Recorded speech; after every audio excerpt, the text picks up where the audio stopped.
Alrighty.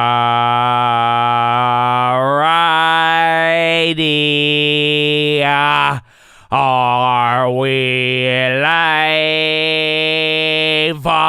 Wait for it. Wait for Are it. we? Oh, there it is. Good morning, ladies and gentlemen. I hope you're having a wonderful day. If you're watching this and it does not say live at the bottom of the screen, unfortunately, you're watching the recap. The good news is we are live Monday through Friday, 30 minutes before open. Drop your thumbs up on the video. Make sure you're subscribed. You're on mobile. Press hot chat. X out the chat. Hit the thumbs up button. Second link for the nightly watch list and main channel. First link for the Scream Alerts boot camp and real estate course. But, ladies and gentlemen, 30 minutes after the bell, thankfully, we still have like an hour and a half. That's how you know we're really early. But 30 minutes after the bell, you're going to get Jerome Powell. The pre-written statement already came out, and it is almost exactly the same as what Powell said last time. So if you liked Powell last time, right now the pre-written statement, it seems exactly the same way. We are going to be waiting to hear from the questions. That was your big piece of news, and then a little bit earlier in the session, like an hour and a half, 2 hours ago, there was the UK CPI, and that came in extremely hot, and that surprised a lot of people too. You got the euro moving, bonds moved a little bit, and then you also have the little back and forth from the China stuff yesterday. But all in all, we're waiting for Powell now. We're waiting for the rest of the Fed speakers. We're coming off of the FOMC, and before you know it, Chad, we're almost done with this month, and then we get the official Powell. So it's gonna be crazy. But good morning. How you living, baby? What's up, Chad? Good morning. Happy Wednesday. I can't believe it's already Wednesday. Good morning. Holy Trinity, Battlebar, Broski, Nathan Evans, Patrick Swayze. Oh, good morning. Leo, Danny, Brian Fierros, baby. Oh, good morning. What's up, Gunner? CG Trays, Leo Brooklyn, Smosh, Doug, Joe Raj, Mike Brands, Laker, Jay. Oh, good morning. Good morning, Colin. Good morning, Broski. Good morning, Christina. Good morning, Jonathan. What's up, Kurt McGirt? How you living, Zeke? Oh, Cameron's ready to play. Nepal came prepared for Powell. Top tick Tommy, baby. Oh, good morning. What's up, Todd? What's up, Hunter? Who? Jesse. Screw college. Mr. Spriggs. Astro, good morning. Pickle Pickler, good morning, baby. Richard Judge in the house, baby. It's all about the message. Jamar, good morning. Forever Young. That's what I'm talking about. Look at the Chad. Dirty Bird, Bomb Vigilante, Lucky J, Majik, Clinton, Surav, good morning. Oh, Lori. What's up, Open Face? What's up? What up? What's up? What? Good morning, Verse King. What about the Twitch, baby? What's going on? Eagle Eyes. Oh, the Eagle Eyes. Angeles, Goni. Stressing, E-stressing. Is stressing or E-stressing? Dr. Suede. Charlie in the tree, baby. Good morning. Real Mookie. Pierre, Braxton, 333, Sauce, Pingo. Amor Fati, Trav, baby. Oh, good morning. What's up, Blizzy B? What's up, Payday? What's up, Joe Rise? Oh, good morning. What's up? What's up? It went from what's up to what's up. I think that's the best lending chips joke ever, man. I'm telling you. He's usually not that funny. So we'll take it. Good morning.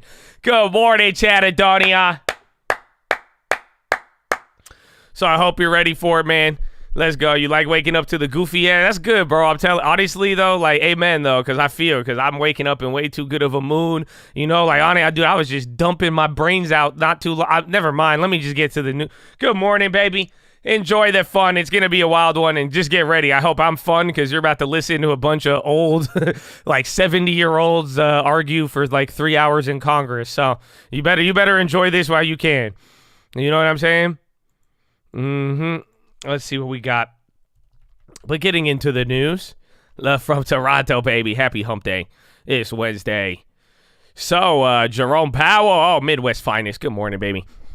Jerome Powell, he said that almost all Fed policymakers expect more rate hikes and will be needed to curb price pressures. The timing of additional moves will be based on incoming data. According to prepared comments before his appearance before House lawmakers today, and reducing inflation is likely to require a period of below-trend growth and some softening of the labor market condition. His comments add little new insight as we are getting ready for his speech here in about an hour. So again, the pre-written statement, this is what I was telling you guys yesterday. It came out this morning, and it was nothing else was like, it didn't do anything.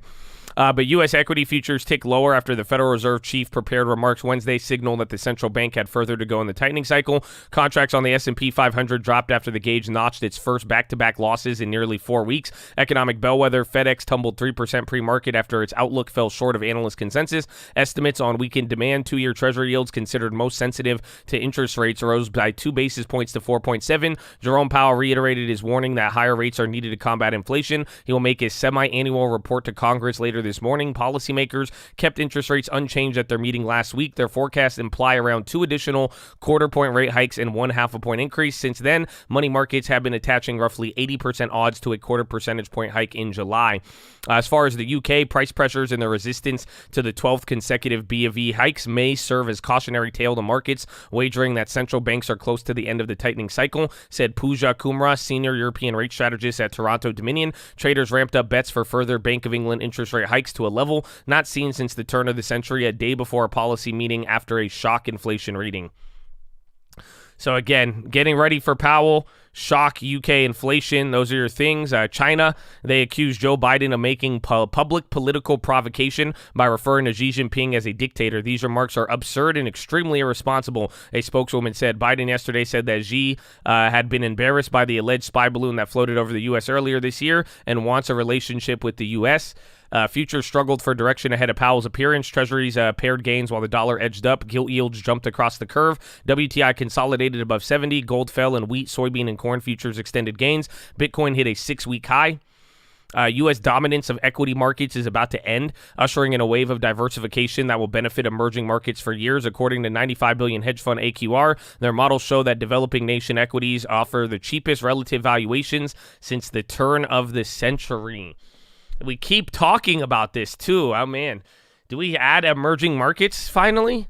Oh no. Goldman, they said that investors should consider hedging the S&P 500 if they see 23% downside to stocks in a recession scenario, though its base case sees the index rising to 400 by the year end. But KKR said that investors are poorly positioned for U.S. economic growth and that will be stronger than expected this year. It likes assets with collateral protection that offer steady cash flows, such as debt backed by mortgages or aircraft leases.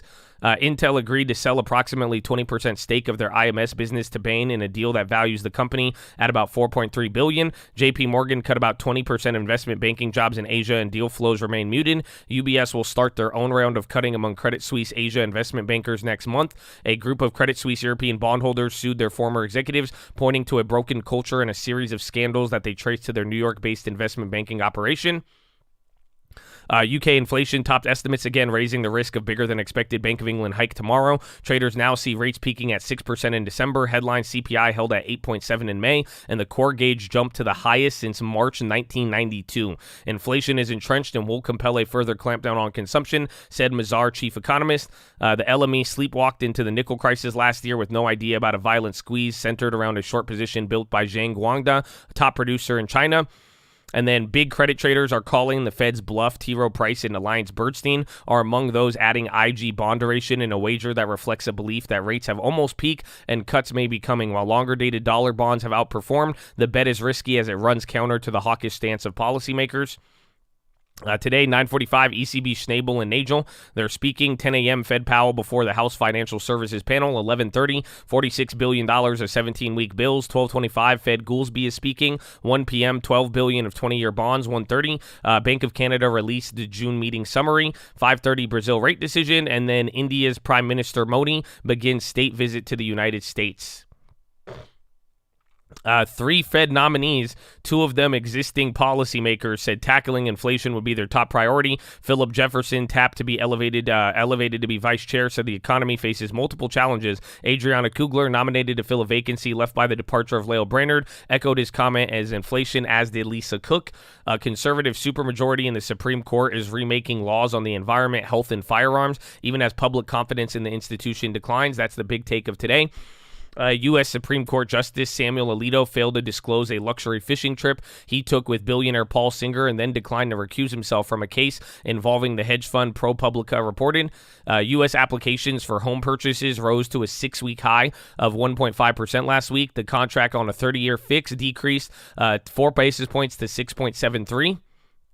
The EU assessed that they could legally confiscate outright frozen Russian assets instead of focusing on using the assets temporarily. According to a document obtained by Bloomberg, the EU is zeroing in on two options as they explore how they could harness more than 200 billion euros in central bank assets and channel them into Ukraine. The ECB can only pause interest rate hikes at its September meeting if it's certain that core inflation is under control. Governing Council member Peter Casimir said if the pace of underlying prices increases, there will be further tightening. A top Bank of England official dismissed growing concern that a mortgage crisis is brewing. Reports on the issue are a little bit over where my own judgment would be at and I think could happen, or quite lower, said David Roberts, chair of the court of directors. He is not a policy maker.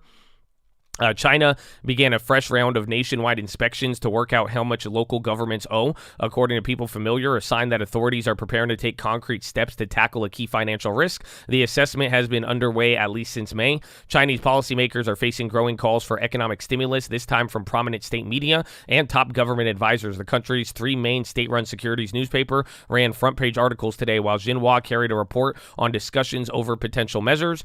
Kazuo Ueda said that the Bank of Japan will persist with monetary easing and sees price gains towards the middle of this fiscal year. Minutes of the central bank's April meeting showed one member said it may consider revising conduct regarding yield curve control, but they noted it was appropriate to wait and see. Board member Saji Adachi said it's still too early to tweak policies.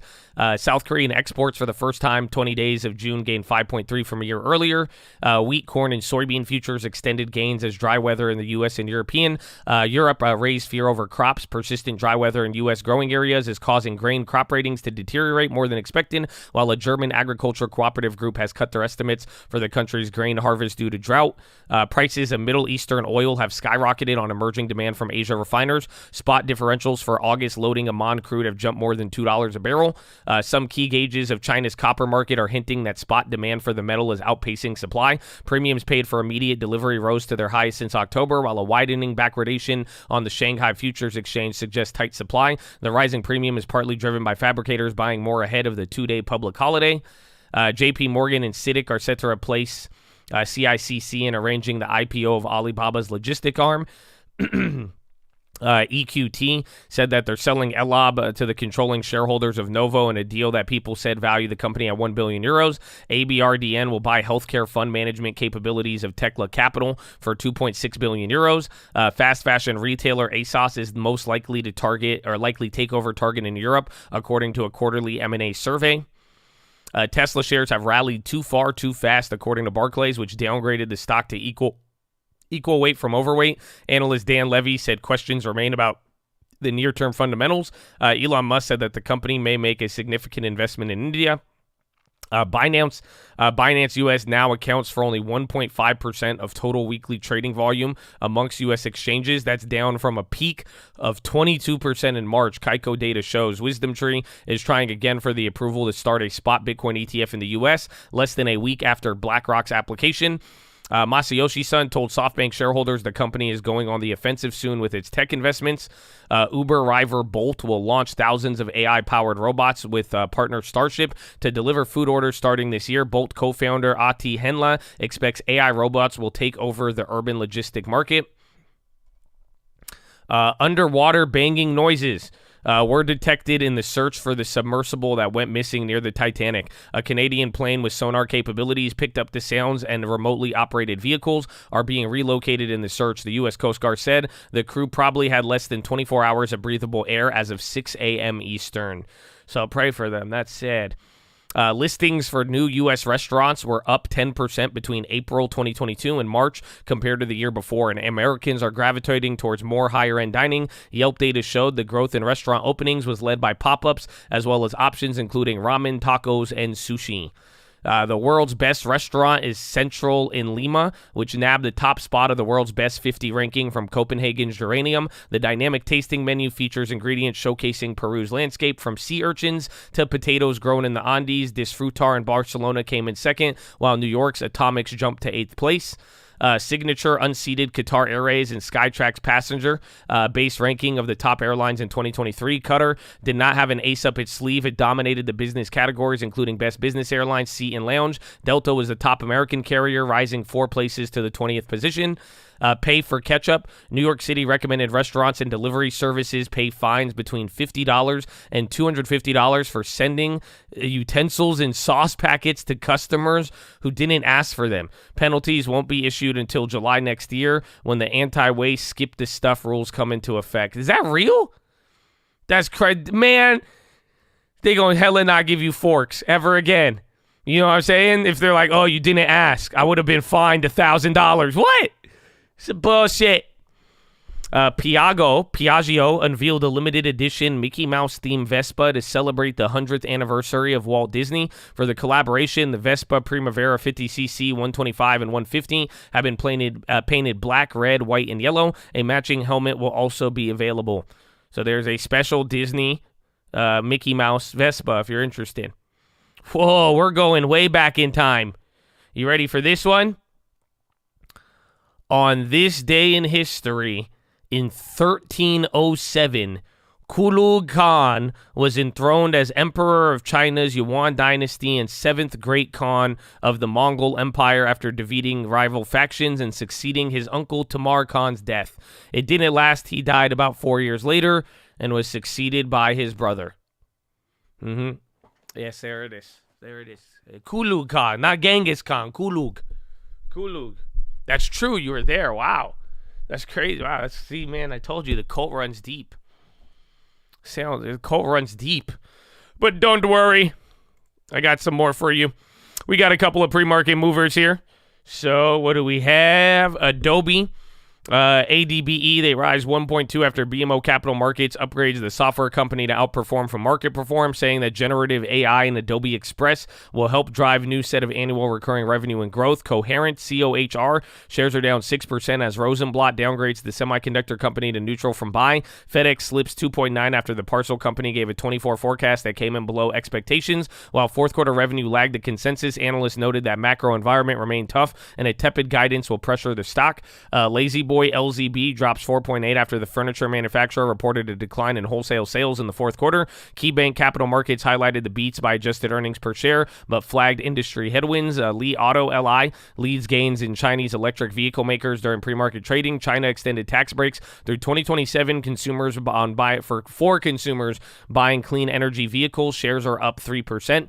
Nikolai rises 3%, setting the electric truck maker up for a 9th day of gains in 10. Nvidia is down 0.8 with the chip maker on track for a modest retreat following recent gains. Patterson Poco, or PDCO, rises 10% after the dental and animal health company forecasted adjusted earnings per share for 2024 that beat the average analyst estimate. Peloton shares declined 3.3 after Wolfe Research analyst Zach Morrissey assumed coverage of the exercise equipment maker and downgraded the firm's recommendation to underperform from peer perform. And then Winnebago WGO falls 6.5 after the RV maker reported net revenue for the third quarter that trailed the average analyst estimate. Camping World is down 1.6 and Thor Industries is down 1.4. Not so bad, huh? No? Okay. Not so bad. But Chatadonia, there's our news. Again, the UK thing is surprising. We've seen days where we've vomited off of that UK data in Germany, and then eventually it'll bounce back up. Other than that, you got Powell here in a very short amount of time. The bell is right around the corner. I hope you're ready for it. But I'm going to go to the bathroom, okay? Follow me on Instagram at The Trading Fraternity. Get ready for the day. I will BRB. Good morning. Because of this counteroffensive with the Western allies today in London, the UK is hosting this conference. What they argue, however, is that the job is so big, you have to start preparing already for it. And we've seen new money today promised by the United States, the UK too, and that is on top of the 50 billion euros that were promised yesterday by the European Union until 2027. The issue here, well, there's two. One is they all say we stand with Ukraine. We want this to be a democratic country, vibrant democracy, and a strong economy. But the problem is, if you're still fighting a war, how can you do that? And also, when you look at the assurances and the security that companies want to see, well, they want to see a very clear security framework for the country. And that is not obvious either, because Ukraine still believes they will one day join NATO, but that is not clear by any means. So the security guarantees, that is also very connected to the economic security of the country. But the answer as to what that consensus looks like, that is still very much up for debate. Maria, just quickly here, how much are European leaders in particular counting on the rebuilding of Ukraine to inject a new leg of growth in their economy? Look, it could be. And remember, Ukraine has also applied for membership of the European Union. So this is very tight. This is their big aspiration when it comes to foreign policy, to one day join NATO, but also politically and economically entered the European Union, which usually then follows joining the euro area. And that means also the euro. But this is a long way to go. We should be very clear. This is a very long journey for countries, especially in the condition of Ukraine, fighting a war to join the European Union. At this point, could this be a growth accelerator for the European Union? The reality is it is not. Could it be one day? That depends on how the war goes. But for the time being, the European Union is clear. They themselves now have to help Ukraine. And we go back to that 50 billion euro plan that was announced yesterday. Maria Tadeo, thank you so much. And we'll be catching up with you over the next 24 hours with your fabulous conversation on deck from the Prime Minister of Ukraine. Still with us, Anastasia Amoroso and Prime Minister. Wow, it's deep. Glenn, you got Richest Man of Babylon. Let's go, baby. You better read it, bro. It's a great book. It's a great book. All of you, maybe we should start with that in the morning. If you haven't read Richest Man of Babylon, I would go and read it. But I have bad news. The Post didn't post again. So, dude, we're 0 for 2 this week. I hate short weekends, but I'm blaming YouTube on that one. The time I don't record. So, Chad, we got about 5 or 6 minutes. We have 5 minutes. We're doing some good time here. But Chadadonia, it's game time. You're getting to hear from it. You've surprisingly heard more about Ukraine than what happened there in the UK, and then everybody's waiting for Powell. But you got to hear everybody on TV. What do you got, baby? What do you got, Chadadonia? What's the first play of the day? What do you got? My friend said you shouted out Jason yesterday. Cool. Amen, man. Let's go. What's up, Jason? Amen. And get ready for Powell, too. Again, 30 minutes after the bell, you're just going to start listening to old people. So I hope you're ready for it. But what's the first play of the day, Chadadonia? Oh, there they are. MODG shares. Watch Impact W, Tesla calls, Coin call, Beto call, Spy call at open. What's up, baby? Dow daily calls, right in the Bitcoin train. PayPal call over 69.28, puts under 68.70. Selling Humana shares, no AI, Enphase, Tesla calls, closing Tesla calls, shorting Abbott, MRSN, Tesla puts, just watching AVGO, buying power, short Netflix 225, Coinbase calls, good morning. Adobe calls, watching Disney, SLV, Mara, Nvidia, more Riot shares, Dollar Tree, NQ long Palantir, Spy calls at open, Mara calls, Nvidia calls, Apple, Meta puts, LABD long, Google shares, Note shares, Tesla call, long on Beto, ABT short, screaming 10%, baby. Holy Nvidia, come down 10%, my friend. Spy lotto calls, PayPal calls on Powell, long Beto. Enphase shares, Virgin Tin Lawn, DMLP, AI calls, Tesla, Spy calls, Shopify shares, Ford calls, BLK calls, Spy 439, ES Day Trade, Tesla calls, Nvidia calls, Coin calls, Space Long, ES Long, selling Jeppy, Wheat calls, Amazon calls, Voice to Text calls, more BCE, AMD, Tesla bounce, Miami, Tesla, Spy puts, Nvidia, Josh calls, chill until direction confirmed, might go for Yin, MNQ long, Big Connect, what? Watch it and observe it, Nike puts, Life calls, shorts, Tesla calls, Josh calls, Yahweh calls, Tesla calls, again, the Powell puts, adding Disney, scalping Disney shares, Neo puts, lots of calls, Mara calls, short Josh, calls with your mom, child support calls. Dude, that was an awful back-to-back. I rebuke you all. You know, I said that to the Disney guy. I told you I met that guy who got laid off from Disney, and he said something, and I say I rebuke that. And the guy looked at me, and he was like, bro, I've never heard anybody say rebuke in a conversation in at least like 17 years. I said, hell yeah, bro, or heaven yeah, my bad. And I rebuked him. So I rebuke guy, honestly, man. That's all, yeah, y'all got to get rebuked. That was just the devil came over y'all, like 5 of y'all in a row, just your mother. I actually have a really funny story too. I don't know if I should tell you this right now. I don't know if I should tell you the funny. We have time? We got 2 minutes. There's your plays. I got a couple plays. Here, I'll tell you now. I'll tell you if I can get through my plays. So first, I'm going to be watching FedEx again, post-earnings play. That one's going to be a big one. NVEE still holding up, a potential buyout play from yesterday. JD, I still like the China plays. Going to be there. Adobe, they got to upgrade. They're up 1.8 right now. Nvidia, finally sell it off. We're up on that short by a little bit, but remember they were hitting that high yesterday. Then ACN, again, keep in mind the earnings pre and post. And then Disney, we got it yesterday. They had that news there with Netflix. We'll see how that plays out. Then ARKK and XOM, just anything related to rate cuts or rate pause. I would tie that into what's it called? I would tie that into anything that Powell says, rates and all of that. And then ZT for the 2-year. And then AAP is still a play that we're in from yesterday. Ta-da! So, Chattadonia, we got 1 minute. I don't know if I have enough time to tell you this story. I'll tell you, maybe when we get 1,000 likes. It's really funny, though. You have to be old to get the laugh, though. You have to, you won't know who I'm talking about unless you're old. So that's the only thing. But you got 1 minute if you have any pressing questions. You let me know. It's about to be game time, baby. The dollar, right now the dollar is getting affected by the euro. Again, the UK inflation core literally just hit a high from 1992. So that means we saw this happen a couple weeks ago, and we were able to get over it, but that's just another European nation hitting an all-time high in terms of inflation. So we'll see, but Chattadonia, last call. All right, there it is. Ladies and gentlemen, boys and girls, I hope you're ready for a good day. I hope you're ready for even an exciting year, but here at the Colt, every single day, before we try to chase a dollar, before we try to enrich ourselves, we must pay homage to a very special group of people that has sacrificed more than most of us ever have and ever will, and I am talking about the veterans of the United States of America. So on behalf of the Colt, the people here, the people not here, we want to give a huge special shout out all the active servicemen, past servicemen, anybody who has served this country, even the families. Thank you for your service. Thank you for your sacrifice, and I hope you know you're appreciated, and I encourage all of you to show that love and appreciation to all of your vets. So God bless you and thank you, and big shout out to anybody else out there giving back to their local community, all the doctors, nurses, teachers, firefighters, police officers, the janitors, the garbage men, anybody volunteering, the coaches. If you just helping out and giving back, I hope you know you're appreciated as too, and keep it up, baby. But ladies and gentlemen, please rise. Place your right hand over your heart. Say it with me. I pledge allegiance to the flag of the United States of America and to the republic for which it stands, one nation, under God, indivisible, with liberty and justice for all, baby. Citizens!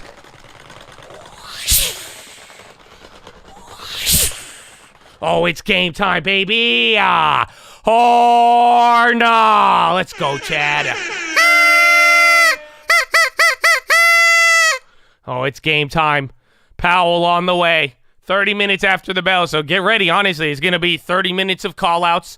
We're going to see what lasts, and Powell's going to talk. He'll probably still be talking during,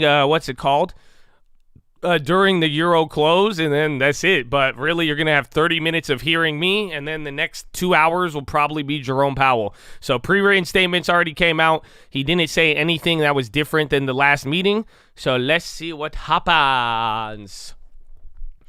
Ba-da-ba-ba-ba. All right, you got a minute and a half. We already went over the plays. Again, the big piece of news today, United Kingdom until Powell makes any news. You have a follow-up Fed speaker. I think Goolsbee is at 1 p.m., so don't forget about that. And then other than that, I think we're going to be good. Then it's just a matter of where we go. I didn't buy any FedEx, so I'd be watching that here at open. Again, they were down as much as 7%. I believe now they're down 2.9 or 3. 3.6. So you got a little bit, and then, yeah, watch out for some of the China names. But get ready. We got about 1 minute here until the day starts.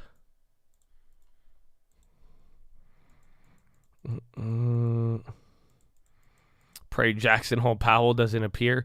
It probably shouldn't. Again, I mean, I liked yesterday's watch list. I don't know. I like the video, so I could give you a funny story. Oh, you guys are lacking heavy on the likes, but I'll just tell you yesterday's watch list too.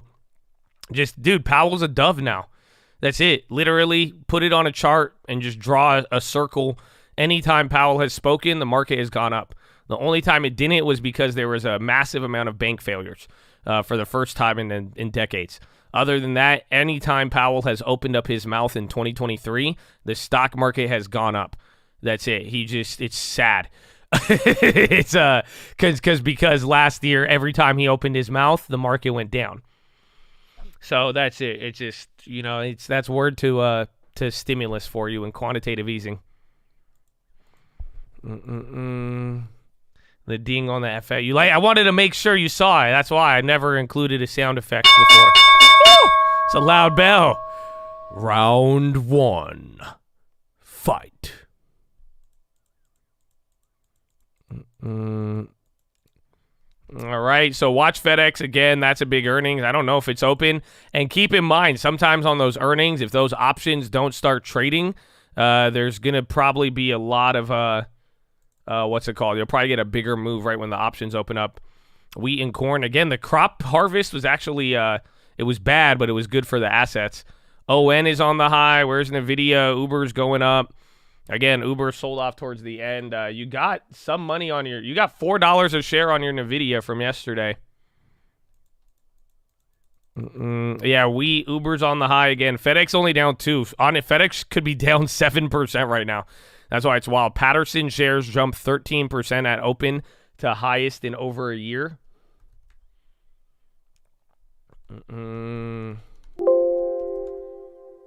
Nuvi, damn, that thing dropped 5. Bear Trap, Spy Chicle, REITs clapped. Let me check where we're at.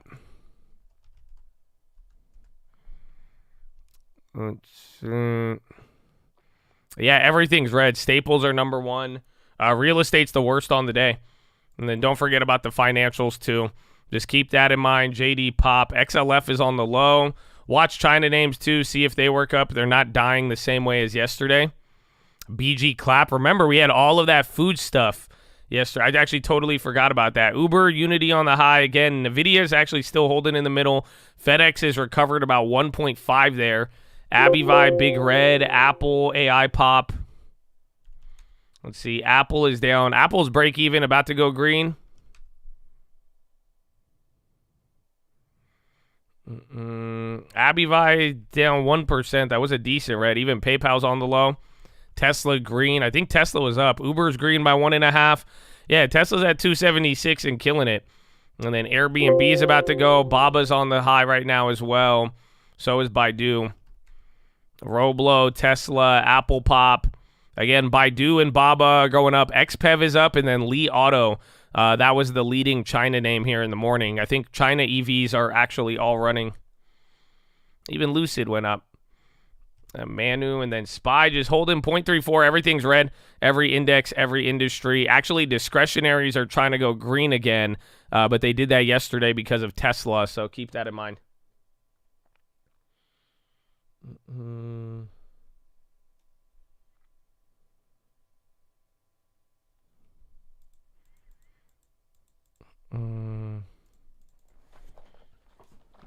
Pulling back. GME to 25. Baba. A lot of the China plays, again, China EV is doing a little better. So I think Baidu, Baba, they're actually all still in the red even after that little run. RCAT, that was the play from yesterday. FedEx still holding 1.6, kind of bounced. NVIDIA almost down 1%, still kind of holding opening price here. Microsoft, Baba doing it again. I mean, they might go green. Again, China names, they're moving up, but they still have some work to do. And then energy down 0.37. Again, real estate stocks are doing awful. Lazy Boy on the high. They were on the low. Redfin, big candle. And then PDCO, that's Patterson. I forgot. We went over the news. They had something here. I think they just did good on earnings. TGT getting clapped. Spotify. Yeah, Target's down 1.7 to like 131. Apple and Baba on the high now. Spotify's up 1.9 going into the high. Apple breaking out here. It's only up 0.18, and then Baba too. Now Alibaba is green.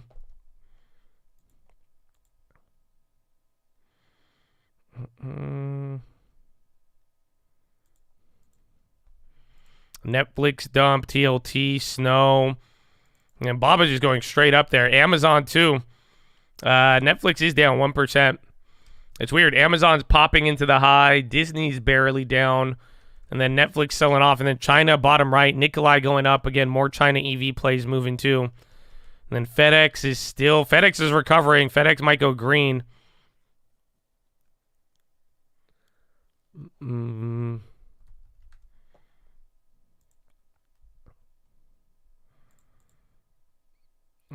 summary from yesterday.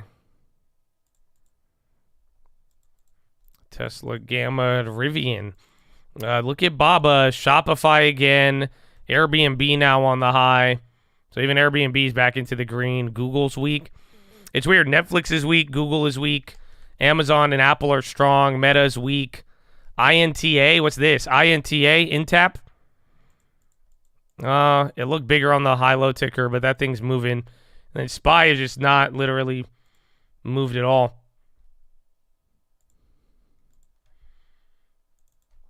Damn, 4372. So to give you an idea, this is near the low of yesterday. Remember that 4358, that was the level we were trying to go. INTA is popping. So I thought I was tripping on that. No, that one's getting a little bigger. It looked big on the high ticker. UPS is on the high, but Intap. Coleman reports option exercise share sale. I don't see anything on it. So interesting pop there. Again, SPY's still just holding. Uber is going up to another high. So Uber's up 2% now. Yeah, and Airbnb. Just look at some of the travel plays because it's kind of interesting. Airbnb is outperforming. And then now Wynn is on the high too. Yeah, I still got AAP. That one's down a little bit.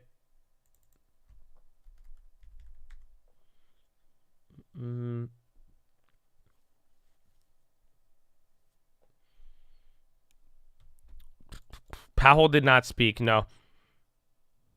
There's a Senate hearing on Fed nominees. Powell's going to be on here in like 20 minutes. Baba again this time. And now JD too.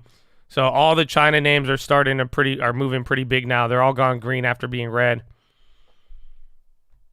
Like the video. I need 1,000 likes so I can tell you this story. It's hilarious. It's a very niche story, but I mean, here, how about this? How many of you, like, do you ever remember an old commercial with like Visine and like the cracky eyeball in the Visine commercial? And then there's like an old, like, Bill Nye the Scientist looking ass dude in there in the commercial. This is like a commercial from like 1997. You remember that? And you remember the guy? And it's like the Bueller guy. Exactly. Yes, exactly. I have a story about him. But I need 1,000 likes. It's hilarious. It's hilarious. And then SPY coming down here again. A lot of activity here in bonds. China plays are still going. I've seen a little bit of energy. Yeah, energy's even starting to come up right now.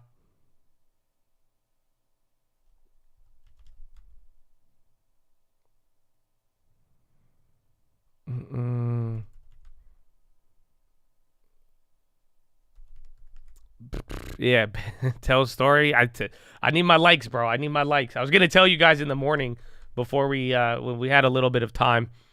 So even then, it's better I tell you this story before Powell. So you got a little bit of time.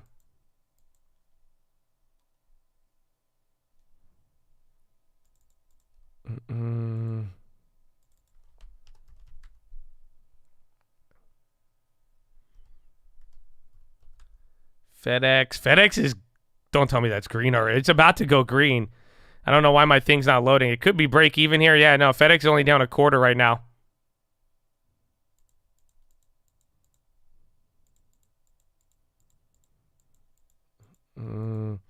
Stock market clapped. I mean, today we started off weak like yesterday. Not as weak, but yesterday there was just kind of more debate on everything. But 2 gap downs in a row. We're waiting for Powell. I mean, you remember yesterday you did sell off, and then before you know it, I mean, we just ended up still right towards the highs. But now bonds are flushing here too. Again, China just had that little thing, FTI on the high. Yo, FTI, $15 stock, popping as a lot of things are flushing. I think they're one of the attendees at JP Morgan Energy, Power, and Renewable Conference. FTI. I think they may be having a presentation today. Pinduoduo's on the high. Again, SPY near the low. China plays some up, some down, and then FedEx is coming up here.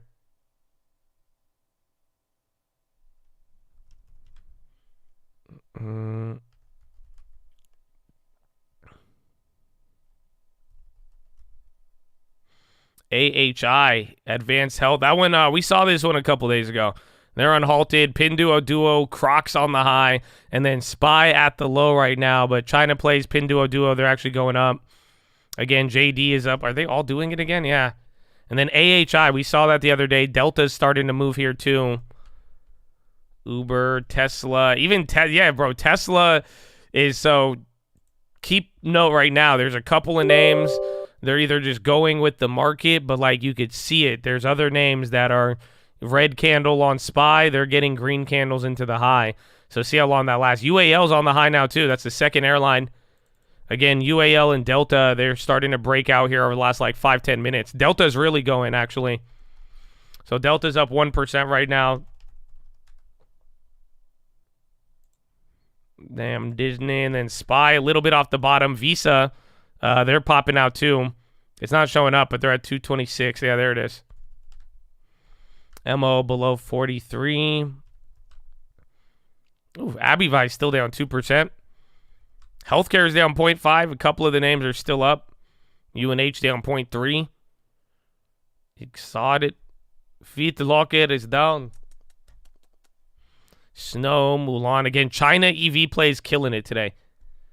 They are the one, Habibi. They are the one. Come on, Abivi. Come home. Broadcom's on the high right now, too. And then NVIDIA is going lower. Where's the other chips? AMD was up. They're only down a quarter, though.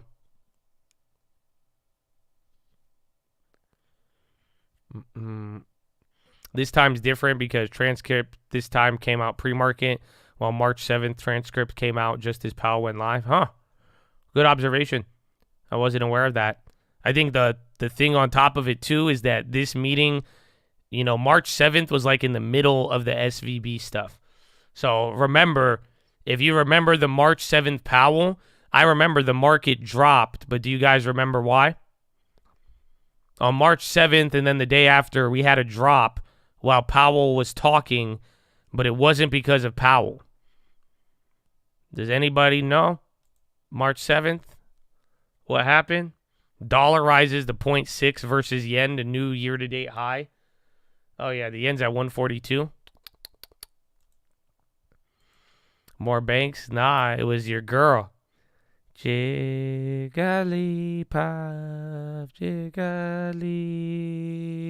Jigglypuff. It was Yellen.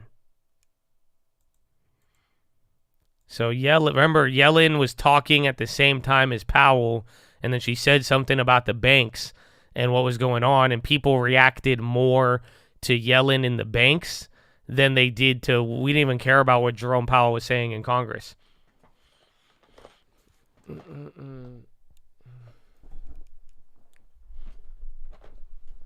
Sarush, I'm not yelling, but Sarush, you're like 4 comments in a row, like hella weird in the last like minute, you know?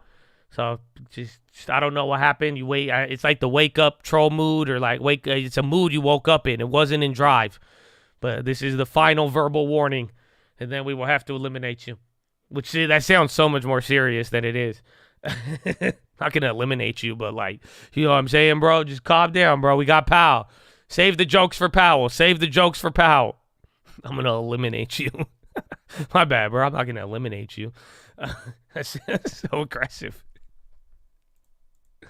AMD, again, there's NVIDIA.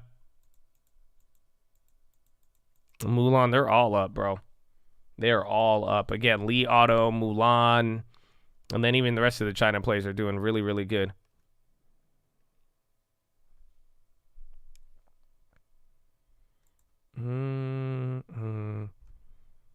Powell, he comes on in 15 minutes.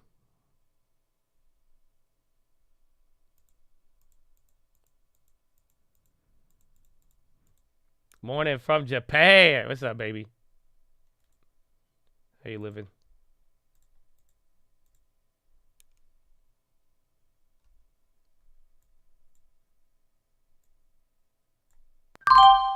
All right, I closed NVIDIA. $327. Not too bad. Not too bad at all. I still want to hold it, but then again, I'm accepted. I pray and it works, so I'm out. You know what I'm saying? I'm out.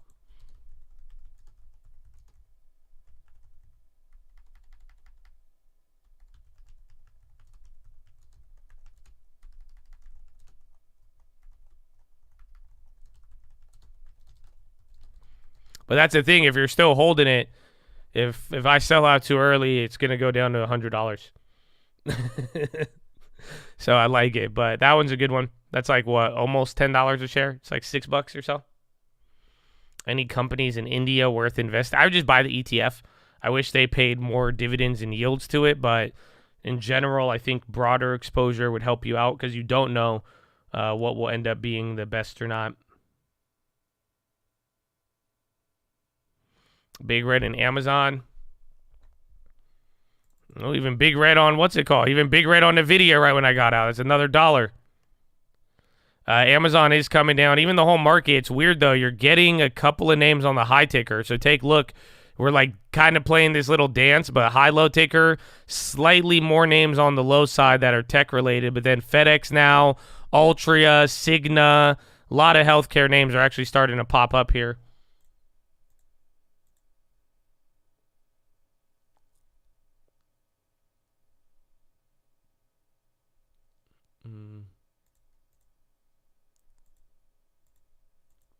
Yeah, what the hell just happened? Bro, value names just woke up.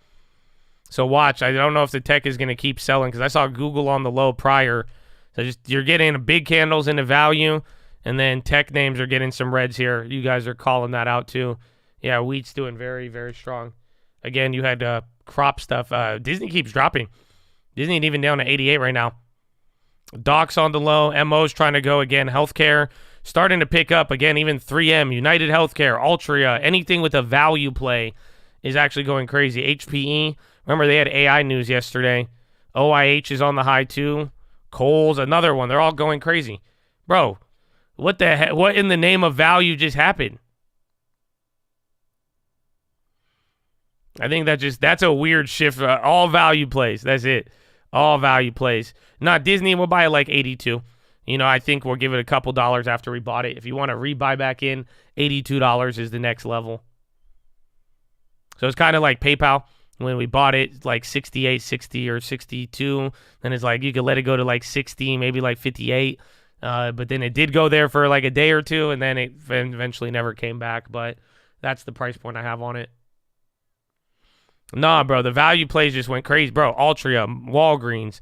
I mean, look if Abivai goes up, but like you should be able to see it on the high ticker right now. Like any of your names that are a value name is what just had that pop there. And then a lot of your Amazon, Google, you guys are saying they're drunk. XLE, XLI, P, and Y, borderline positive. Yeah. Industrials, discretionary, staples, and then energy. They're barely holding on. Worst on the day is communications, and then real estate, and then utilities.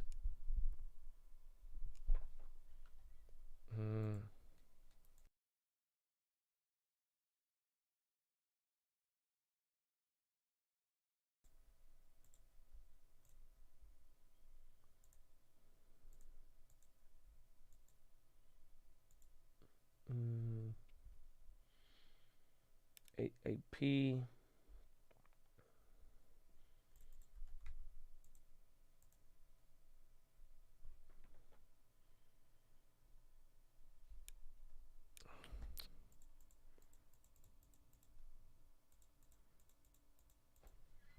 Tesla Chicle. Oh, Nvidia 429. So that's another $2 right there. Nike's going up. Remember, Nike was down yesterday. Micron was down yesterday. They're going. Tesla's slipping now. GBTC, the BlackRock ETF, helped narrow the gap. But other than that, I still think GBTC is it's sketchy. I get all of crypto still freaks me out after SVB or after fucking SBF. But I don't know. I'm not really the biggest fan, more or less.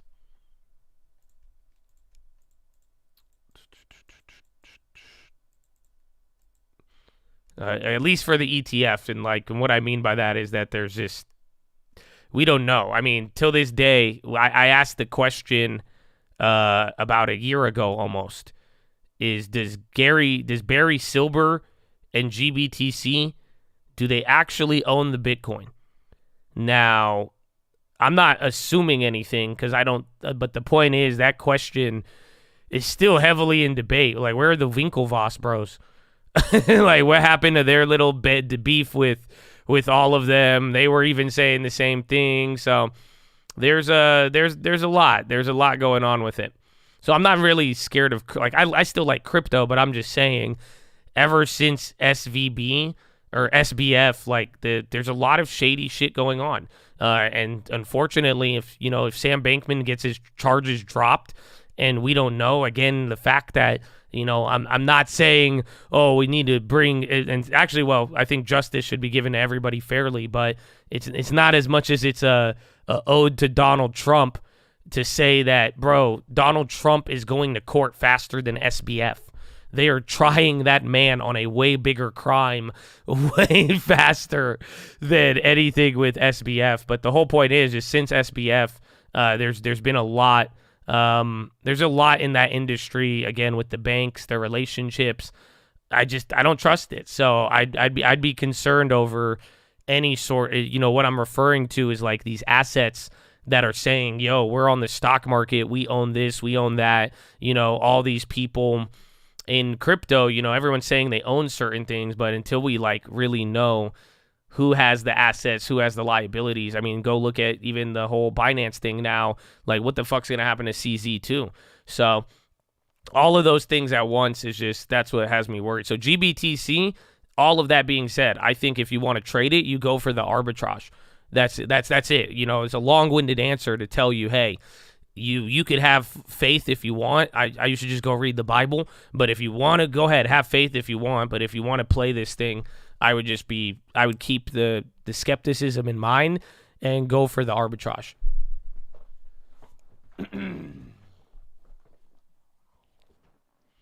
Let's go.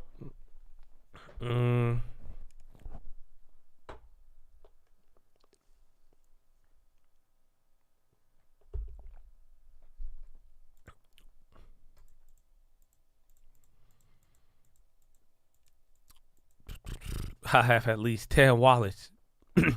Again, if you own your crypto, you have it set aside. I feel like if you hold crypto like it's gold, you know what I'm saying? You just set some aside. That's a whole different story. But just remember, though, it's a whole different world when you're giving a money manager your money to go buy your Bitcoin for you. And that's what GBTC is. That's what all these ETFs are. So just keep in mind that that's a different area, or it's a different zip code of what we're referring to. MO, I think all the value plays. Apple's on the low now. Nvidia. I told bro, I gave you like $5 more by selling. That's insane, bro. Yeah, Nvidia's going now. Boeing's on the low now. Again, the value plays are still going. Walgreens, Altria. I don't know. I think even like Airbnb still holding up. Again, the composition today is just very flippy floppy. What dips? Nothing for now. I mean, we grabbed Disney yesterday. Kind of like MO, but it just moved up 0.5%. I'm waiting. China plays too. But get ready. Five minutes. That's it. Powell's about to start.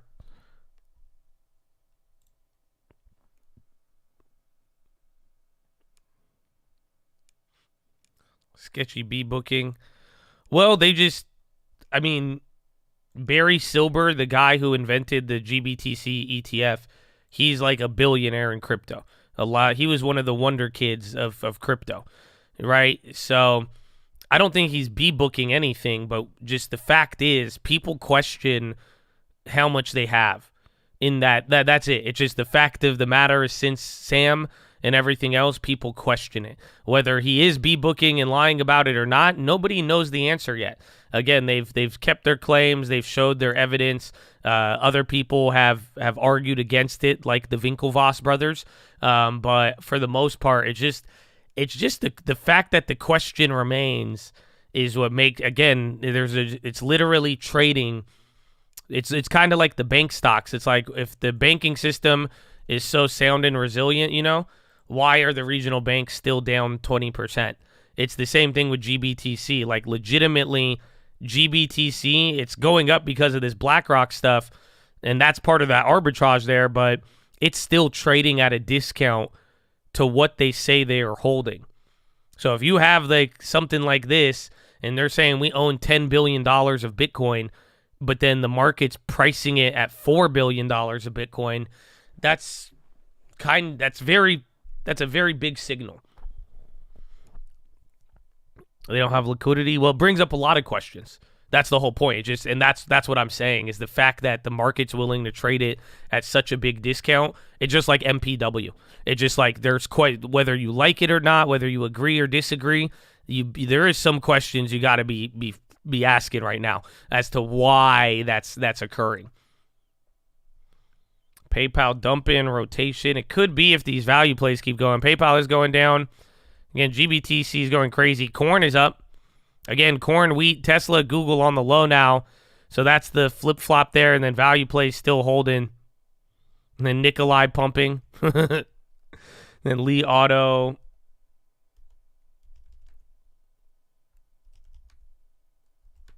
Worried about Powell? No, Habibi. Again, his pre-written statement was the same exact thing that he said last time. The last 7 times Powell has spoken, the market borderline has gone up. So if Powell adopts a 2023 attitude, I don't think you should be scared of Powell. Only way you should be scared of Powell is if somebody asks him the wrong question and his response to it is very angry and short-lived.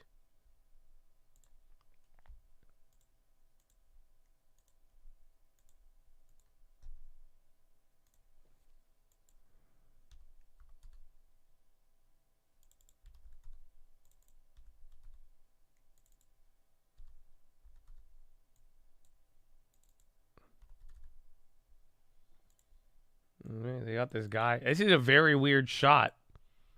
Now that I'm thinking about this, yeah, they got a crotch cam on this dude where Powell is. This is what I got, bro. I'm not. Listen, man, I shoot videos without showing my face, so you know what I'm saying. Like I understand sometimes, but like I try to keep it out. Like I don't try to do that to you. This is very purposeful right now. All up in my grill, like yo, chill out, bro. Chill out. Yeah, bro. Nice camera. Cool. Really nice. I just went this past Monday. It's really pretty.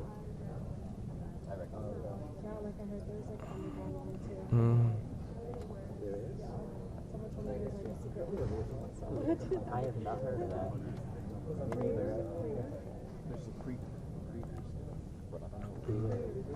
All right, we have time. All right, did we have 1,000 likes yet so I can tell you the story? Let's go. We need like 10 more likes before Powell gets on.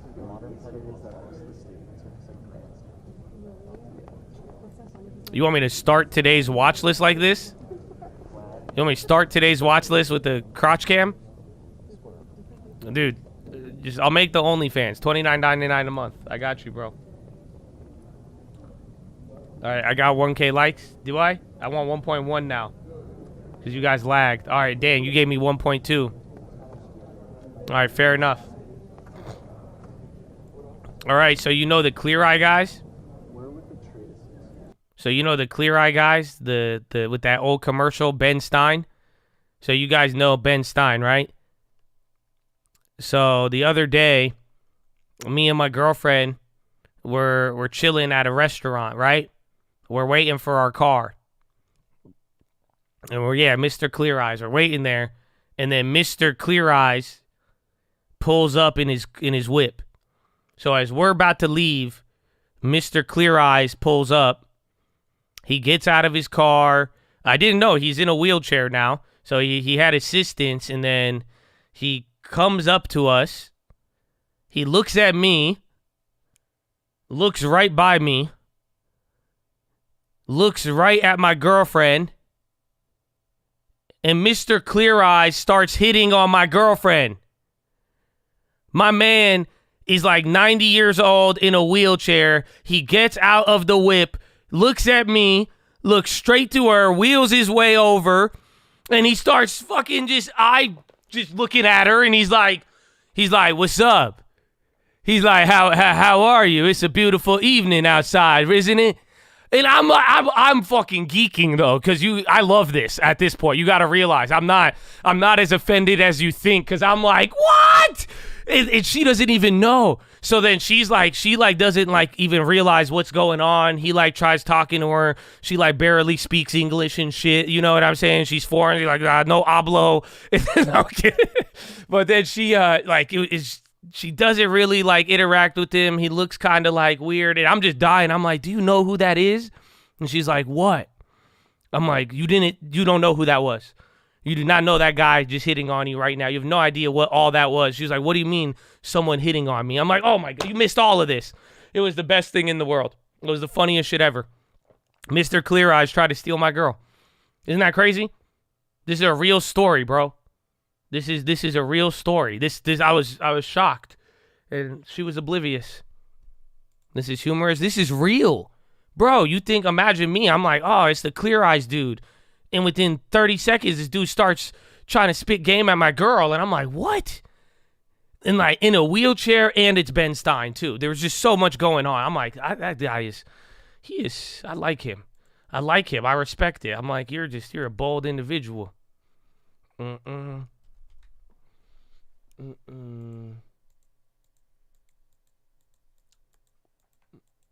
gotta be proud. I was proud of her. Yeah. I was like, yeah, you made it in life. I was like, if the weird LA dudes are hitting at you in front of the restaurant like that and they're on television, I was like, you made it, girl. You made it. Good job. Good job. Bueller.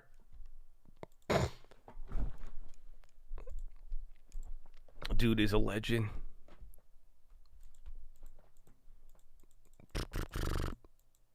Why are we looking at this butt cam? Well, I'll just tell you this. 2 minutes ago, it wasn't a butt cam. But we're waiting for Powell. Sock said, man, why they selling the video? Damn it, Chad. I just gave you another $10. I was kidding about $10, but you got another $10. You can't make this shit up. 431 to 4. Okay, it's just under $10.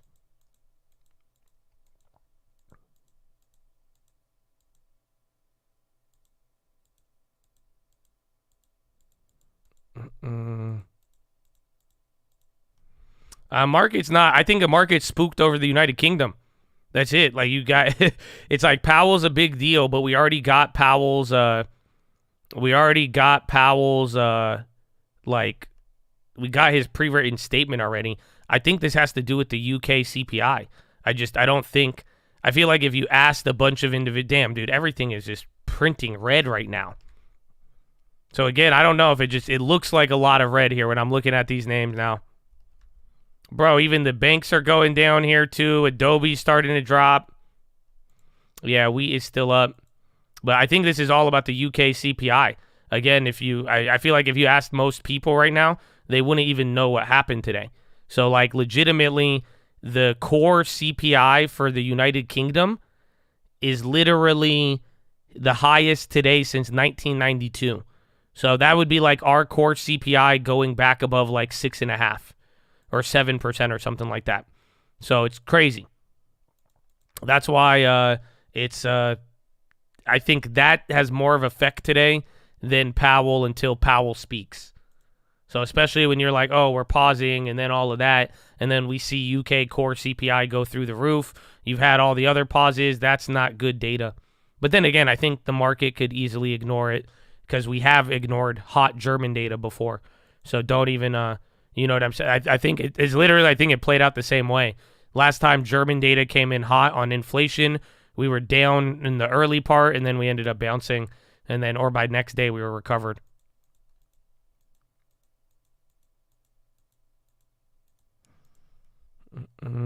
AI's on the low. Again, Adobe took 3 big candles there, and even SPY's about to go lower.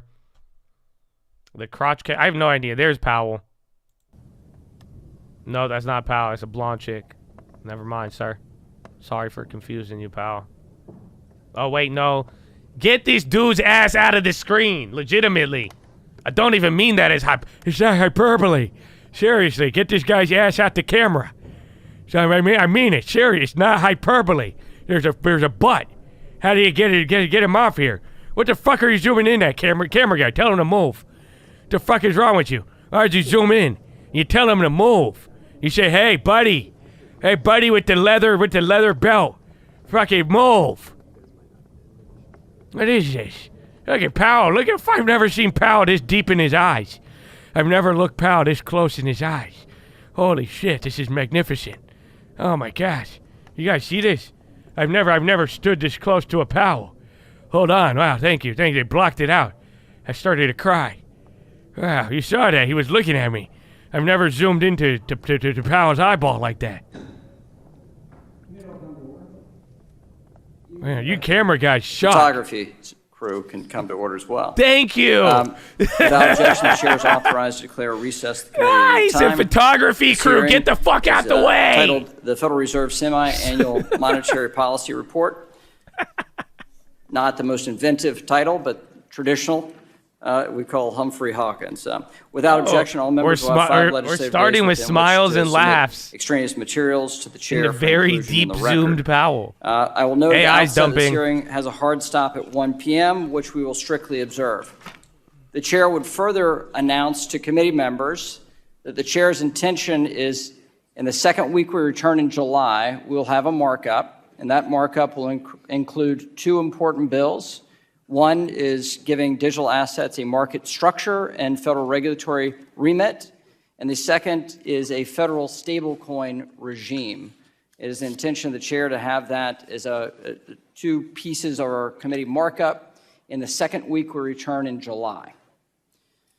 I now recognize myself for 4 minutes to give an opening statement. Thank you, Chairman Powell, for joining us today.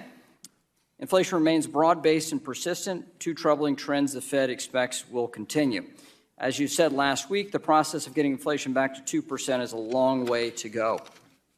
So even though the Federal Open Market Committee did not recommend a rate increase at last week's meeting, it's fair to say that the Fed will continue to make additional increases in the months ahead. We'd like to hear your thinking on those matters. As the FOMC again pointed out last week, the labor market still appears tight, with Fed policymakers projecting a rise in an unemployment rate to a still low 4.1% at the end of the year. Despite pressure from the left, the Federal Reserve must remain committed to eliminating this stealth tax on American workers and families, and I urge you to continue that resolve. A few weeks ago, Congress took the first step toward getting our fiscal house in order through the Fiscal Responsibility Act. Republicans will continue fighting for sensible spending reductions to combat inflation. This stands in stark contrast to Democrats' spending spree that poured nearly $2 trillion into a supply-constrained economy that was already flush with trillions of savings provided by earlier bipartisan COVID rescue efforts. And after keeping interest rates too low for too long, the Fed was slow to address the problem. In a stunning about-face, the Fed then raised interest rates by 5 percentage points in a little over a year, the fastest spike in modern history. This approach introduced accelerated interest rate risk for which companies, workers, and families across the country were not prepared. The bank runs we saw earlier this year are an example of the consequences. Now we're told these runs represent a systemic threat to the stability of our financial system. Add in the commercial real estate exposure facing financial institutions, and it becomes very easy to understand the mounting anxiety consumers and job creators share. And I share their anxiety as well. The rapid rise in interest rates, coupled with knock-on effects of the bank failures, have led to signs of a credit crunch across the economy. This would have a damaging impact to consumers and job creators alike. To top it off, Vice Chair for Supervision Michael Barr is undergoing a so-called holistic review of capital requirements. And something interesting that he mentioned in the press even yesterday is a new approach to stress tests that I can't quite understand. If reports are accurate, he's pursuing a massive increase in capital standards for medium and large institutions. This would limit banks' ability to lend money, exacerbating the looming credit crunch and starving families and small businesses of the capital they need. Financial markets will also bear this strain as they will be forced to absorb nearly $1 trillion in new treasuries. This has led many to believe the Fed may be called on to help, perhaps through its repo or other facilities. Clearly, our economy is in a precarious position, from inflation to a potential credit crunch to substantial balance sheet risks for financial institutions. The first couple minutes isn't going to do anything. So uncertainty from the Fed, even after this, Powell is going to have his pre-written statement. The well-capitalized so in a weird way, none of this is new yet. They're just talking shit, setting the intro. Failures and then all these people lied to you about the debt ceiling last month. Don't forget about that. They played that game with you. It's become clear that Congress may need to again examine separating supervision and regulation out of the Fed and gaining greater oversight and control by Congress in the elected branches. With that, Mr. Chair, thank you for being here today. And the chair now recognizes the ranking member of the full committee, the gentleman from California, for 4 minutes for an opening statement. Thank you, Chairman McHenry. Chairman Powell, welcome back. First, I'd like to start by acknowledging that the Federal Reserve made the right decision to pause interest rate hikes. As you know, since last November, I've cautioned against any approach to monetary policy that ignores the Fed's maximum employment mandate and results in a recession with millions of people losing their homes and jobs. While we have had strong job growth thus far, experts contend that this trend will not persist with more rate hikes, especially in light of new challenges. For example, the recent bank failures have resulted in the banking industry further restricting credit, making it even more important for the Fed to move with caution. The progress that we have made in reducing inflation is borne out in the latest consumer price index data. In fact, it's been 10 months, since the passage of the Inflation Reduction Act, and inflation has successfully been cut in half. Every single Republican member of Congress voted against the bill and chose to cozy up to the wealthy tax cheats instead of working with Democrats to bring down costs for middle-class families. However, the only way they cozied up with the wealthy inflation is to address the primary driver of inflation, soaring housing costs. Congress must invest more in fair and affordable housing. Under President Biden, unemployment is also FTC files Consumer Protection Act against Amazon. There's been FTC is suing Amazon. Of strong job growth. So no reaction yet, but that's coming in as breaking. 13 million jobs have been created. Literally, FTC Biden files consumer protection lawsuit against Amazon. Democrats are working to build on this progress and grow the middle class so that everyone can share in this economic growth. Republicans, however, just can't seem to get their house in order on the heels of almost blowing up our economy by forcing a national default. They are now picking a fight over a tiny fee of less than 1% of total housing costs. Ignoring the costs home buyers are paying with 7% interest rates, appraisal fees, and title insurance. Instead, they're fighting about gas stoves. In fact, just a week ago, Republican disarray got so bad that it halted business on the House floor for the first time in 20 years. Lastly, as we continue to monitor the banking system following the recent bank failures, the Fed must act to correct the supervisory and regulatory failures identified by our committee's oversight. Committee Democrats recently introduced 11 bills, including 3 of my own, to strengthen the safety and soundness of our banking system and hold executives accountable for their misdeeds. The Senate Banking Committee is holding a markup this morning on a bipartisan bill on bank executive accountability. So I urge Chair McHenry to join us in advancing sensible reforms to strengthen our nation's banking system. With that, I yield back.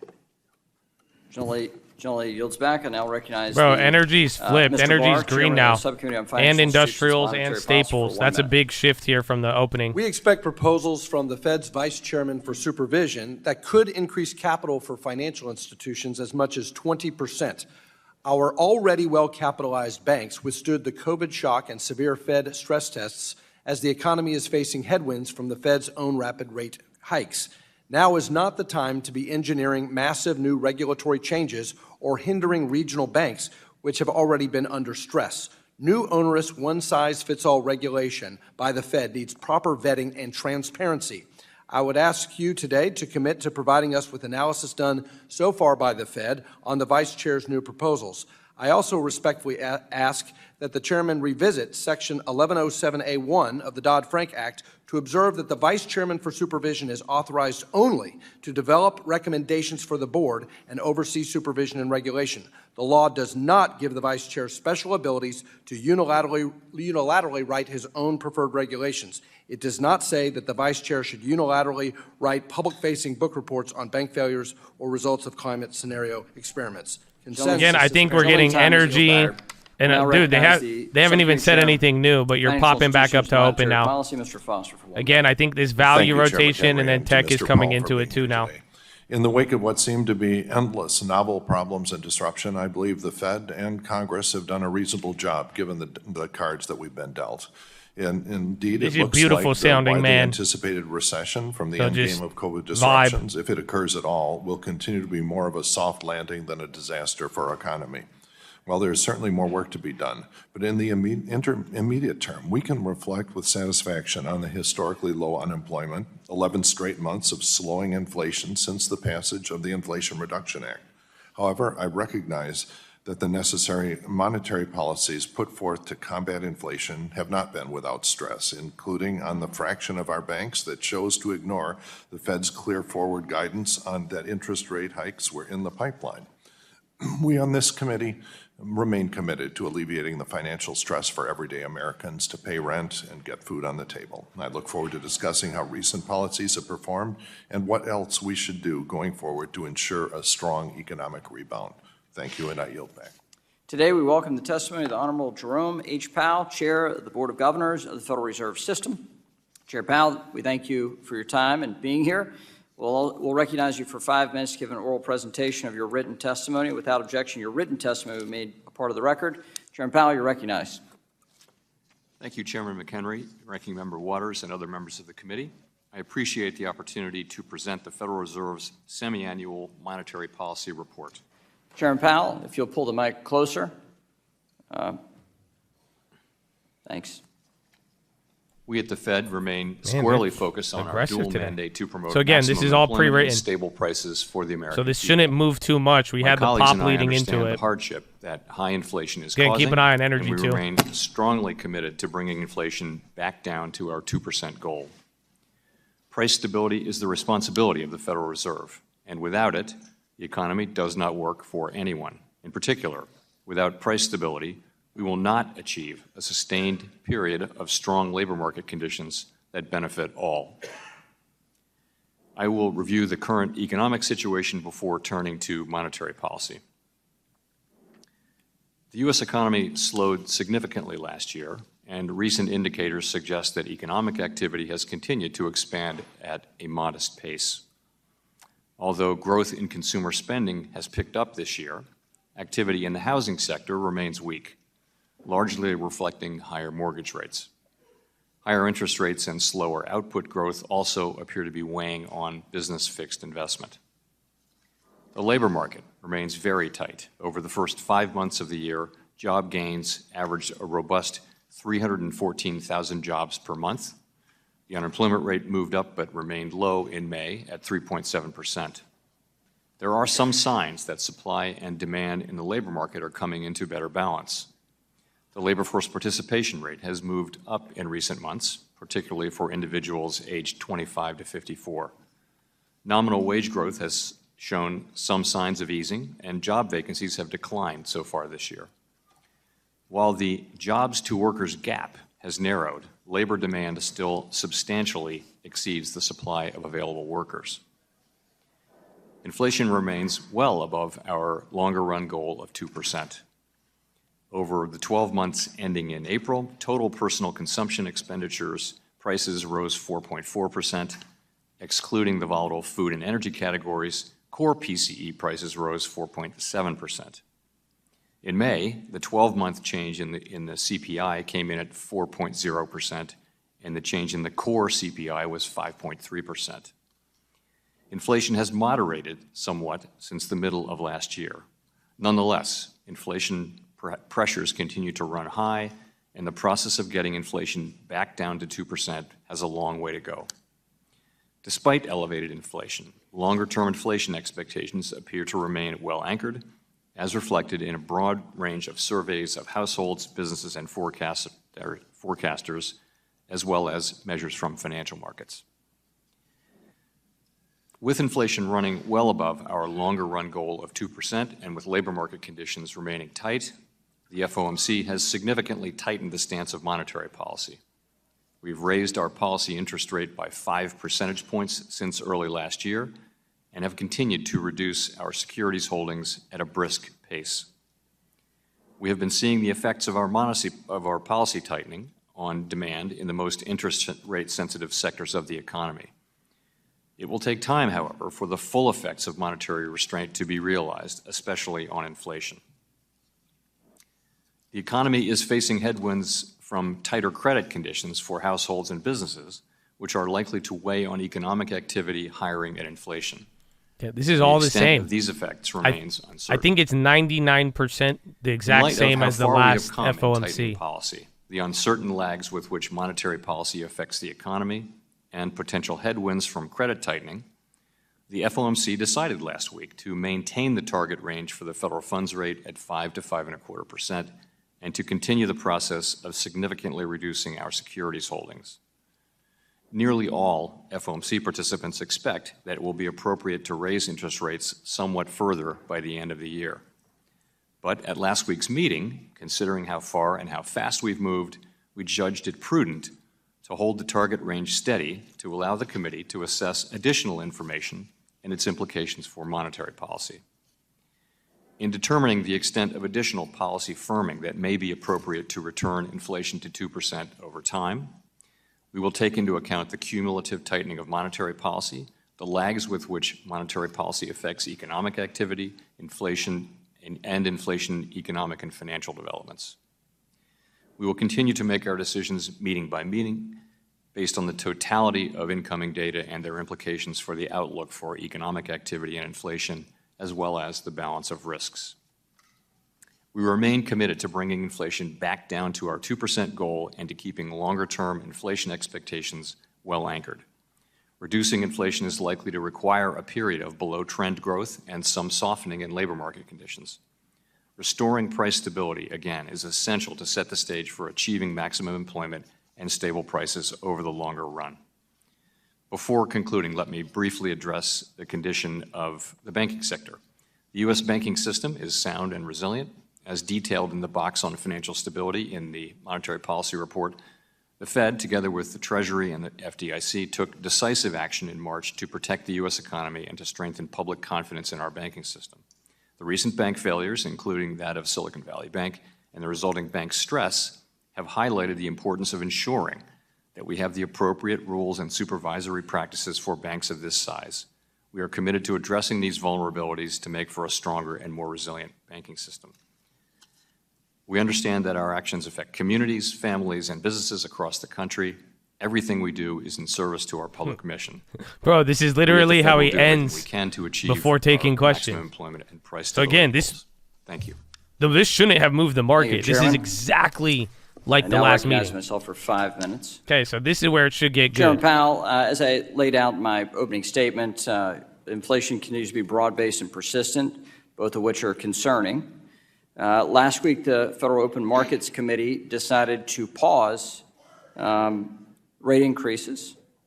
And at the same time, the committee alluded that it would raise rates more later in the year.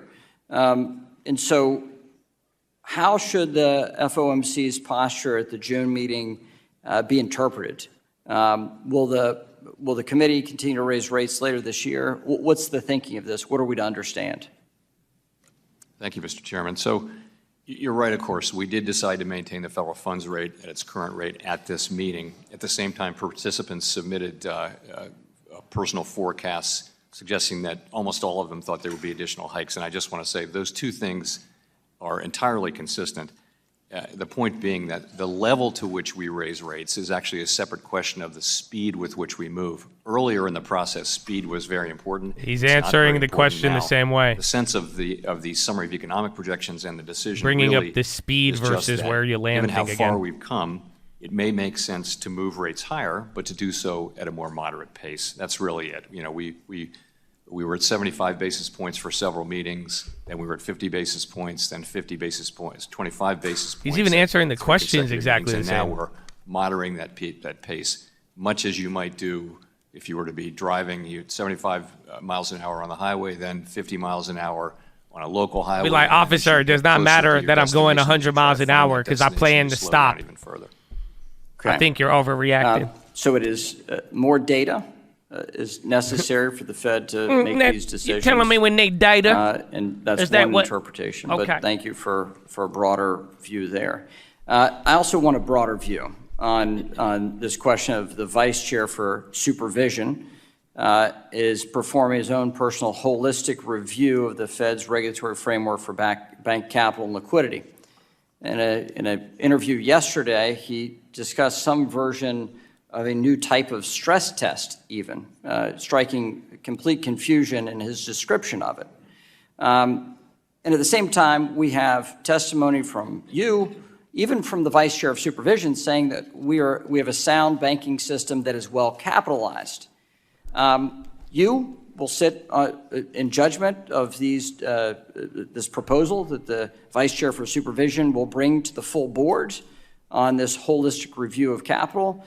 There are a lot of discussions about the amounts of capital he's talking about, the concern that this is pro-cyclical at a time where our economy with higher rates is, you're measuring what's happening in the broader economy, and at the same time we're going to have a major piece of capital required by financial institutions, which will further restrict lending. So how can you tell us to think about that, given your seat on the Open Markets Committee and as a Fed governor? How would you interpret that? So I guess I would say you're right. There are a significant number of proposals that are kind of in the works. They haven't been finalized, let alone brought to the board yet. And so I can't really get into specific details today. Well, we'd like your thinking, Chairman Powell. That's what we'd like. What I can share is, principles and how I will think about this. Regulatory proposals go to the board. Every person on the board, that's 6 governors now, has an obligation to evaluate and vote on those. And I'm one of those people. I also chair the board. So a couple things I would point out. Just first that he's trying to separate himself from the dot plot like last time. Again, not too volatile. This is what people like, and particularly as it relates to capital requirements. I do note the central importance of capital. We want banks to be resilient to shocks. We want them to be able to lend in good and bad times. We want, in particular, the GSIBs, the 8 largest banks, to have high levels, very high levels of capital and liquidity. Indeed, we spent years raising those levels over a long period of time. And I think there's broad agreement, as you point out, that and bonds are coming lower here now, strong. too. And then the chips question sold there off would be, first. what sorts of Values increases still will be kind of justified. holding a That's what bid, and we'll then be energy looking at. rocketed up. The other thing is to point out the trade-off between higher capital. The benefit of it, of course, is to have stronger banks that can lend and maybe survive more kinds of crisis environments. But there are costs as well. And I think it's going to be, as always, a question of weighing and balancing those costs. And that's what I'll be thinking about. The last thing I'll say about that is just we benefit from having banks of all different shapes and sizes in our system.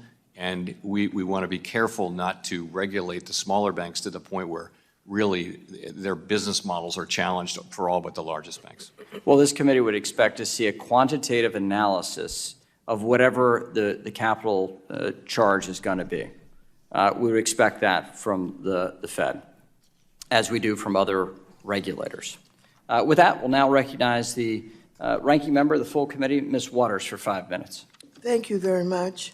Chair Powell, at this committee's last hearing on digital assets, my Republican colleagues proposed a stablecoin bill that would create 58 different licenses with federal regulatory approval. She's back. Over only 2 of the licenses. Okay. The remaining 56 licenses can be issued by each state, territory, and D.C. with little or no federal oversight, regulation, and enforcement. This proposal takes state preemption into a whole new level. It effectively allows every state to preempt another state. DC-based coins, for example, would be sold to individuals nationwide, and New York or North Carolina regulators could do nothing to protect their own residents, while even the Fed would be severely hamstrung in providing any oversight. I've argued that we should allow states to be part of this process, but we must have a strong, enforceable federal floor with a role for the Federal Reserve to approve and provide oversight of payment, stablecoins issued by non-banks in order to ensure that consumers are protected. Such a framework is similar to our dual banking system, and it would ensure that non-banks and banks are treated the same. We should also bear in mind that payment stablecoins are a new form of currency Bond hitting a new to low. allow individuals to pay for Again, things keep an eye on with energy, them. too. As such, And then do you distressed agree staples are that back it is up. important for the Text Fed the worst on the as day. our central bank to have a chance to approve or decline any state licensed non-bank entity before it starts issuing payment stablecoins nationwide? First of all, let me say we appreciate that we've been able to offer our views on these things to your staff and also the majority staff, and we appreciate the consideration that's given to our views. We do see payment stablecoins as a form of money, and in all advanced economies, the ultimate source of credibility in money is the central bank, and we believe that it would be appropriate to have quite a robust federal role in what happens in stablecoins going forward, and that leaving us with a weak role and allowing a lot of private money creation at the state level would be a mistake. But nonetheless, again, I do appreciate that we've been able go to the heard bathroom and share our views So with if he says with the anything committee. groundbreaking, Well, thank you so very Be on much. watch. I am appreciative for that clear answer. The I next yield my question time. that Thank I have you. for you is a bit unusual. But one of the reasons we push diversity is because those things that have not been discussed, issues of people of color, et cetera, have not been dealt with. I'm going to throw you something that you would not expect. Earlier this week, our nation celebrated Juneteenth, which Congress recognized as a national holiday for the first time since 2021. The holiday celebrates the day enslaved African Americans in Texas heard that they were free, 2.5 years after the Emancipation Proclamation was issued. To this day, Black Americans grapple with enduring racial economic inequality that has its roots in slavery, as evidenced by the Black-white gap in net worth and home ownership rates. My bill, the Federal Reserve Racial and Economic Equity Act, would require the Federal Reserve to carry out its duties in a manner that supports the elimination of racial and ethnic disparities in employment, income, wealth, and access to affordable credit. Now, the Fed has a number of duties: to pursue maximum employment in the monetary policy, to supervise banks for compliance with our fair lending laws, and to ensure the Community Reinvestment Act is administered in a way that puts an end to discriminatory redlining practices by banks. Do you agree with me and Atlanta Federal Reserve President Raphael Bostic, among others, that the Fed has a role to play in addressing racial economic inequality? Hold on, I heard Its Bostic. work until Congress passes this bill. How about What steps equality will the Fed in terms can of the take Fed to not address trading bonds racial while and we can't? economic No? inequality? Okay. Bye. So we Going back to we Pete. do consider inequality in the economy as part of our thinking about decisions, but ultimately, and those are certainly highly valuable social goals to pursue. I would say our ability to take part in addressing those issues is fairly limited. We have one federal interest rate that we set. We do try to keep in mind, as you know, not just the aggregate national level of unemployment or employment, but also that for different ethnic groups. So we take that into account, but I would think, and I think that's just part of making sure that we feel like we have all Americans in the room with us when we're making decisions on monetary policy. I will say, though, I think other agencies are better suited to address these deep issues. Thank you. We must have this continued discussion on racial equality. I yield back. The lady yields back. We'll now go to the Vice Chair, Mr. Hill of Arkansas, for 5 minutes. I thank the Chairman of the committee, and Chairman Powell, great to have you back before the committee. And this morning, you've reiterated, and certainly Vice Chair Barr has reiterated a number of times, that the banking industry here in the United States is well capitalized. And in fact, capital levels have remained robust despite COVID-19, with a 20% plus unemployment rate increase and a 9% output gap. They've remained stable through government shutdowns. They've remained stable through severe stress testing. And maybe more importantly, just in the last few months, since the first week of March, you've seen strong capital come into play as we've grappled with the reality of a 40-year increase in short-term interest rates and that impact on banks. But as the chairman said, Michael Barr continues to say he wants to increase capital requirements on certain financial institutions. And in March, you testified that you said, I will do everything I can possibly do to bring people together, meaning on the Board of Governors, in consensus and have a capital framework that could be broadly supported. So to what extent have you and the other governors been involved in this so-called holistic review by Vice Chair Barr? Has he briefed the other members of the Board of Governors thus far? Yes, and we've all been briefed by staff, really, on the proposals, but as I mentioned, they're still somewhat in motion. But yes, we've been briefed. So you would say those proposals are still under consideration and that there's no final decision that's been taken by the board? No, well, no. Once the proposals really do settle down and are written up, they'll come to the board for a full discussion and a vote. Has the Fed board reconstituted now the Committee on Supervision and Regulation? The membership of it? Oh, who's on that committee now? So that committee is chaired by Vice Chair Barr, and it also includes Governor Jefferson, and it includes Governor Bowman. When you look at capital in the U.S., and I look at the globally significant banks here versus other places in the world, we ran up before the questions, banks, the U.S. GSIBs are better capitalized than their global peers in Europe or in Asia? So we're certainly at or near the top of the league table. I think there are a couple other jurisdictions that also have broadly similar levels of capital strength. But yes, we're at the top of the league table. I looked at it this morning, and U.S. GSIBs have 11.3% capital without any kind of modification compared to their European competitors at only 9.9%. So would you say that we're better capitalized than the European banks, the European GSIBs? I hate to call out the other jurisdictions, but I would say our banks are very strongly capitalized and also competing quite successfully globally outside the United States. Yeah, I agree, and I think we've strengthened capital, we've strengthened our supervision, notwithstanding the problems that we saw this spring, which we've talked about ad nauseum here. But that capital standard does make American banks, I think, stand out. And wouldn't Basel, the so-called Basel III holistic reforms, wouldn't it be better if the European banks did a holistic review and actually got their capital up to American standards? So I think they are bound by the same, no one's bound by these, but they have agreed to follow the same standards, and I think they're going through the same process we're going through. Same topic, are the FDIC supervisory process and the OCC supervisors, are they involved and engaged with Vice Chair Barr in looking at this, quote, holistic review of capital adequacy? I think, in other words, are they providing their input to the Vice Chair for supervision in their own views on this topic? On the regulatory proposals that are relevant to them, yes. I think on the capital proposals, yes, I believe so. And you made a comment a minute ago, I think, to Chairman McHenry's questions about that you'd like to see rules and supervisory rules consistent over time. And I think that's frustrating here. We see change in administration. Sometimes we see change in rules, which is, I think, frustrating to the private sector and to market participants.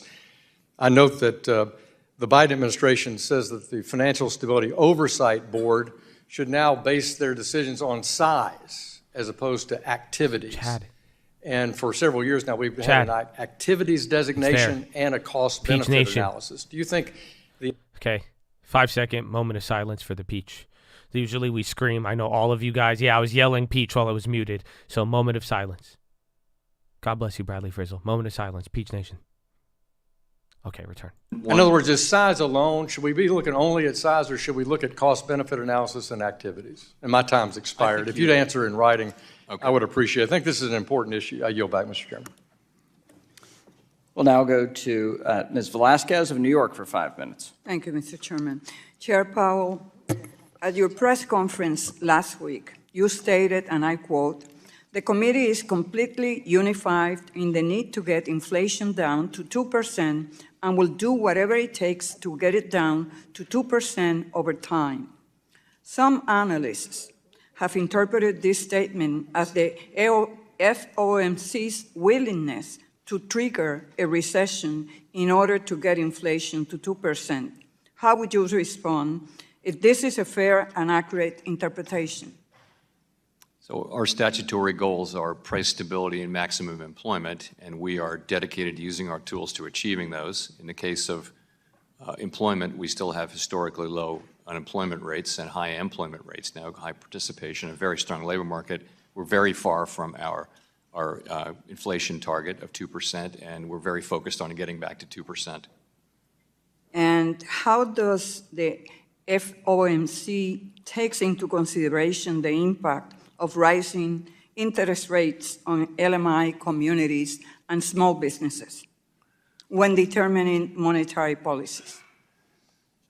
So we only have one interest rate to raise or lower. It's not true, but mainly one main interest rate to raise or lower, and it applies to everyone. But I would say that inflation hits LMI communities and people generally at the lower end of the income spectrum much harder than people in the middle or at the high end, because high inflation can get you into trouble right away if you're living on a fixed income just to cover the basic necessities. So it is for the benefit of those people that we must get inflation under control. It's for the benefit of all Americans, but particularly for those people. And we keep that in mind as we are strongly committed to getting inflation back down to 2% over time. Well, and they are the same people that are having a hard time accessing loans, the same with small businesses.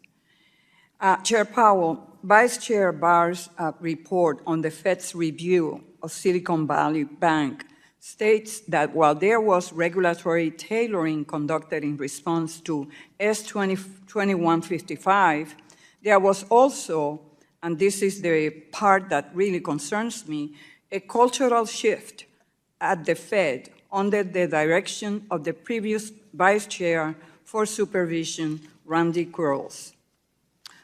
According to the report, this shift included pressure to reduce burdens on firms, meet a higher burden of proof for a supervisory conclusion, and a need to accumulate more evidence than in the past.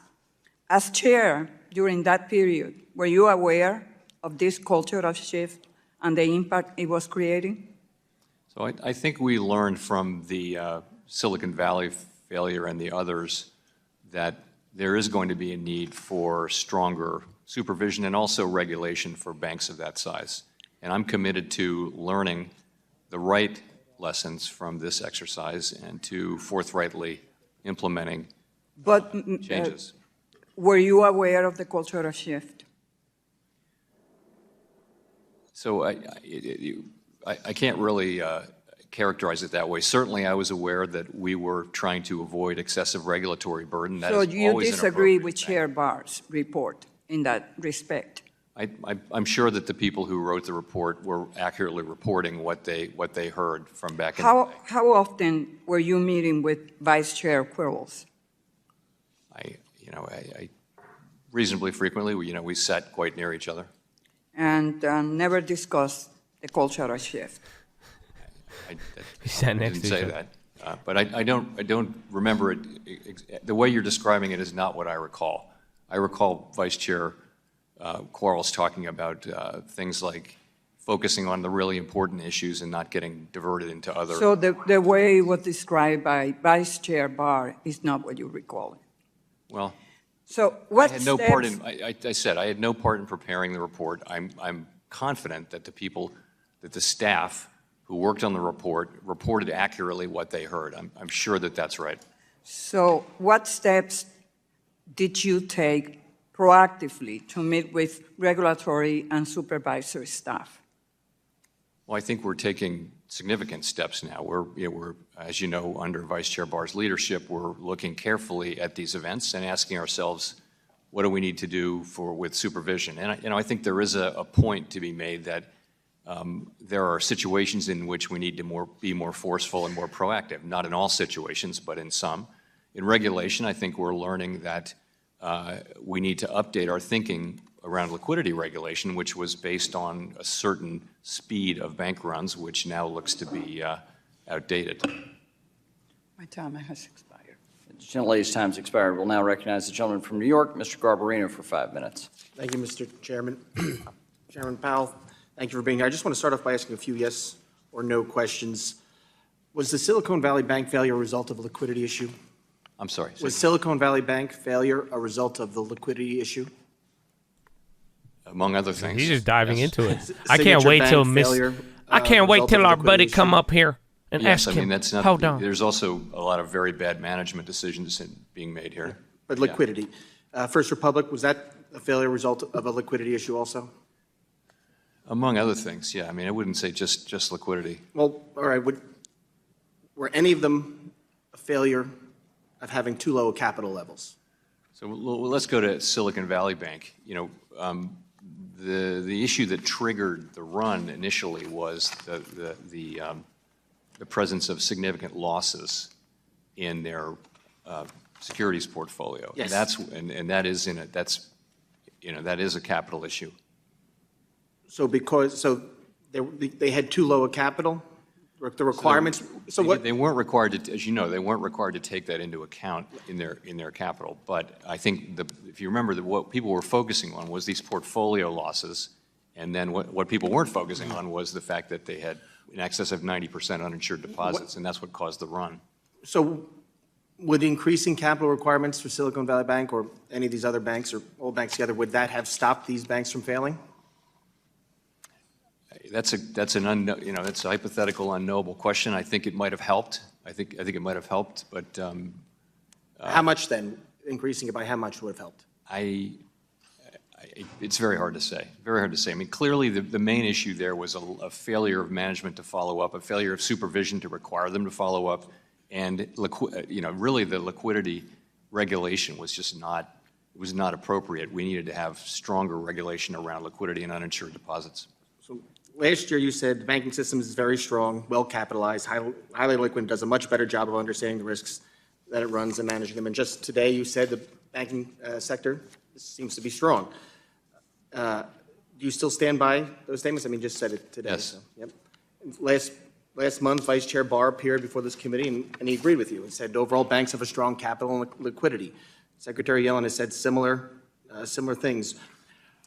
But today, even though you've all said that banks seem to have strong capital, you seem to lead us today by saying the bank's considering what increase would be appropriate of capital requirements. So has the board already decided that an increase will happen? They're just deciding what's the size of the increase for capital requirements? No. What I meant to say, what I thought I said was that any increase above these levels would need to be shown to be justified.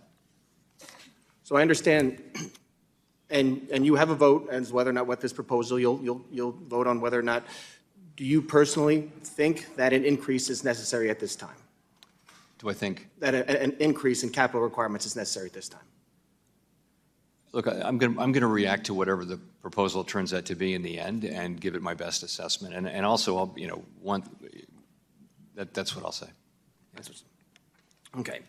You just also said that credit is tightening. Won't increasing capital requirements further tighten credit?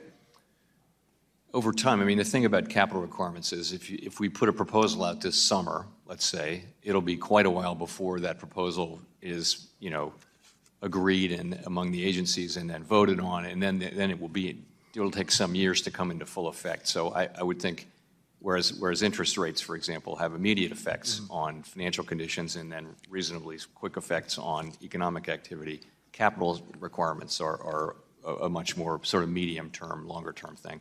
So I'd like to move on to what the impacts on lending, raising capital requirements would have. According to an academic literature by the Basel Committee on Banking Supervision, a 1% point increase in capital requirements chips keep breaking down. Bonds got a surprise bid ahead of this drop, and now we're near the low. But this isn't off of what he's saying.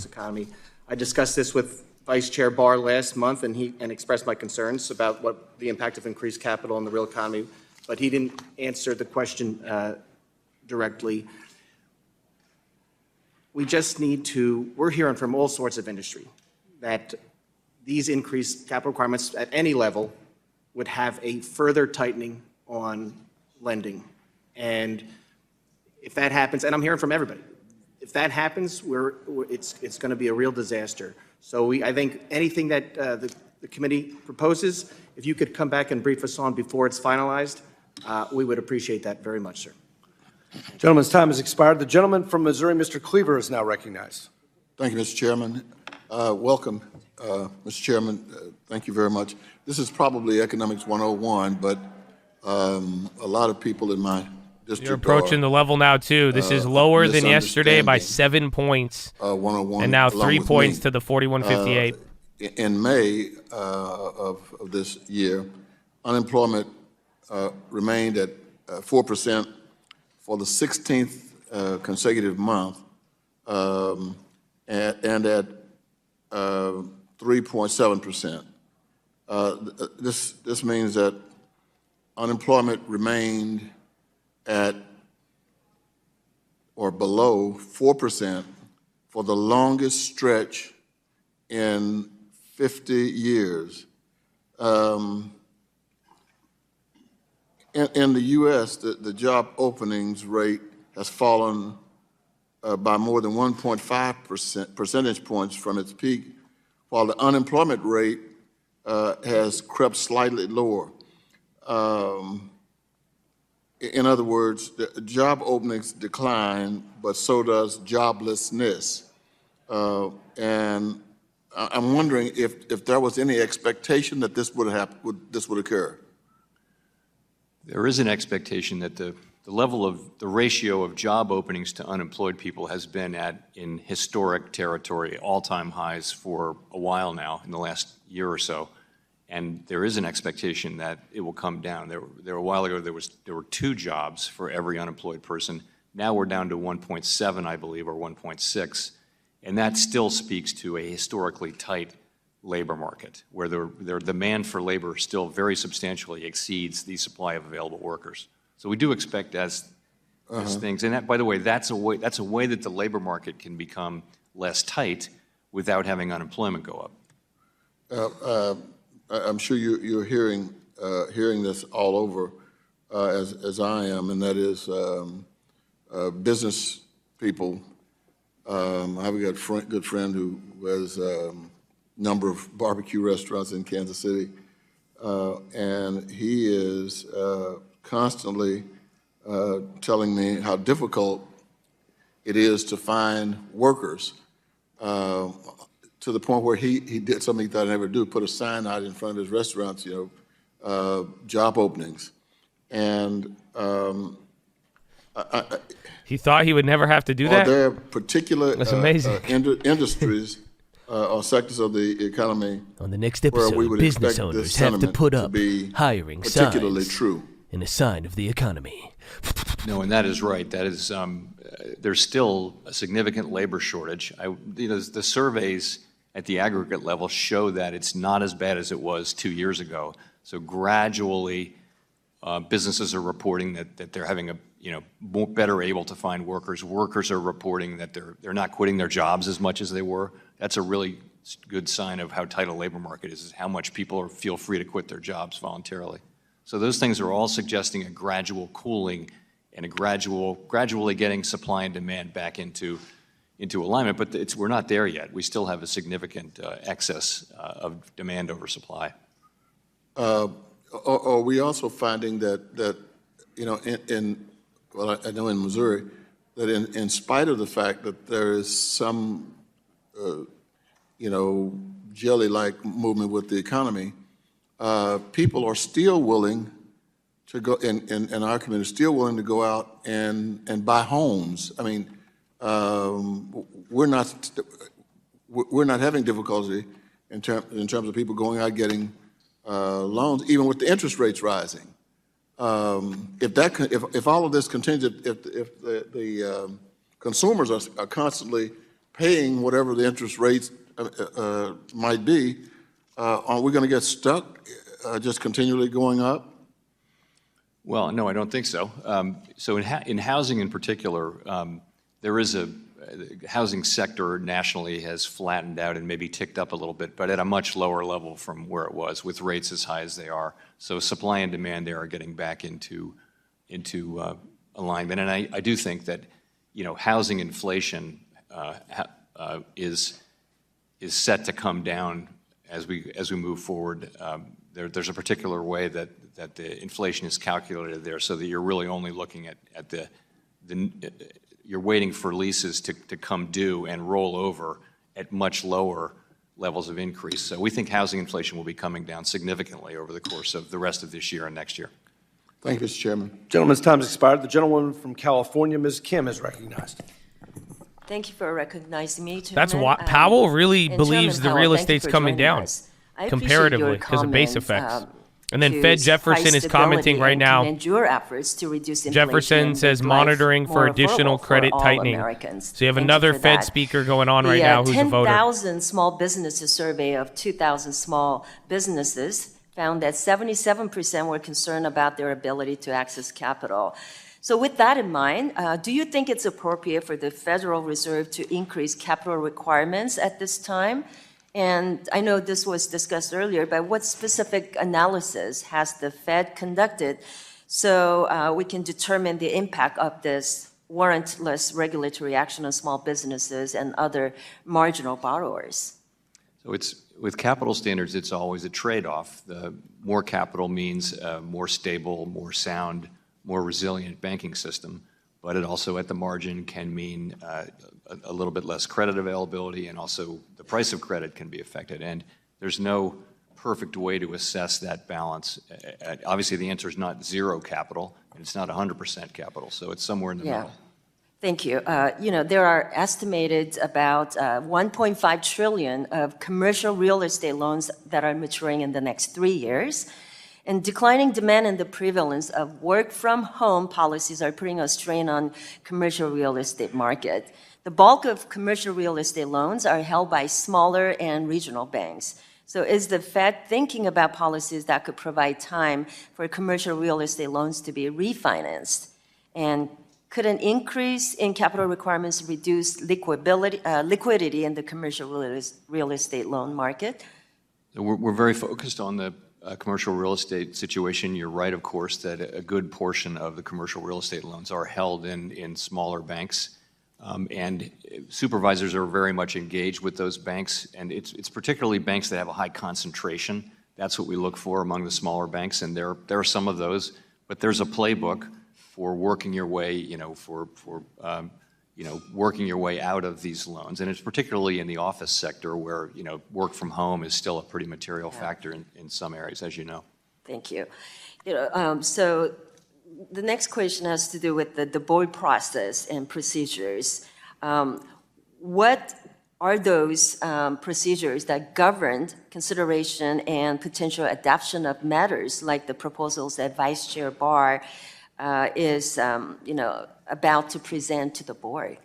So on regulation, as opposed to supervision, on regulation, the Board of Governors votes on regulatory proposals, and it's a majority vote. We now have 6 voters, so when there is a proposal, it will be briefed carefully, and then we will have we'll have a meeting, or it can be done actually virtually, and probably will be that way, as most of our meetings are, and then we have a vote.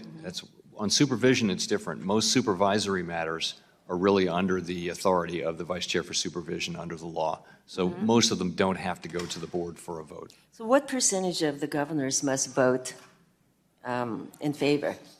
Majority. The majority of them? Okay.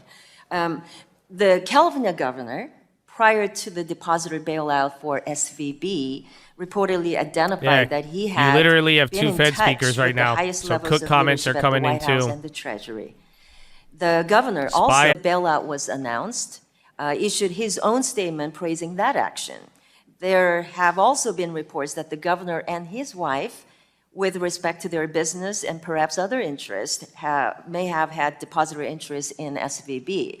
So when the Federal Reserve Board, the FDIC board, and Secretary Yellen, in consultation with the president, recommended invoking the systemic risk exception for SVB, and then decided to provide blanket insurance even on uninsured balances, did the Fed or any others, to your knowledge, perform any conflict of interest due diligence? No. I mean, we were in an emergency situation on Monday morning. There was going to be, and there was a run on banks that looked, that So had looking back, uninsured do you think depositors. there was So any we carried out our Yeah. duties, and I'm actually pretty sure we did the right thing. And you don't think there was any conflict of interest, even looking I back? have nothing. I have absolutely no knowledge on that. Okay. Well, thank you. Thanks for being here. I yield back the balance of my time. Gentlelady yields back. The gentleman from Texas, Mr. Gonzalez, is recognized. Thank you, Mr. Chairman and Ranking Member. Thank you, Chairman, for being here with us this morning. The June Federal Open Market Committee report indicates inflation in the U.S. and abroad continue to ease but remain elevated. In response to the FOMC that has the proposed interest rate increases up until June 14th, recommendations to pause interest rate hikes for the first time this year, research has shown that the effects of monetary policy decisions, like raising interest rates, can take, on average, 42 months to be realized fully in the United States, meaning we may not fully understand the effects of this first increase in rates of March 2022 until next fall. With that in mind, how have our recent tightened monetary policies impacted the strength of the U.S. dollar and how it is valued globally? Let me say that there's a lot of uncertainty around how long it takes monetary policy to affect real activity. There's no agreement on 42 months or any particular thing. There are more energy moves, SPY back to the pin level, So and then a couple of those food plays, and then value plays still going. Everything's still red. The Treasury Dow is Department close to has going green. responsibility for the level of the dollar and the stewardship of the dollar as a currency. We don't actually comment on that. We don't look at any particular level. It's just another, to us, it's a financial condition. A stronger dollar means certain things, and a weaker dollar means certain other things. But it continues to be a concern here in this committee. Also, Chairman, as you're aware, the Federal Reserve's core mission is to keep employment up and inflation down. Although I understand the calls for climate-related financial risk management from my colleagues, we should be focusing on the economic state of our country. The credit of the U.S. dollar is at jeopardy, and as you know, we've had global pressure recently, and we need to be sending a clear message that the world can rely on the full faith and credit of the United States dollar. We should be focusing on mitigating the calls to reduce dependency of the U.S. dollar. Monetary policy changes implemented in the U.S. are likely to cause a ripple effect throughout the global economy. With that said, would you agree that monetary policies to directly address climate change should be made by Congress and not the Federal Reserve, and implementing monetary policies and supervisory tools to exclude energy leaders from capital and financial institutions would have a grave impact on local, state, federal, and even global economies? a strong agreement around the fact that we have quite a narrow role in climate change, and really the important decisions about climate change need to be made by elected people, not by the Fed. Thank you, and I yield back. Gentleman yields back. The gentleman from Florida, Mr. Donalds, is recognized. Thank you, Mr. Chairman. Chairman Powell, thank you for being here. Really appreciate you being here. Look, I got to say, first of all, it was good to hear from the other side of the aisle. Good to hear. The Federal Reserve. So you're coming down a little bit. Tesla's breaking. Good news, bad news. With respect to climate I don't know what the change good or news climate is. Bad news. mitigation or There's still whatever the 2 case more may hours be. of this. The Fed, you guys have a big enough job as is. adding anything like that to your job, I think will be wholly detrimental to the American economy. So I, for one, this morning am glad to hear that coming from the other side of the aisle. You've had a couple questions already on capital, bank capital, et cetera. Look, some of the current views are that continuous raises of bank capital will increase costs to our economy anywhere from $50 to $200 billion. What's your view of the current desire or mode of Vice Chair Barr to fully implement the Basel III capital standards? Well, I think that's the next thing. Vice Chair Quarles was working on that. It didn't get completed for various reasons, but I think that's an international capital standard that we should go ahead and complete. As to the right level of capital, that's a discussion we're about to have. Are you guys at the Fed? Are you guys kind of concerned about the fact that now it seems like the European regulators are starting to pull back from that? Like they're starting to think about capital standards being too much for European banks, and that they're starting to recede from what was, I assume, kind of a handshake agreement in years gone by. Yeah, I'm not hearing that exactly. We'll be watching that carefully, though. Okay. Overall, just with respect to capital, let's take a step back. Obviously, since 2008, 2009, we have, in my view, aggressively gone through this process of increasing capital standards and capital requirements on a Tier 1 capital for banks. In retrospect, do you think that's been a net positive to the overall banking environment, or do you believe it's been a negative to the overall banking environment? I think it's been a net positive, and as I pointed out earlier, U.S. banks have competed very, very successfully through this period, despite what were pretty significant capital increases that we put in a few years back. So it really has led to a very strong, and also made it well through the pandemic period, I thought, and I think that was a pretty good test. So even though the government did do a lot to support the economy, still, I think that those capital hikes that we made in the last cycle come through looking pretty good. Do you guys at the Fed, do you have a view of, I say you guys because I know you're the chairman, but there's other members as well. Do you have a view of the concern about community banking in the United States, or a lack thereof of community banking? It has been shrinking quite significantly over the past 10 to 12 years. Very, very much so. It's a focus for us. We understand the importance of community banks, that they provide a different service and a really important service to smaller businesses and communities. And community banks have been consolidating for 30 years now. So it's really a secular trend as people have moved to bigger cities and things like that. But we don't want to do anything to move that along. We think that the world's not a better place with fewer community banks, and we try to keep that in mind in all of the regulatory and supervisory things that we do. Do you think that federal regulatory policy, in part from Congress, has led to a supercharging effect of diminished community banking in the United States? It's probably been a factor, but I do think there have been important demographic factors as well. And also having interstate banking. Interstate banking only became legal quite recently, and that also has led to consolidation. You can look back, though, look back 30 plus years, and you've seen a very steady decline. So I think there are demographic and other factors driving it, but regulation can fall as a fixed cost, which means that institutions need to be bigger, and I think that's probably part of the story.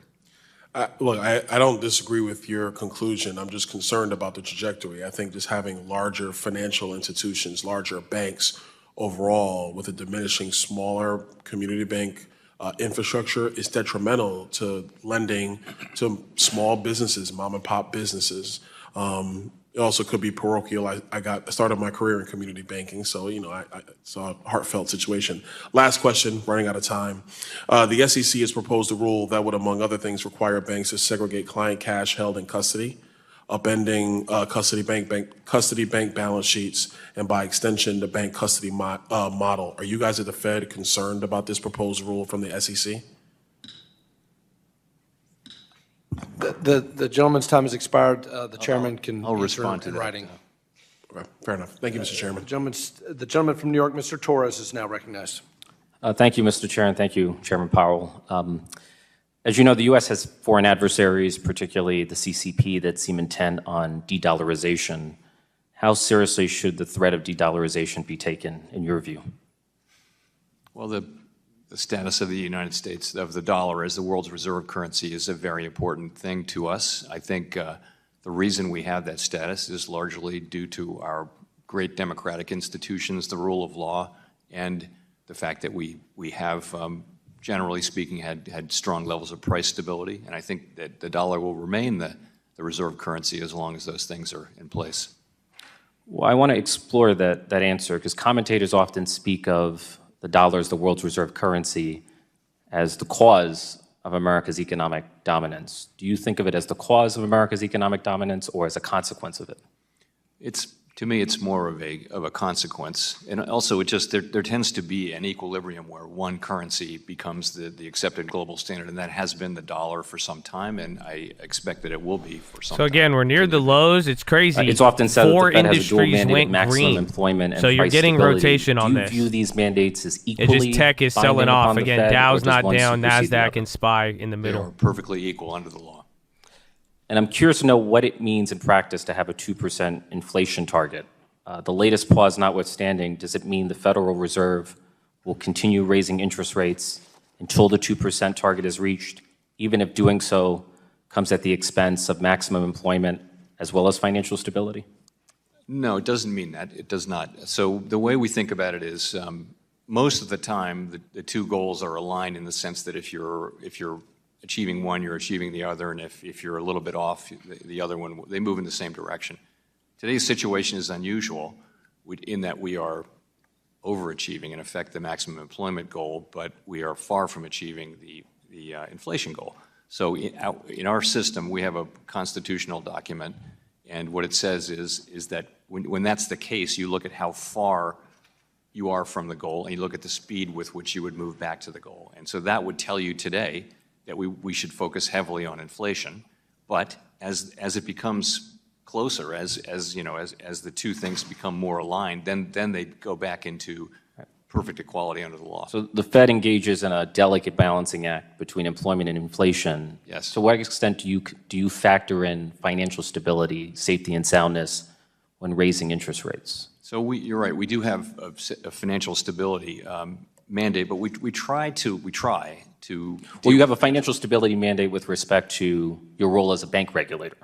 But when it comes to also just generally, we're the lender of last resort. Central banks were originally created to support the financial system in times of stress and to make sure that you don't get into times of stress. So I would say that, sorry, what was your question before that? It was to what extent do you factor in safety and soundness when setting interest rates? Sorry. So we really try hard to use our financial stability tools for financial stability purposes and our monetary policy tools for monetary purposes. The reality on the ground is much messier than that. They're very much entangled, and one affects the other. So the separation is not at all perfect. But we do think of these as separate things with separate tools. Do you think that the Silicon Valley bank failure revealed a deeper tension between the safety and soundness mandate of the Fed as a bank regulator and the mandate of the Fed as an administrator of monetary policy? I would say no, and I'll tell you why. Interest rate risk is, one of the most basic banking risks. We supervise for it. Overwhelmingly, U.S. banks did manage their interest rate risk. Silicon Valley Bank didn't, and even though we were, the supervisors were pointing that out to them, they just didn't take, the bank didn't take action quickly enough. So I would have thought that you can say that it was interest rate hikes that caused portfolio losses, but it was management that failed to hedge against those losses and failed to hold appropriate liquidity. In the pre-COVID world, we had the best of both worlds, low unemployment, low inflation for decades. Do you believe that we could return to that best of both worlds, or are high interest rates a new normal in the American economy? So we will return to 2% inflation and maximum employment. What will be the level of interest rates there? That's a really good question. And do you suspect it's going to settle at a higher level than we've known historically? I think it's really hard to know. It's a great question. We talk about this a lot. The people who argue that they will move it back down just point to the fact that it was really global factors that drove rates down in the first place. Maybe the truth is somewhere in the middle. Gentleman's time has expired. The gentleman from Nebraska, Mr. Flood, is recognized. Thank you, Mr. Chairman. Chairman Powell, I'd like to discuss the continued efforts to unwind years and years of quantitative easing and what it's done to our Federal Reserve balance sheet. If you take a look at the size of the Federal Reserve's balance sheet since the 2008 financial crisis, we've seen an alarming increase from around $800 million to today's $8.3 trillion in assets. Back in 2018, you did start the work of winding down the balance sheet. You managed to offload roughly $700 billion assets between the beginning of your time as Federal Reserve Chair and August of 2019. The problem was, shortly after your efforts began, we had another major economic shock, the COVID-19 pandemic, that caused the Fed to once again return to quantitative easing as a form of economic relief. Pretty soon, the Federal Reserve's balance sheet had increased another $4 trillion in size. That's how we made it to the balance sheet level that we are at today. I understand you have started working to shed some of the Federal Reserve's balance sheet, and I appreciate the work. That being said, the scale involved here, to me, is startling. My concern, Chairman Powell, is that efforts to shed assets from the Fed's balance sheet have never been anywhere as quick as efforts to build it back up. Our economic cycle does go through recessions from time to time. It's not always boom, but some bust too. If we continue a pattern of rapidly building up the Federal Reserve's balance sheet in bad times and slowly shedding assets in good times, we're going to see the balance sheet grow significantly over time. Chairman Powell, is this a concern of yours? And to pair with that question, long-term, how can we avoid an environment where any effort to unwind the Federal Reserve's balance sheet is undone anytime there's an economic shock? It is a concern, and that's why we are this time the balance sheet roll-off is much faster than it was back in the first episode. We also know more. We hadn't grown our balance sheet like that, and we hadn't shrunk it before. Now we have experience with that. So we are moving back down to a level that will be appropriate for our new framework. By the way, we won't go back to a framework where we were dealing with scarce reserves. We like the administrative rate framework that we're in now. But it is important that the balance sheet not just grow with every cycle, and I think I'm very conscious of that. Chairman Powell, do you have an optimal Fed target for the size of what the balance sheet should look like? A number? I'll give you the idea, and that is, you find the number, but the idea is that it's smaller than now. It's a place where reserves are abundant, and also have a little bit of a buffer on top of that so that we don't accidentally run into reserve scarcity. Demand for reserves can be volatile, and you don't want to find yourself, as we did a few years back, suddenly finding that reserves were scarce, even though we didn't see it coming, and we then had to put more reserves into the system at a time when we didn't want to be doing that. So I think you want to have a level where we have ample reserves plus a buffer, and that'll be a % of GDP that we get down to, and we're moving in that direction pretty smartly. Chairman Powell, realistically, how quickly can the Federal Reserve unwind its balance sheet? What's the threshold beyond which an asset sell-off by the Federal Reserve would disrupt our markets? So we don't sell assets. What we do is we allow them to mature and passively roll off, and that's what we're doing to the tune of about $1 trillion a year. And we're in the middle of that process. Now we will, it's an empirical question. You're going to find a level that is still ample, plus a bit of a buffer, and that's how we're thinking about it. Thank you, Mr. Chairman. I would just reiterate my concern on this issue. I fear that having the Federal Reserve backstop so much of our economy through the holding of treasuries and mortgage-backed securities is not sustainable long-term. Thank you, Chairman. I yield back. Gentleman yields. The gentleman from New York, Mr. Horsford, or Nevada, Mr. Horsford is recognized. I thank the chair and the ranking member for holding this important hearing, and thank you, Chair Powell, for appearing before the committee today. Before I begin, I'd like to ask permission to enter into the record editorial by the Las Vegas Sun entitled "Economy Infrastructure Thrive When Dems Have the Reins," dated June 16, 2023. Without objection. During this time of increased economic uncertainty, it is more important than ever that the Federal Reserve fulfills its dual mission of maximizing employment and supporting price stability. There is no doubt that it is difficult, and the needle that has to be threaded is very specific. However, the human cost is simply too great for us to get this wrong. Sometimes we need to be reminded that there are real people behind the economic data and that the actions taken by both Congress and the Fed have real consequences for everyday Americans. Everyday Americans who want to know that myself and my colleagues are dedicated to creating an economy that actually works for them, which is why I was pleased that last week the Federal Reserve decided to pause your interest rate hikes and take stock of the overall economic picture.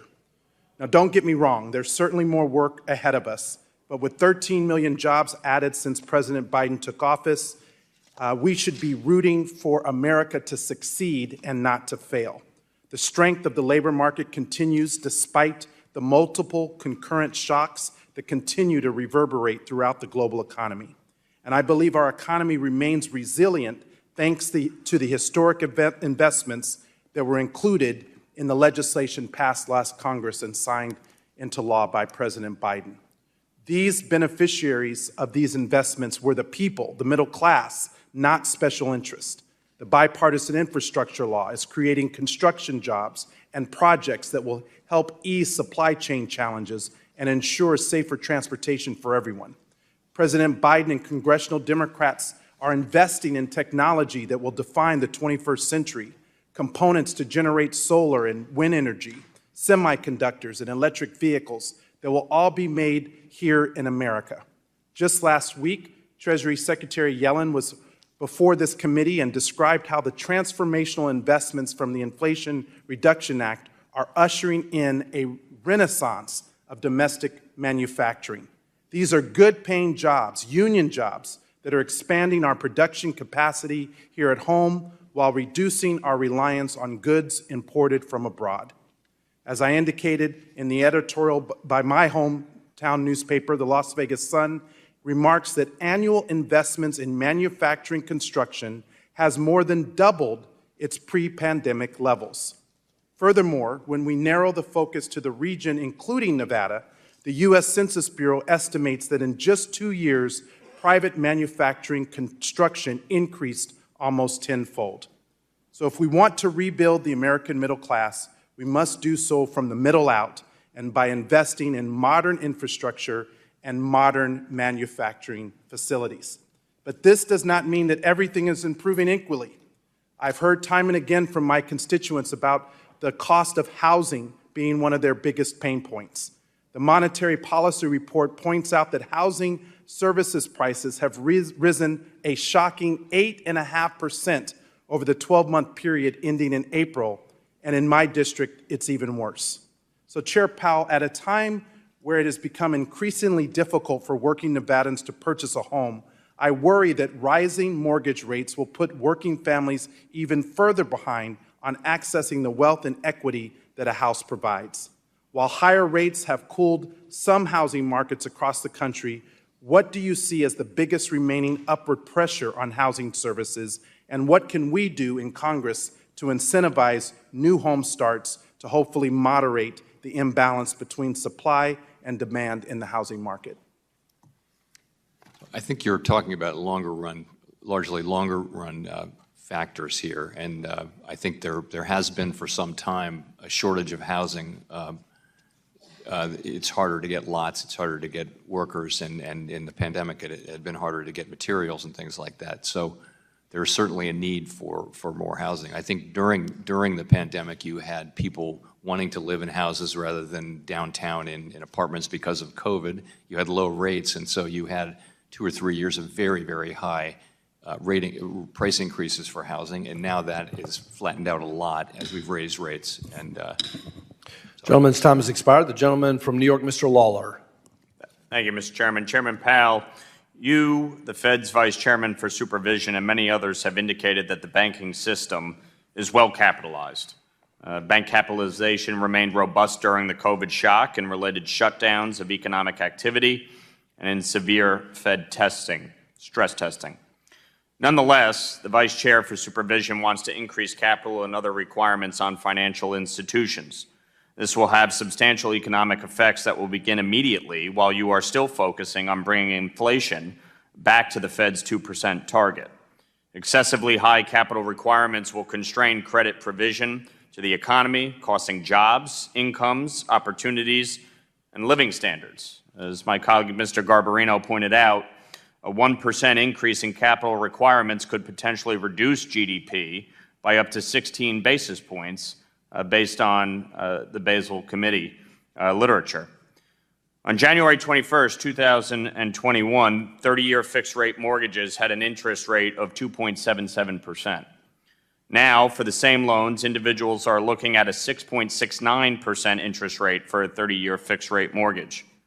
For the median home, valued at $436,800, the difference from less than 2.5 years ago to now equates to over $300,000 more over the course of the loan. For the median household making around $71,000 a year, that extra $10,000 a year out of pocket in mortgage costs is crushing. Some areas like my district are even harder hit Again, due to values the still high keep cost going. of living and the lack of housing. Gas Combine that with explosion inflation on at or Paris above left 4%, bank. and these factors are taking Uh-oh. a real toll on the average American family, including in the Hudson Valley. Now, further decreasing the availability of credit to households and businesses across the country would only likely worsen this crisis. So, Chairman, do you agree that excessively high capital levels constrain banks' lending capacity with spillover effects on jobs and living standards for Americans, and effects would begin immediately, independent of any proposed phase in timing? I do think that, as I mentioned earlier, there is a trade-off between safety and soundness and availability of capital, and you want to get that balance right. But respectfully, you have testified that there was more than enough capital in these banks. So where are we unsafe and unsound that we would require more capital requirements? Well, as I mentioned, that's the question we're going to be asking as we review the proposals when they do come forward. We don't have a proposal in front of us at this point, and I think as I mentioned, any increase in the capital for the large banks would need to be justified. I don't know that there will be much in the way of capital increases proposed for banks other than the very large banks, but we'll have to see.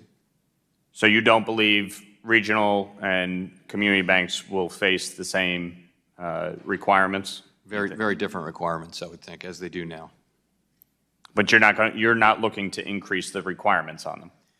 We'll have to see what the proposals turn out to be. Honestly, they're still to some extent in motion, and once they're out, we can have lots of conversations about the specifics, but until they are, it's tough to do that. And you'll commit to providing this committee with all such analysis before any proposals come out? I think there will be a proposal that comes to the board sometime this summer, and the board will vote on that, and we'll obviously share whatever analysis we have. Are you concerned that any significant increase in capital could significantly jeopardize the Fed's efforts to rein in inflation? So the thing about capital requirements is there would be a 90-day comment period, roughly, something like that, could be in that range. And then there would be a long period of considering those, the comments that are made, and then there would be movement toward coming to an agreement about what to finalize. And after that, so that would take many months, and then you would be into a situation where there would be long phasing. Yeah, Euro close in 2 minutes. I don't really think capital requirements. Still early, but that's going to be big. Remember, near-term UK data this situation, morning. The way interest rate But you're at the same spot since all of this began. According to the He hasn't Bureau of said Labor shit. Statistics CPI inflation calculator, it takes $1.16 today to buy the same consumer goods and services as $1 purchased when President Biden took office in January of 21. Do you agree that outsized inflation we have seen since early 2021 has caused and continues to harm workers, retirees, and families trying to make ends meet and pay their bills? I strongly agree with that, and that's why we are taking the measures we're taking. Thank you. Gentleman's time has expired. The gentleman from North Carolina, Mr. Nichols, recognized. All right. Thanks, Chair Powell, for being here with us today. Back in 1995, I worked here in Congress as an intern for Dick Gephardt. I was in his press office, and we had newspapers, where my job would be to clip out the articles and paste them on a sheet. But when I was here in 95, the Grateful Dead were playing. It was one of Jerry Garcia's last concerts, and I was just so disappointed that I missed that concert. But was excited to see that from public reporting that you were at the most recent Dead and Company show. I've been to this version with John Mayer and enjoyed it, but we weren't here. How was the show? Did you like it? Oh, it was terrific. What can I say? So it was great. Stupid. I've been a Grateful Dead fan for 50 years. So. Well, I've found one university. Better than the fucking pandering on Sound and Resilient. Grateful Dead. So having said that, Habibi, why they talk about the dead and being a grateful? Do you want any time haram. to go back to some of the questions that you had? You want to elaborate on anything that you've said here so far? What the fuck are you pivoting to? You're very kind to offer, but I'm fine with. He's like, yo, Powell, how do you like your favorite band? And then I got some time if you want to talk about anything. A lot of people there in Virginia, and like my constituents, they're very concerned about this economy. They're worried about the cost of groceries, rising inflation. Yo, my constituents are so worried. I thought I'd take this time to ask you how you enjoyed the Grateful Dead concert. You say, move markets and are very important. But Fed speak is just so hard for my constituents and the American people to understand. What can you tell? It's hard for me too. American people. We spend every day on it, in a way sir. that they can really understand Powell where this economy really is headed. So I guess slick I would say tongue this ass economy is very strong, and what's driving it now is just a very strong labor market. There's still significant demand for workers. There are more job openings than there are unemployed people. Wages are moving up, and that's really what's driving the economy forward. People's disposable incomes are coming up. Inflation is moving down gradually. The thing that troubles people, and I think the thing that accounts for the surveys you see, where despite a historically J.P. strong Morgan labor and market, banks are people again. still This is concerned value about the economy. It's rotation. really inflation. So like today's So not this as is our ugly as you job, think. is to bring inflation down. Eat The way just we do it is by just raising eat interest upside, rates. receive And while USDA that can be approval for painful, cell-based what it meat. does is it gradually I had that news slows 15 down minutes ago. demand so that The supply and first demand U.S. can chicken get back into Beyond is getting clapped on alignment, that. so that we can have inflation Just eat running at 2%, and people can first get on with their lives and FDA-approved basically not have fake to think chicken. about inflation. That's what the definition of price stability from one standpoint is, just that people can live their daily lives without thinking about inflation all the time. We want to get back to that place, and we're on a journey to get there. We have quite a ways to go, but we're making progress. And I've always wondered this, and I think there's a pretty simple answer, but if Congress was in charge of setting interest rates and it became a political thing, do you think that's something that we could handle as a legislative body? I wouldn't want to comment on that. That's a safe answer. All right. And I do want to just join on the chorus with a lot of my colleagues on both sides of the aisle here about capital requirements for banks. I brought this issue up with Vice Chair Barr, with Mickey Bowman, and in your written questions for the last time you were here, I didn't get a chance to ask questions because my seniority here on the committee, but you said, you answered in writing, and you said, we've got to be mindful of the trade-offs associated with. They don't let me ask existing questions capital because when I do ask, I ask about cause banks concerts. to reduce the availability of credit or to pass higher costs of credit on to consumers, end quote. And you also said that, quote, capital and liquidity levels at our largest, most systemically important banks are at multi-decade highs, end quote. My constituents sent me here to lower costs for working families, so increasing borrowing costs really hits them hard. As the Fed considers new capital requirements, how do you intend to strike that balance between the trade-off that you talked about in your written response? So that is the balance. You said it very well. So stronger capital requirements mean we have a stronger banking system, means it's more resilient to downturns and crises and things like that, so banks can continue to lend during even stressful times. And so that's very important, and we put a high value on that. And yet, of course, we know that at the margin, the cost of capital goes up for banks, and the cost of credit will go up. So it's a balancing thing, and there isn't any one simple model or answer, so you just have to make a judgment call based on that, and that's what we'll be doing as these proposals are made and then assessed. Thank you. I yield back. Thank you, Mr. Nichols. I look forward to joining you at the next concert with the chairman. We'll see how that works out. Chairman Powell, thank you very much for taking time to be with us here today. Recognize, first of all, that you get, I think, politely said, feedback from every sector on how you're doing your job. You are charged with 2 mandates. Primarily among those are price stability and combating unemployment. As my colleagues have discussed today, the labor market is clearly very tight, and you should be credited with succeeding in maximum employment and being a partner in this. Unfortunately, as we've also heard, and as the country is experiencing, we haven't collectively been as lucky in terms Watch of price Bitcoin stability. MSTR. Core CPI is still over 4%, and services and housing costs remain very sticky. Given the economic uncertainty on how the Fed will bring inflation to its 2% mandate, can you quickly touch on how the bank capital requirements Vice Chair Barr is proposing? And I'll be specific here. My Main Street businesses, especially farmers, family farms, and Iowans back in my district, really provide a backbone on this, and they depend heavily in this area. Do you think that they will be facing a more difficult and expensive credit environment as a result of this? I don't think so, and particularly in the near term. So, first of all, many of those people will be dealing with regional and community banks, rather than with the GSIBs. But even with the GSIBs, though, as I mentioned, the phase-in for higher capital. This meeting ends in an hour and a half. We'll wrap it up here in a little bit. Is that real? And evaluating those no, that's not real. But you're popping back up to the pin level and when the speech on started. What to implement and over what time period. That takes time, and so no, that SPY week was fake, but it's still going up pretty big. During this period of the next year or two, when we're getting inflation back down to target and the economy's kind of normalizing, I don't think the capital the capital changes will have much of an effect in the near term. So, Mr. Chairman, let me ensure that I'm hearing you correctly. Then, Vice Chair Barr is engaging with small businesses throughout the Midwest right now on potential knock-on effects from this holistic review. Some economic studies have found that these knock-on effects will increase borrowing between $50 and $200 billion. As we look to cut this in half, is this the right thing to be doing? Sorry, cut in half. The inflation rate.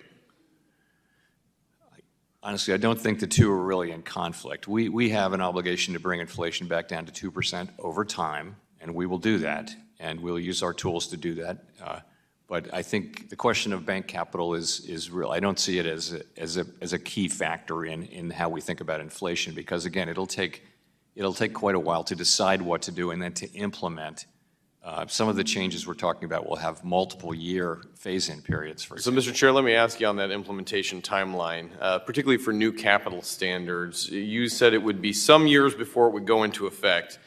According to a report published last year by the Federal Reserve Bank of Cleveland, in the case of implementation Basel III, banks began to increase their capital ratios, and I quote, prior to the publication of specific language applicable to U.S. banks, end quote.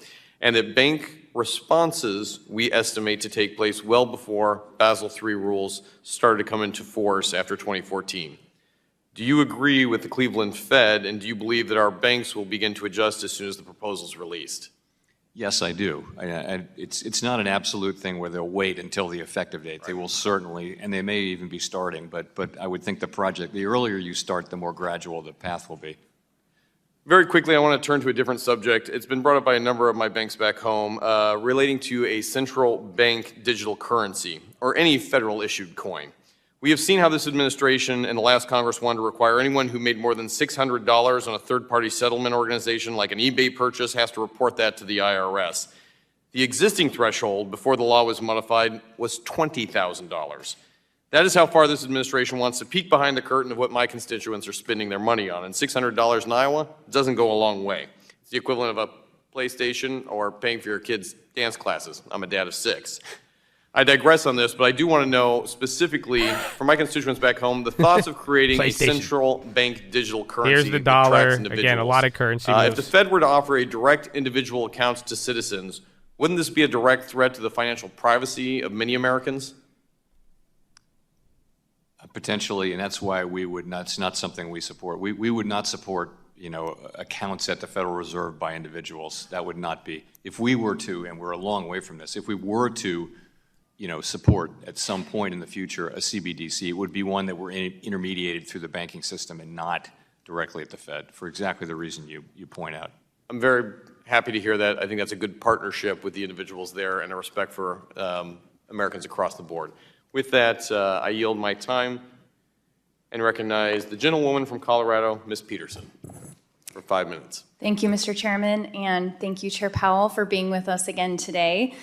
I come from Colorado. I was in the legislature for 10 years, and when the pandemic happened, I was part of being one of the, unfortunately, elected people during that time, that difficult time. When I think about what our country was going through a few years ago, where our economy was almost in free fall. She said, unfortunately, I got elected. Completely shut down. Our local governments were, they were slashing their budgets. A censure to buy they were laying Anzer people advisory, off. no and terms. What that moment meant that we ACN had to is do buying in somebody? stepping up at the national level to infuse dollars to save our country's economy. So my frustration here is that we continue to talk about inflation as if it was spending just to spend money, instead of acknowledging the urgent crisis that this country and this world was in, and what we needed to do in the moment to make sure that we were able to recover, keep our small businesses afloat, our local governments, and ultimately recover much more quickly than others. So since we talk about this often, I'd like to know, if you look to other countries around the world who didn't infuse dollars like we did, is there countries that we can look at to compare what the outcomes would be, and what is their recovery like now?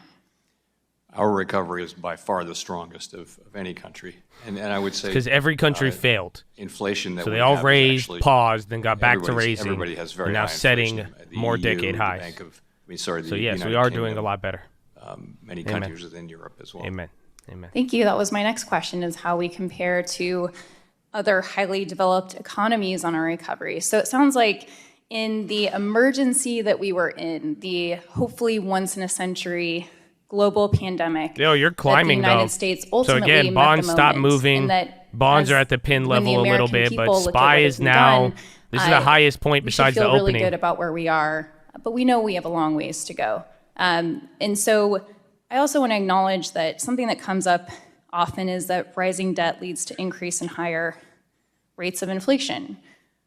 Doesn't that also include tax cuts, trillions of dollars of tax cuts that we couldn't afford that went on our rising debt?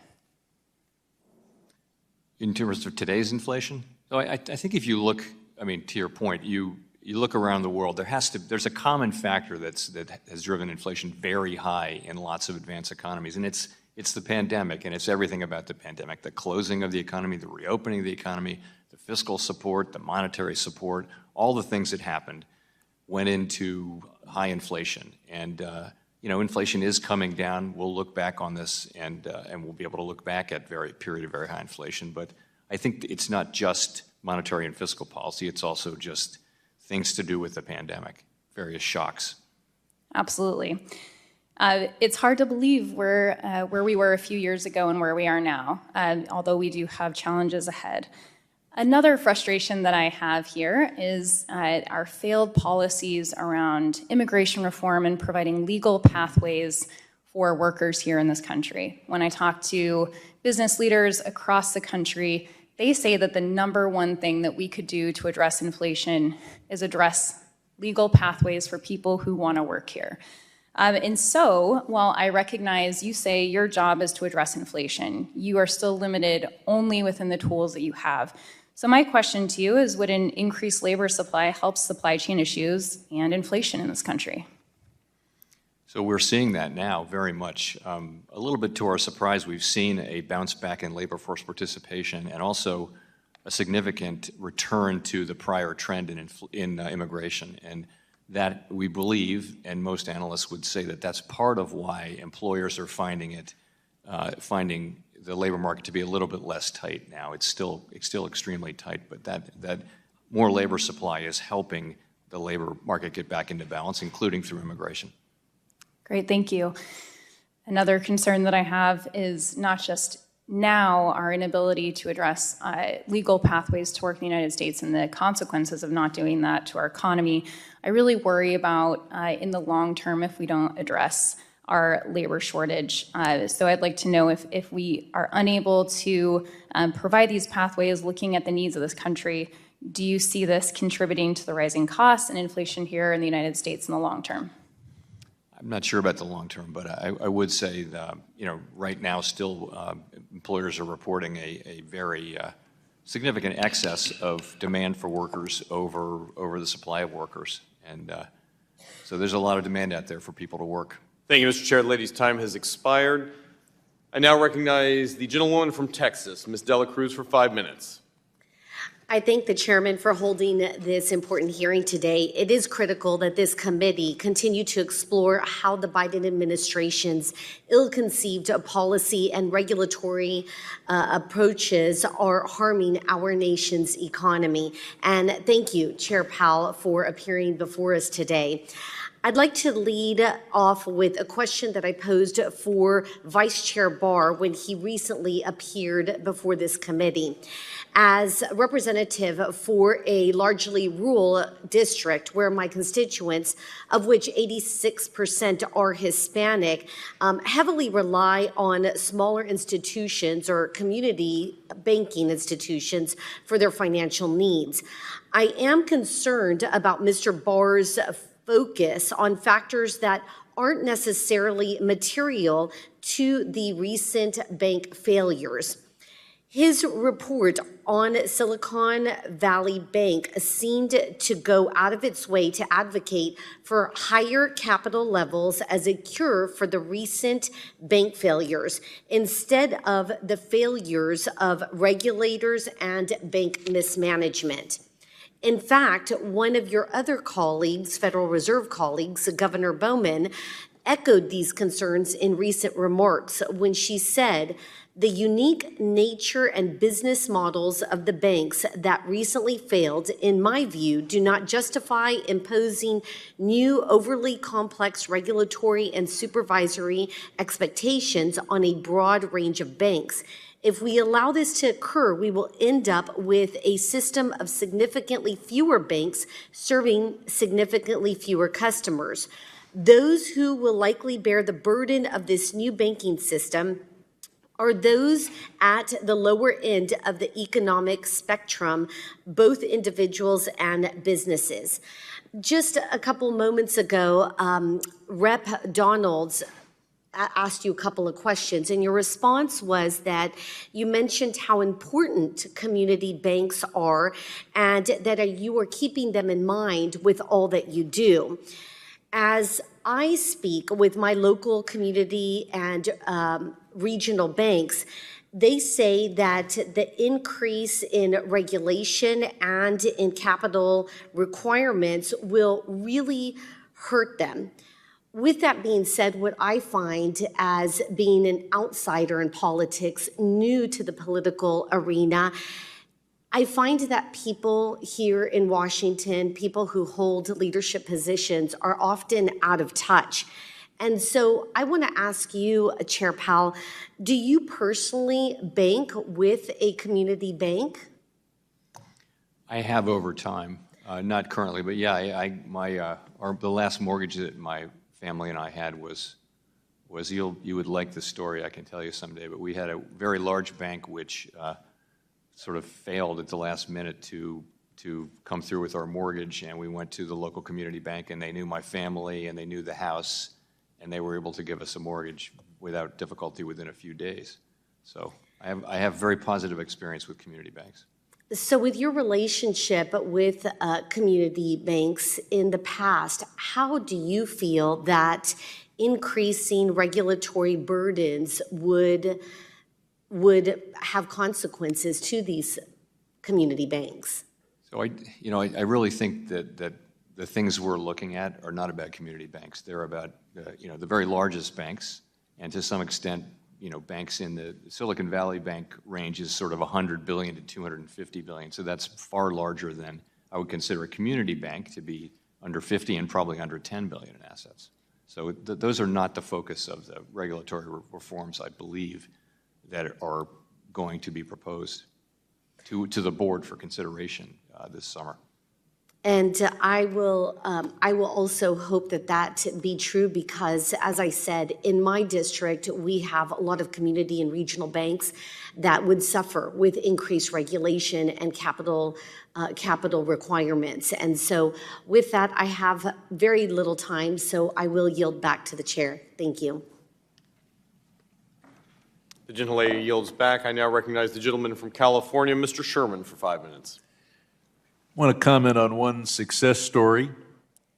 Several years ago, there were $16 trillion of LIBOR instruments where the amount the debtor was supposed to pay the creditor was to be determined by the London Interbank Rate.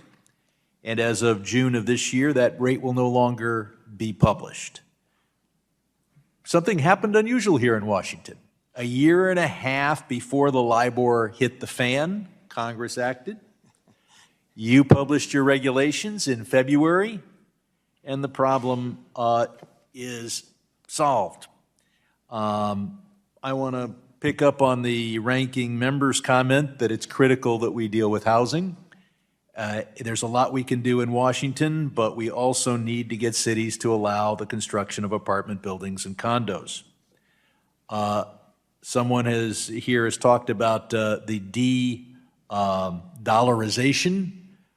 We need to compete against the euro and against the won, but one place where Congress can act is with regard to crypto. The crypto billionaires have told us they want to displace the dollar. They're working for de-dollarization, and when billionaires tell you they are trying to hurt your country, you should believe them. There's been a discussion here as to whether it's the pandemic or Washington, D.C. policy that's caused the inflation. We have a perfect test case. Our annual inflation rate is now at 4%. The European Union, where Mr. Biden is not president and Mr. Powell is not head of their Federal Reserve, the European Union is in May had 7.1% inflation.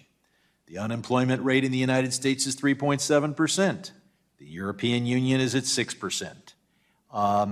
And since the pandemic began, GDP has grown in the United States 5.3%, in the European Union only 3.1%. I think it's pretty apparent that our policy has turned out to be actually better than Europe's policy. Banks and bank regulators have said, oh, how could we possibly have anticipated the inflation and interest rates of 2023? Today we have 4% inflation. That is almost exactly the average inflation rate over the last 50 years. Much lower than it was in the Reagan administration when we had 13.5% inflation, 16% interest rates.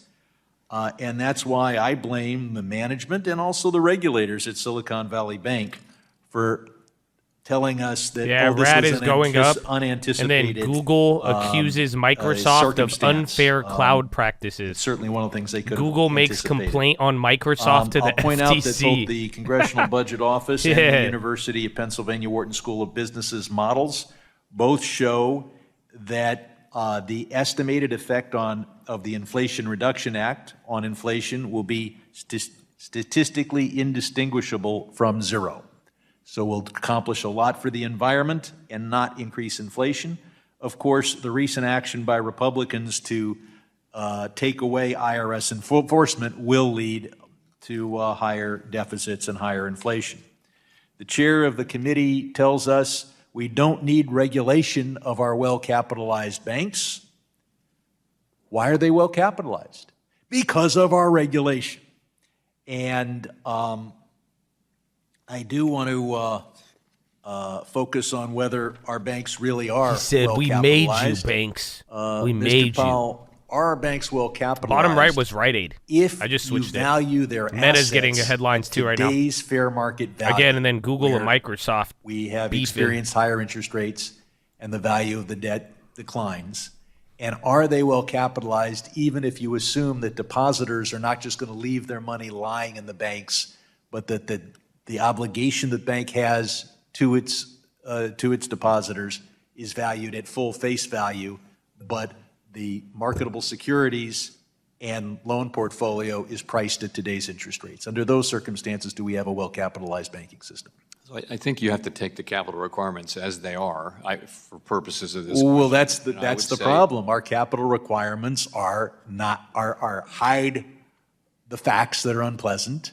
Right. If you don't hide the facts, are we well capitalized? Traditionally, though, as you know, it was long-winded, but that was a rate good question. environment has increased the value of the deposit franchise, which more than or at least offsets any portfolio losses. So we're well capitalized if depositors continue to be lazy and stupid.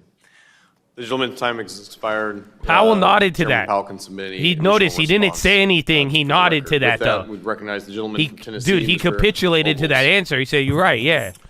Thank you, Mr. Bro, Chairman. he just nodded at that. He didn't Mr. even Powell, respond. He as said, you know, "Mm-hmm." when the COVID-19 pandemic started, the Federal Reserve began to That's what his round of response was. quantitative easing, referred to as QE4. Like many COVID policies, this program dragged on, but not ending until March of 2022. To conduct this program, the So it's Federal 'cause they're Reserve dumb and expanded stupid? its balance sheet with short-term interest-bearing liabilities on one side and long-term interest-bearing assets on the other. That was the best And one this all was at a day, time all of week, all month. historically low interest rates. When He didn't even fight predictably, back. expansionary fiscal and monetary policy sent inflation to the highest level in 40 years, the Fed was forced to raise interest That did rates get me. That rapidly. did get me. Now, going back to one of my colleagues' questions about Yeah, Rite Aid's still going. bank losses and the result of that being poor management and failing to hedge against the interest rate environment. Someone is that- remember, is that that's a fair 11:55. summation I wanna go back to management, that. and failure to hedge is what caused some of the bank losses. Certainly, many banks manage the interest rate risk that came along. That's cool. Powell's human, though.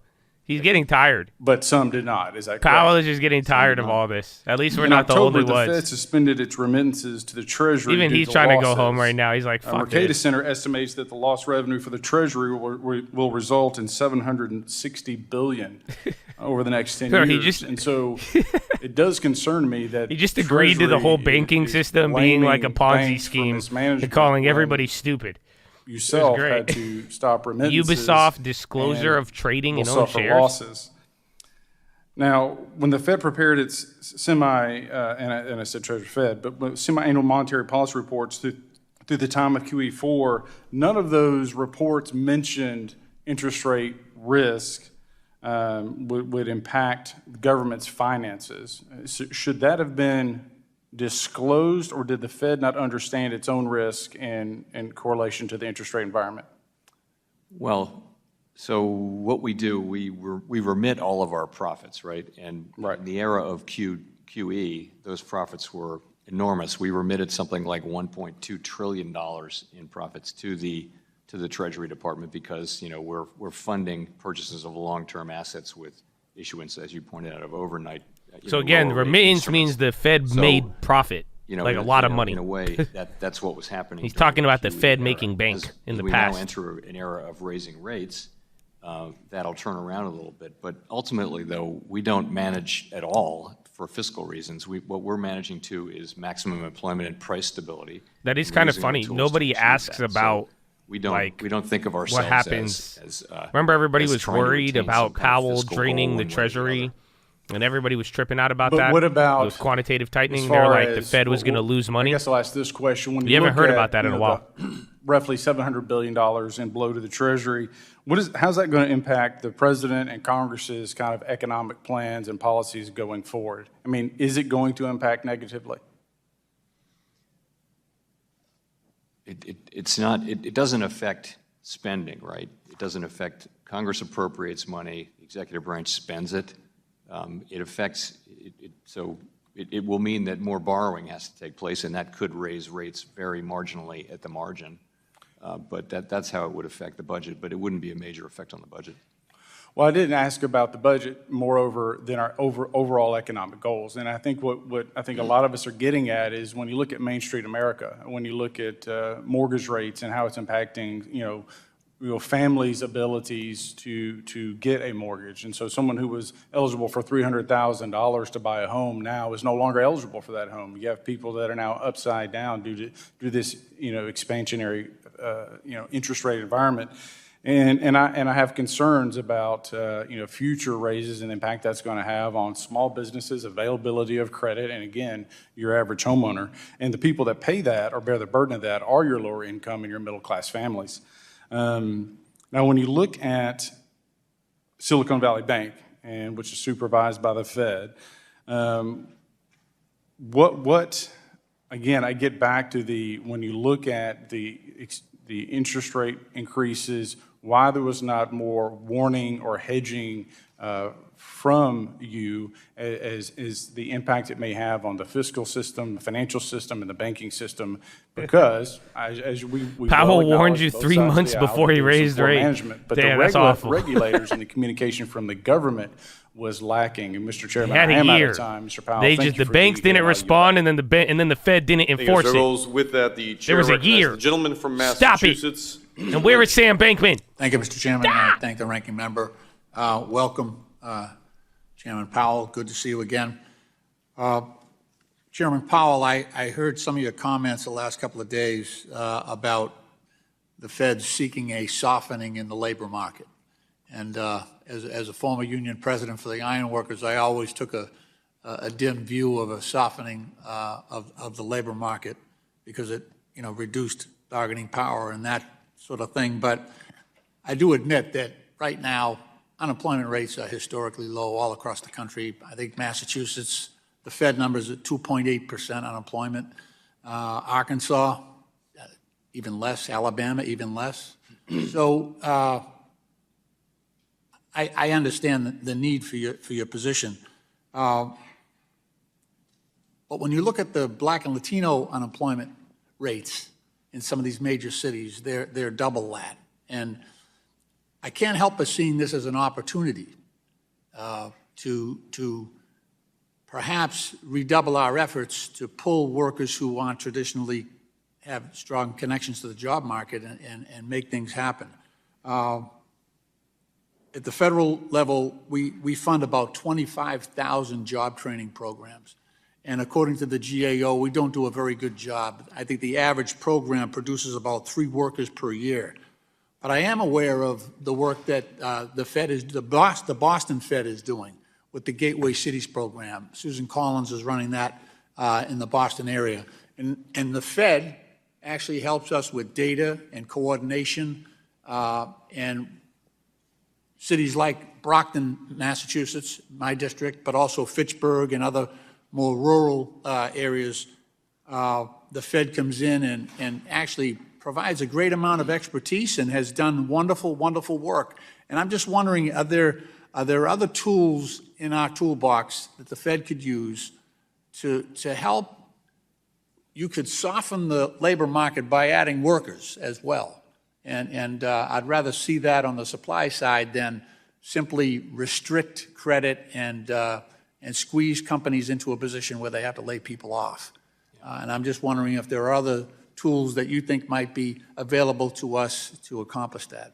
So I'll say 2 things. First, what the softening that we've seen so far in the labor market has been around job openings declining. It has not been around unemployment increasing. We've seen some wages moderating back toward more sustainable levels.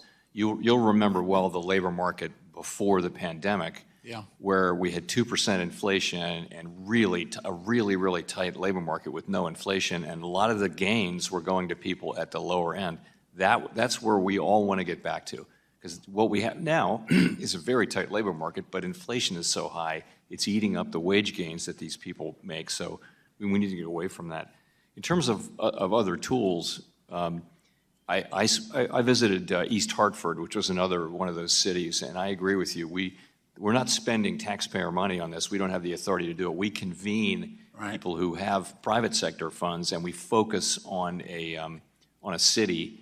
And I was really impressed. I don't know if you sound like you visited one or more of these cities. It's amazing what you can do. Yeah. But as a convener, really, rather than as an agency that has the authority to spend money on people. But so I mean, we do think about these things. We think that the most important thing we need to do for working people is to get inflation back under control, because it is people at the lower end of the income spectrum who suffer most immediately and worst from high inflation. Yeah, I just think there are deeper structural problems in the limitations within our workforce. I met yesterday with IBEW Local 103 in Boston, and I talked to new electrician apprentices, mostly women of color, who they're working days, their husbands are working nights, and it reflects in that very, very low unemployment number, which is, you're getting around 2%. It's really people who are in between jobs. Those are the people that are, so there's no real reservoir of unemployed workers there that you can rely on. And I do appreciate the way the Fed came in, and the Boston Fed came in and big-footed the situation in Fitchburg, where they brought a bunch of people together and they accomplished a lot without spending federal taxpayer money. So I'm going to continue to try to find ways that we could use the resources that you have available. Mr. Chairman, I yield back. Thank you, Mr. Lynch. The chair recognizes the gentleman from Georgia, Mr. Loudermilk. Well, thank you, Mr. Chair. Mr. Powell, good to see you again. Thank you for being back here. I want to continue a dialogue that you and I had about FedNow. And I also want to continue voicing my concern that this product is a solution to a problem that the private sector is already addressing. The RTP network is already capable of instant settlement with a much greater degree of connectivity than FedNow will have at launch next month or in years to come.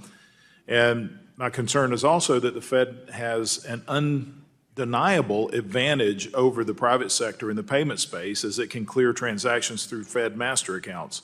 Furthermore, the Fed already has options to improve transaction speeds through existing services. For example, the Fed has discussed extending the operation hours for the National Settlement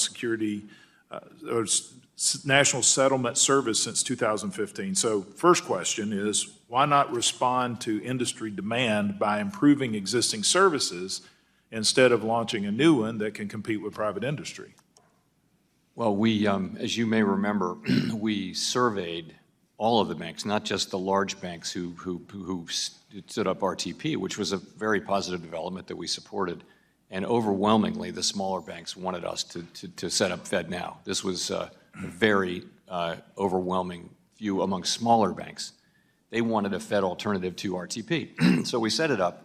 And I would agree with you. That does not a reason not to work on the efficiency of our other payment services, and I hope we're doing that. I mean, I know we're doing that. So we had also discussed in the past about setting up some guardrails to protect customers from accidental or fraudulent transactions. And we know that's a big issue across the entire financial services sector. And in response to that, you know that the banks already have procedures for customers to report unintentional transactions, and FedNow will come up with a suite of features as well to help institutions investigate and remedy any unintentional or fraudulent transactions. However, with real-time settlements, this becomes a whole lot more difficult than just debiting the account that received funds by mistake. Can you elaborate on how you're going to handle this protection? Yes, and of course RTP faces the exact same issues. I mean, it's a problem with real-time payments. You just have to have very high, extra high levels of security around the payments, who the payee is, and that sort of thing. And we do think we can master that and build that in. As any faster payment. Do you have any ideas of the direction that you're looking to go? How are you going to be able to resolve those, or is this just something you're beginning to look into? No, I think we've built very strong safeguards in. I can't give you the technology answer, okay, but we'll be happy to supply that. Yeah, if you could supply that, I appreciate it. Just a couple other questions. Will the Federal Reserve itself use FedNow for real-time payments between banks and in the system?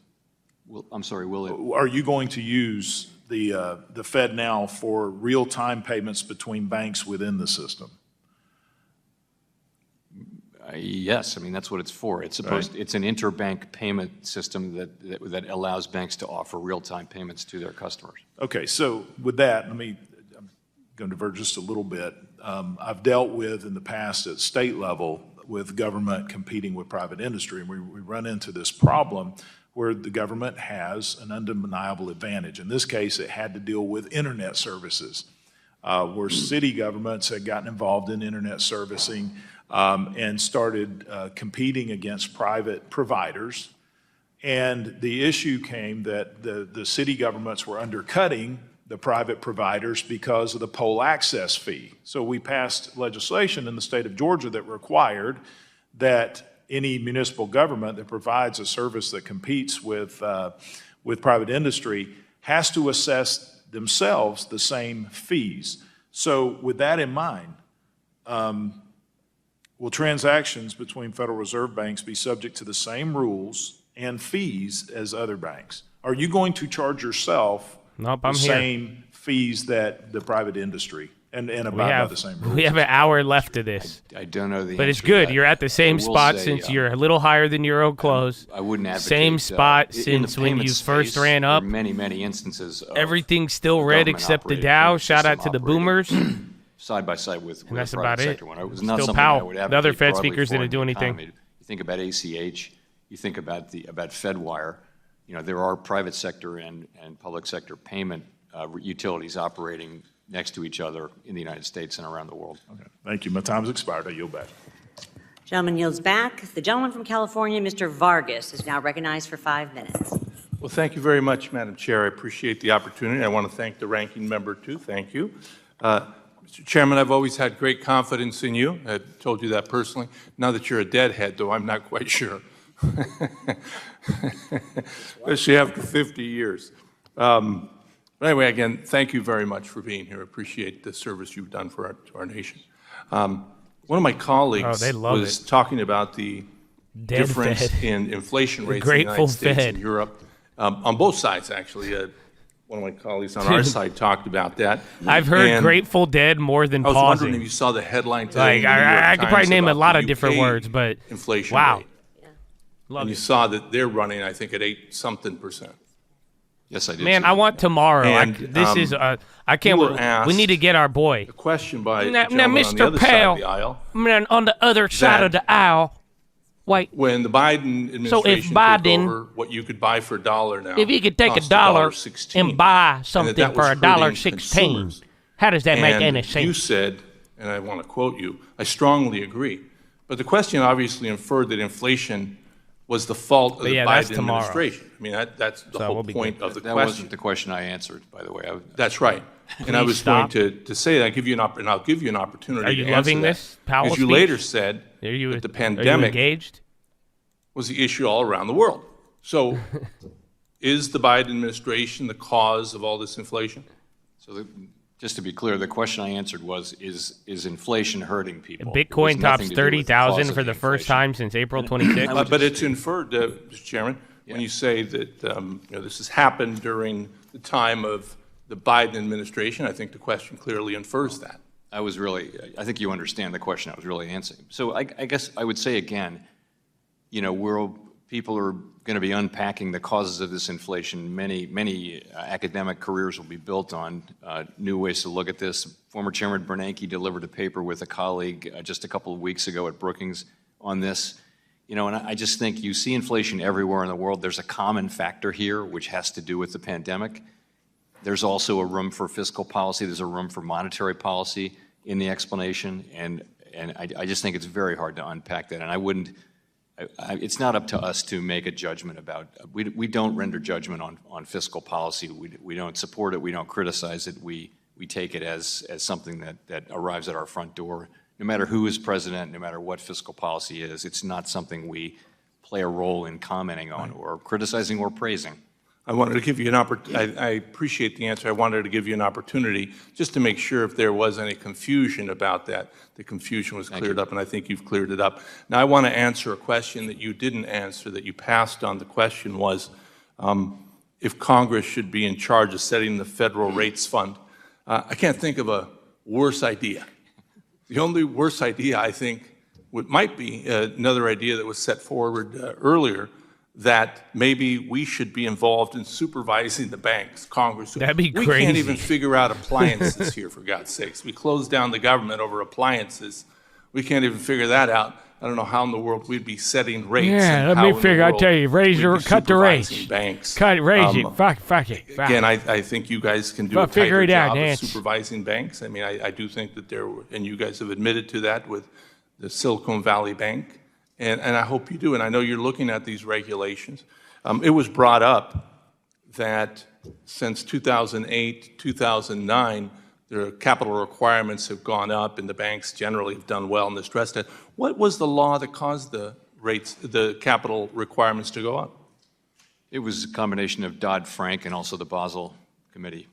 Of course. Agreements. And those are the two things that I've heard from colleagues on the other side. They just keep beating up. Now they don't do it as much, but when I first got here, now that's the CFPB. But that was the choir again, once again, just saying it's the terrible banking. But the reality is it probably saved banking in the United States, and I appreciate it. Lastly, I would just comment this, and you don't have to comment. I'm just going to make this comment. Obviously, your focus is narrow and should be. But the notion of climate change is important. I do think that it's affecting the economy. I do think that it's affecting our world, and I do think that we've had our head in the sand for way too long on this issue, and we have to do something about it. Obviously, that's not your mandate, but obviously it's important. I hope we do something about it. We don't have the courage to do that in Congress. That's why I think others are doing it for us, but we have to do something. We see the bigger hurricanes. We see these things happening, and it's because of our participation in making it happen. Thank you very much. Gentleman, time's expired. The chair now recognizes the gentleman from Oklahoma, Mr. Lucas, for 5 minutes. Thank you, Madam Chair. And Mr. Chairman, it's good to see you as always. You as well. Many of my colleagues today, of course, have expressed their concerns about the upcoming Basel III revisions, and I hope you'll continue this dialogue with the committee once the joint rule is proposed and open for public comment. I'd like to follow up with a topic we discussed back in March.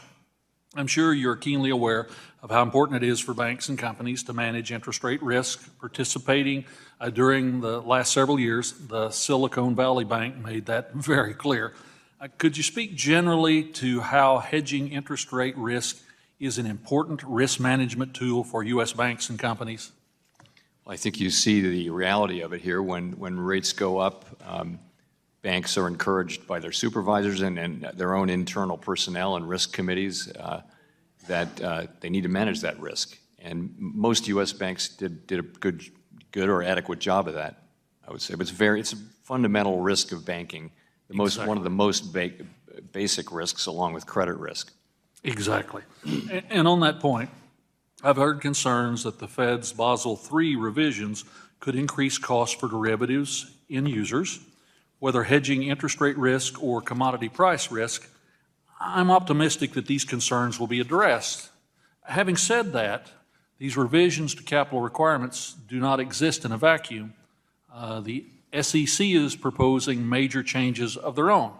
Last week, I asked Secretary Yellen if Treasury is coordinating with the Fed and SEC on economic analysis necessary to understand the potential consequences of U.S. banks implementing both significant market structure changes and increased capital requirements associated with market activities.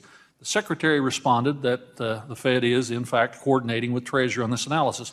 Are you aware of this coordination, and have you personally been a part of these conversations? I have not been a part of those conversations, but I do understand that that's correct. Okay. Chairman Powell, I'd like to follow up with you on your conversation with Congressman Gonzalez from earlier today. You have assured this committee that the Fed is not a climate policymaker, and I appreciate your commitment to this. However, I'm concerned that the Fed's regulatory toolkit would be utilized in a way that would, in effect, require the Federal Reserve to make policy decisions on climate change. We've seen other U.S. financial regulators embark on significant climate rulemaking, such as the SEC. Chairman Powell, are there principles you keep in mind when ensuring that the Fed doesn't give in to, shall we say, political pressure around things like climate change? There are, and for starter, one would be that we don't see it as at all appropriate for us to tell banks what legal businesses they can lend to. That's not our role. We don't allocate credit. So what we do is we supervise banks to make sure that they understand and can manage the risks that they're running. And we're thinking of that as our point of contact with climate change, in the sense that it's another risk that over time banks need to be able to analyze and assess. So, but fundamentally, though, as I mentioned earlier, climate change is going to be a very important issue for a long time, and it needs to be addressed principally by by elected people, because it has enormous distributive consequences, and we don't have a mandate to deal directly with climate change as a policymaker. It does arise in connection with bank supervision, but that's not the heart of bank supervision. That's just a small part. I very much appreciate those comments, Chairman.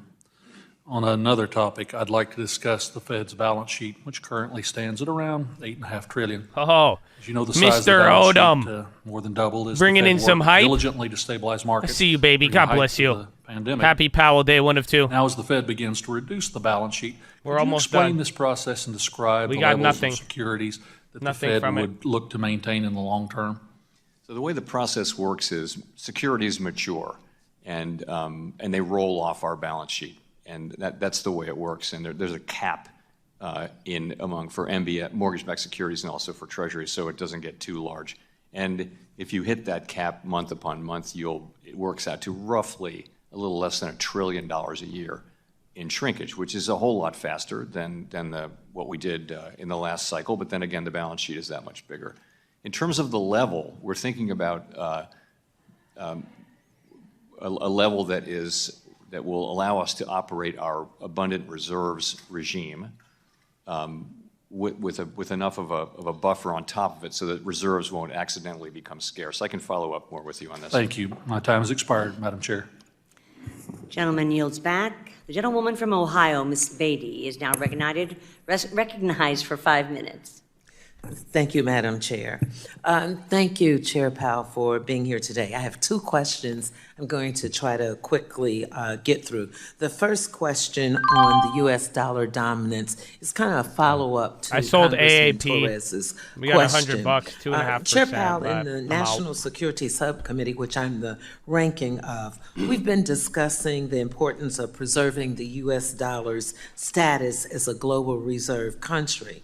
Can you share with us the current status of dollar dominance as it stands today, and whether there are risks to the strength of the U.S. dollar in the international financial system? And if so, what are some of the risks? So the U.S. dollar is still the dominant reserve currency in the world. And No, I sold that is AAP. Principally, I have thought to MPW be for the long as a term, but I result closed of out our of that one liquid trade capital markets, on the rule of trade law, for strong ex-dividend. democratic institutions, price stability over the years, critically open. Money can come in and out of the United States without all sorts of legal restrictions and things like. All of those things are necessary to provide the world's reserve currency. We have them. There's not another economy that does have all of those features. So as long as we are a country of rule of law and relative price stability and strong democratic institutions and open capital accounts, we can continue to be the world's reserve currency. History shows that this is not a permanent status, but it is a lasting one. And I think in the case of the United States, as long as we maintain those characteristics of our government and our country, then we can continue to be the world's reserve currency. Okay, thank you. Let me go to another question that will not be foreign to you. You know, as the former chair of diversity and inclusion, I asked you and others of your colleagues, and let me just say for the record, Madam Chair, that Chair Powell was always on point, went out of his way, in my opinion, to make sure that there was fairness and equity for all people. In light of that, I'd like to follow up with Congresswoman Waters' comments, and maybe Congresswoman Velasquez, maybe what she was talking about. Several of our colleagues here in the Senate, the person who preceded you, it had been stated by many of us that we thought through banking deregulations. He was enabling risky banking practices and failing to combat lending discrimination, which for some thought it might have perpetuated racial inequities.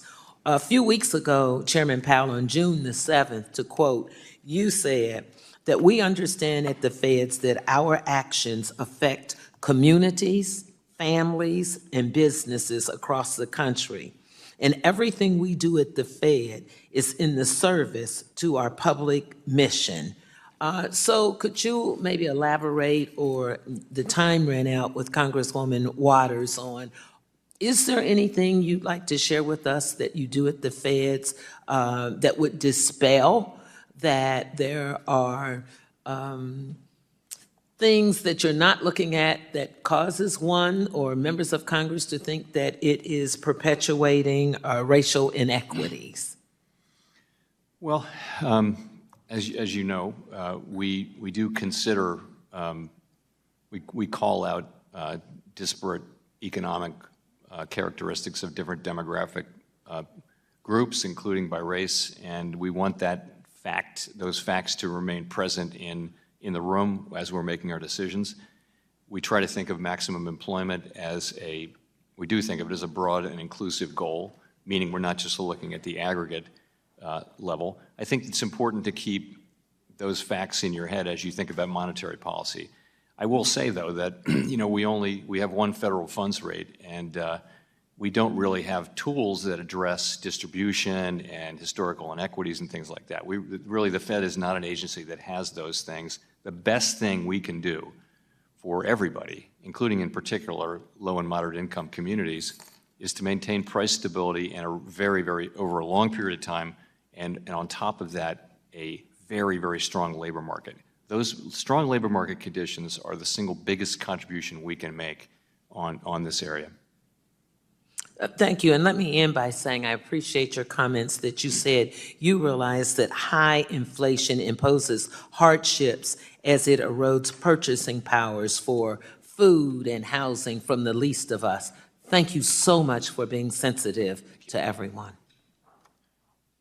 Gentlelady's time's expired. Chair now recognizes the gentleman from Michigan, Mr. Huizenga, for 5 minutes. Thank you, Madam Chair, and Chair Powell, good to see you again. I wanted to follow up on an exchange that we had back in March, this past March, where we were discussing the parameters highlighted in the Federal Reserve Board's legal opinions that outlined how asset managers can operate without being deemed, quote, in control of a regular bank or a bank holding company. Letters from the Fed's legal division also include certain commitments made by these asset managers to ensure the same result. However, it's no secret that this percentage of ownership held by asset managers will constantly fluctuate as shares are purchased and sold on a daily basis. With the ever-changing ownership structure, someone must ensure asset managers are complying with not only these opinion letters, your opinion letters, prepared by your own staff, but also with the statutory and regulatory framework that the letters outline. So, Chair Powell, I'd like to ask you again, is the Fed taking any steps to assess or monitor whether Vanguard, BlackRock, and others are complying with these commitments made in November of 2019 and December of 2020, respectively? Is that ongoing? Can you give me 1 second? Okay. Bruh, what is this? Is that his lawyer?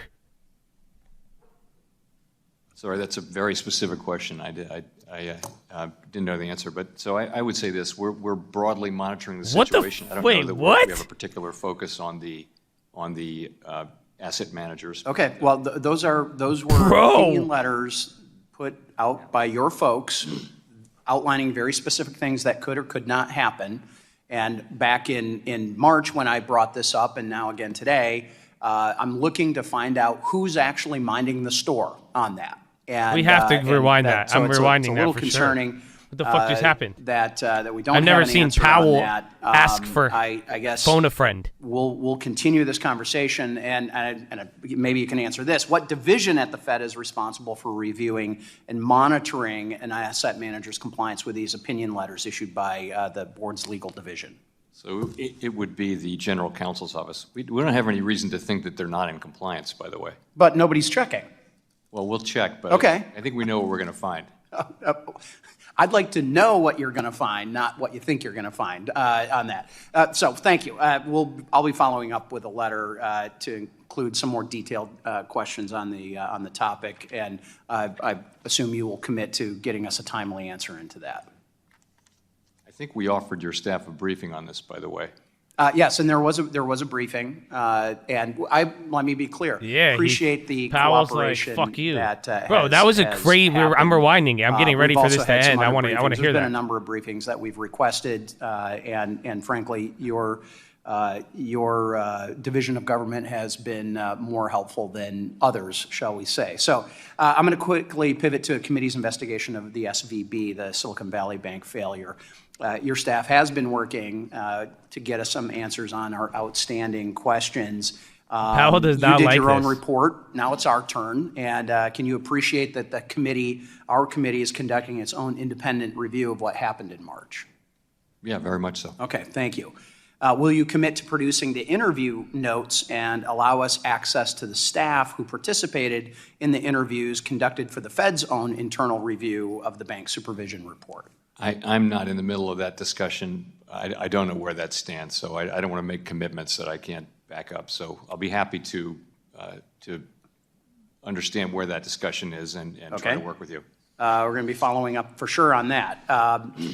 When Vice Chair Barr concluded that a, quote, culture shift, his words, happened, do you know T-Mobile, if the Visa, Fed officials MasterCard, spoke with examiners of other all on the banks, high. or was this conclusion made solely after the review of SVB? In other words, did they find some systemic problem throughout the Fed? The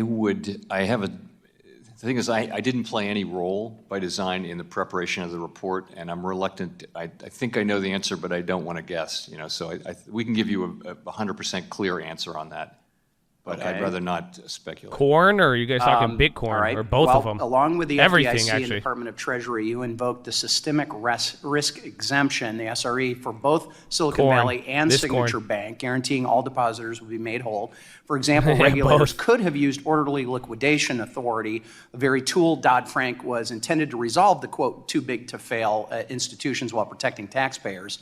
Why was the decision to use SRE made, and do you think that is that we've now lowered the bar to use SRE in future bank failures?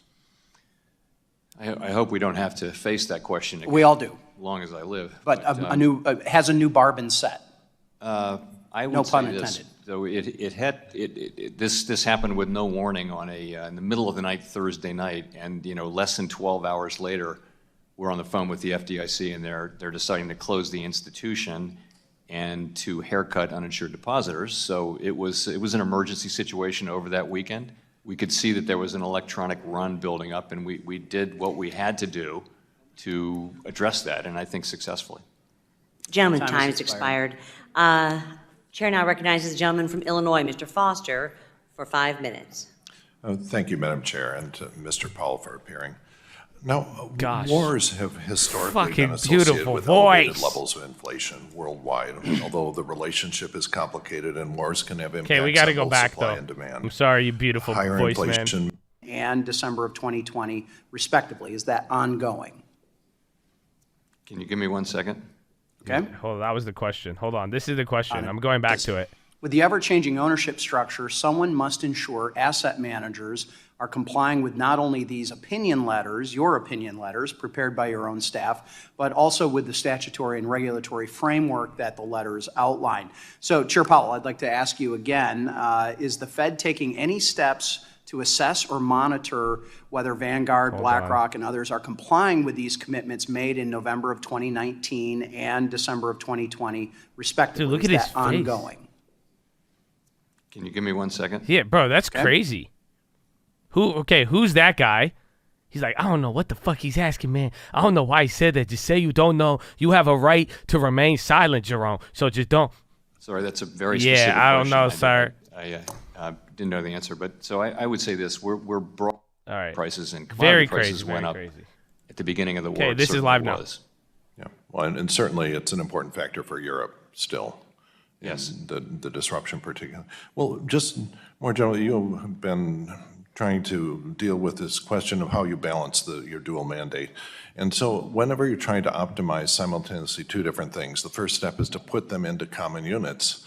And so just to be specific here, let's say that you're missing your unemployment goal by 1% and you're missing your inflation goal by 1% in the opposite direction. You know, at some point, do those two cancel? Is 1% in one goal equivalent to 1% in the other, or do you need a 2% missing of the unemployment target? How does what are the, I guess this must be implicitly, there must be that coefficient there in the Taylor rule and things like this that try to predict your behavior. But internally, how do you view the difference between a 1% unemployment missing of the target versus a 1% of inflation? The Taylor rule is a pretty good place to start there. Same coefficient on both variables. Now, is that really true? I don't know. I'd have to go look at it. In the original Taylor rule. Okay, but because it's a coincidence if the coefficient is Oh, that moment, it just started. We'll talk about it later. There's something about like a letter, a recommendation letter to like BlackRock and all those guys. Get very different numbers. But very wild. Also, there's again, SPY's still near the high, bonds doing a lot of moves, but we're just doing this little pop and drop even with the bonds all day today. Of inflation and unemployment, and you wouldn't want to ignore that research either. So I think there'll be a lot of judgment in this. At the current moment, it's not a question because we're obviously the labor market is extraordinarily strong, and we're very far from our inflation target. So you're getting complaints from business that the labor market may be too tight. At least it's viewed from the Taylor rule point of view. There is a penalty that you pay when the unemployment gets too small. There is a target you're trying to hit. But both sides are calling for tight policy, though. Yes, that is correct at present, but you can certainly foresee times when they will be in tension, and they historically have been. And so you're saying that pretty much it's a 1% on both. That I think that's a starting place. I think it doesn't lend itself to that level of precision. Yeah, well, it's either that or you have to face questions like you've been facing for the last decade, and just how do you balance this?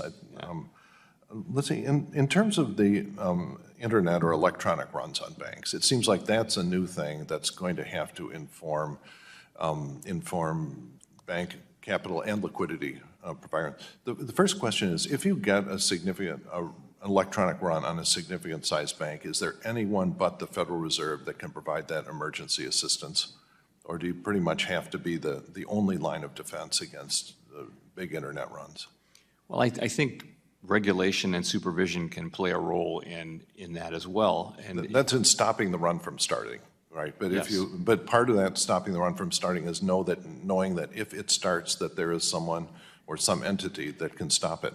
We're the lender of last resort, and that is something that only the central bank can be or do. But I would say changes to regulation to assure that you don't have this mismatch between runnable liabilities and available cash to fund their running. That's something we can address and will address through regulation and supervision.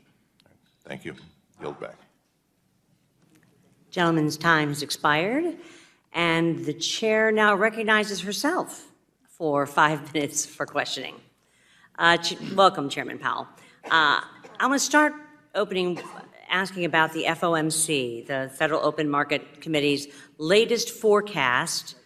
It predicted that core inflation will fall below 3% within a year. This forecast has been the exact same for each Fed meeting over the past 2 years and has been wrong each and every time. Why do FOMC participants continue to make the same forecast, sir, and what data are they reviewing to make this forecast? So, in the world of economic forecasting, we don't really have any advantage over private sector forecasters who've been at this. There's a number of private sector forecasters that are well-resourced, and the data are all public. We don't have private data. That's not how this works. And I think essentially all forecasters have made the same mistake, which is at the beginning thinking that the supply chain problems would be resolved quickly and workers would come back to work quickly and things like that. It's just been, inflation has consistently surprised us and essentially all other forecasters by being more persistent than expected. And I think we've come to expect that and expect it to be more persistent. It just seems that we've moved way past the whole transitory thing, and for 2 full years now, they've been saying it's going to be under 3%, and clearly they've missed that. So it was just a little concerning to me if there was something that we're missing. Let me move on. In your press conference last week, sir, you stated that, and I quote, "The conditions we need to see in place to get inflation down are coming into place." What conditions are you seeing that show that we're moving in the right direction? Because I can tell you, my constituents are still feeling great pain of this inflation that continues to persist.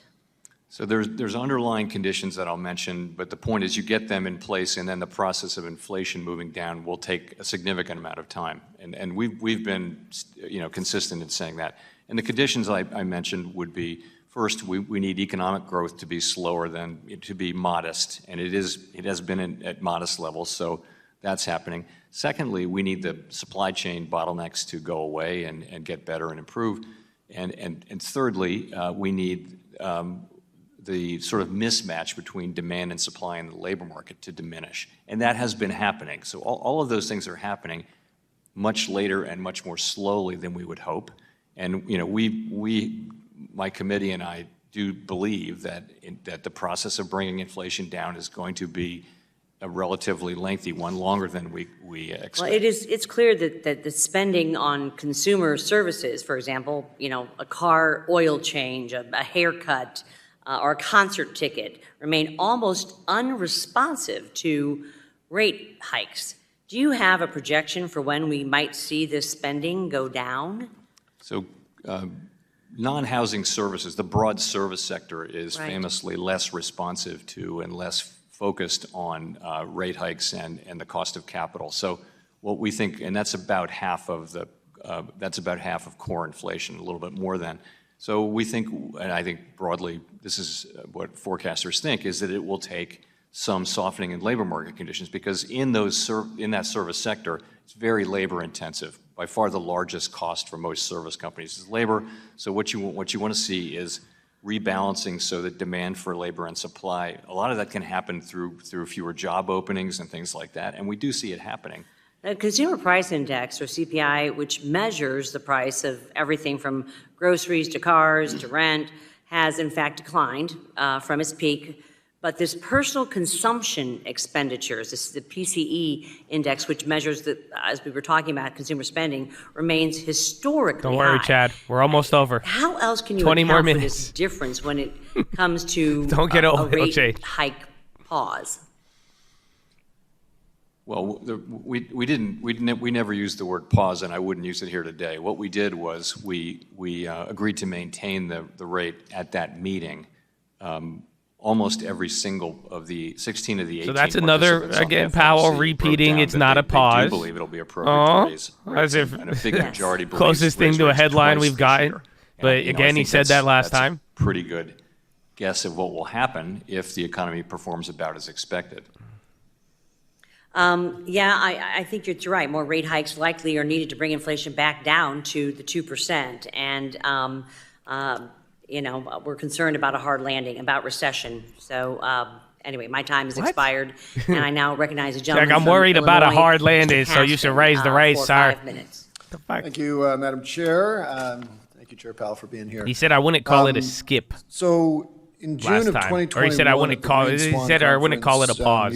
You said I think he said both. Climate change poses profound challenges for the global economy and the financial system. In October, he said I wouldn't call it a skip FSOC's last time, but then this time he said I wouldn't call it a pause. Identified climate change as an emerging threat to U.S. financial So now he just said both this and time. In December of last year, the Fed So last time he released said climate skip, this time he said supervisory pause, principles for but he said large both banks of them that are said, not quote, it. The financial impacts that result from the economic So last time he was impacts like, of don't call it a climate change and the skip. transition to a lower And then carbon today he was economy like, pose just an don't call it emerging a risk to the pause. safety and soundness of financial institutions What do and you the want me financial to call stability of the it? United States. You've made many comments today that I think are broadly consistent with that in your role, and I appreciate the comments you've made in that just capacity. feel it. I don't know what to can I just safely feel it. It's a conclude vibe. that in June of Powell's just 2023, telling 6 you months vibe. after that release, that the Fed's position is still that climate change presents a risk to the global economy and the financial system? Yes, I mean, I hasten to add, though, that our role in this is an important but quite small one around bank regulation. Understood, and I'm not asking for the role, I just want to clarify that. The reason I asked that question is because on May 11th, your colleague Christopher Waller at a speech in Spain said, quote, "Climate change does not pose a serious risk to the safety and soundness of large banks or the financial stability of the United States," and went on to say that the risks posed by climate change are not sufficiently unique or material to merit special treatment relative to others.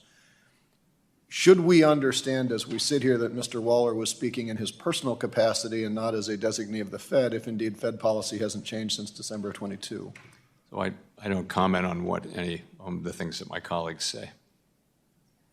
So I understand, but you understand the concern that if markets and regulators are to understand that the Fed has a consistent policy, and one of the members of the Fed is saying something that appears to be directly opposed to Fed policy from 6 months earlier, that's a concern. Again, it's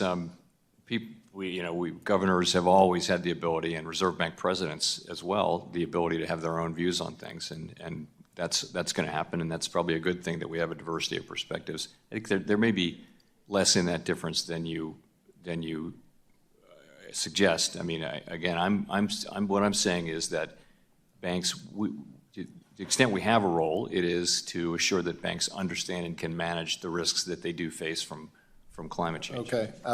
Well, I don't want to create internal tension, but I think we're all aware that you have, Naira, we'll talk about that. We have a lot of time your words still. are closely scrutinized, and we were concerned with the words of your colleagues there.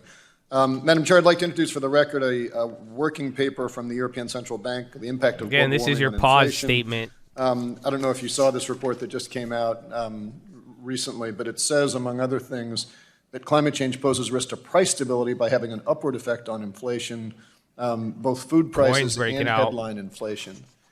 And what I wonder, without opining on their math, if in fact we are looking at a world where climate change, that's live, per the European Central Bank, is going to increase inflation, a little bit, and we were to find I don't think it's the climate change going question. forward, would the Fed or other central regulators say we have tools to address this, or are we going to say, well, that's non-core inflation? What are we going to do in hindsight? Because it feels to me like we've got a major bank regulator saying climate change is running the risk of inflation, but I don't even know what tool you would use to address that. You know, I can just say for now, this doesn't enter my thinking in any way that we would, in the near term, change our inflation goal because of climate change or the need to deal with it. There's a lot of thinking and research that over a long period of time, really the process of investing very large amounts of money in a green transition could drive inflation up, but that's not something we're thinking about today. We are not, during our FOMC meetings, we are not thinking about climate change as something that's relevant to the current inflation or to current monetary policy, and that is very much our focus today, is inflation today. And I guess what I'm struggling with is that if we agree that this is a systemic risk, if we agree that this leads to inflation, and we don't really know what role you'd have with tools, there's a concern there. Last thing I just want to end with, in April of 23, the report on SVB, one of the lessons that was noted in the Fed review said that this is an opportunity for regulators and bank managers to be more willing to adopt a precautionary perspective, and that the Fed must strengthen its supervision based on what we've learned. I'm trying to figure out with climate change, if we agree that this is a forward risk, how do we get the Fed the tools to apply a precautionary perspective? The gentleman's time has expired. The chairman can submit an answer in writing to the record. And I now recognize myself for 5 minutes. Chairman Powell, in March, you confirmed to me that the Federal Reserve is a consensus organization built on garnering broad support before agreeing to any proposal. And given the breadth and scope of the potential changes to the capital framework that is under review right now, that consensus-driven approach seems to be all the more important. I am concerned that the Vice Chairman for Supervision is seemingly has seemingly been given far too much latitude to act unilaterally, and especially in light of Section 1107A1 of the Dodd-Frank Act, which provides the Vice Chairman for Supervision authority only to develop recommendations for the board and oversee supervision and regulation. Can you speak to the process that's underway? Is the Vice Chairman acting unilaterally, or is that a wrong characterization? And if so, if it's just a recommendation, can you walk through the steps that the board will take from recommendation to a vote? Sure. So I think what you see is very much the way the statute works, which is that the Vice Chair for Supervision has the responsibility, the obligation to develop regulatory proposals for the board that will be considered by the full board. He's, as I mentioned before in another context, he's not the comptroller of the currency. He brings proposals to the board, and the board votes by majority vote to support them. Or not, and that's how that works. In terms of supervision... Is he including other members of the board currently as he's...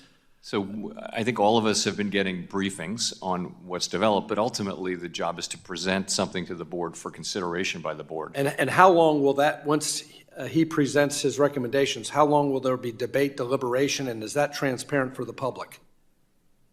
There will be a meeting, and it could be a virtual meeting, this summer to vote on these things. In the meantime, there's a lot of conversation going back and forth now, and we're sort of in that process now, but things are still moving around. Our concern, Mr. Chairman, is that it seems like right now the Vice Chairman is writing personalized assessments of bank failures and you don't like the Vice results Chair. of new JD and Baba on the low now, and Intel's been selling since Investor Day.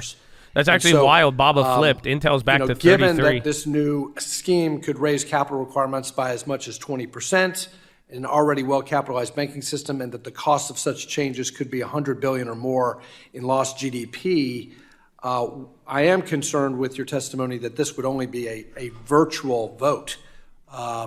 Shouldn't this be a more transparent public board meeting and a deliberative process that includes all members of the board? It's really just a question of calendars and when will people be. It's the summer, and but that's something we haven't decided what form the meeting would take. Would it be virtual? Well, given that it's a pretty big decision, and that the law requires the full board to make this decision and not one board member to act unilaterally, we would hope that the Fed would hold public meetings on the new proposal. Will you and the Federal Reserve Board commit also, when the proposal is voted on, to also include your economic analysis that would justify whatever capital changes are made in a quantitative form? I don't know that. I'm not sure we'll have exactly what you're looking for, but we'll create a public record that supports. I closed out the NVIDIA short. Whatever it turns out to be, slightly higher than where we're at now. Actually, will be what they are, and it'll be subject to public comment and. I think just short it every time it hits a high. No doubt. If you want to go for dollars, in order for and then don't fall in love with it. Notice and comment period to be meaningful, I think. Yeah, the crypto plays are still going nuts. Participants will need to understand on a quantitative basis what the justification is for additional capital requirements, if in fact that's what the proposal is, given the fact that we already have a very well-capitalized system. I don't have much time left, but will you also commit to proposing appropriately tailored regulatory requirements based on the complexity and size of the financial institution? So I will commit to supporting that. I can't commit to what the final product will be or what the vote will be, but as I mentioned at the outset, I do think we could look into it, but usually from a very diverse banking system. I don't know if wouldn't we'll want to do anything to jeopardize that. Finally, earlier this week, the Wall Street Journal published an article that stated that unlike your predecessors, you have not focused on fiscal responsibility. Would you like to correct the record regarding that?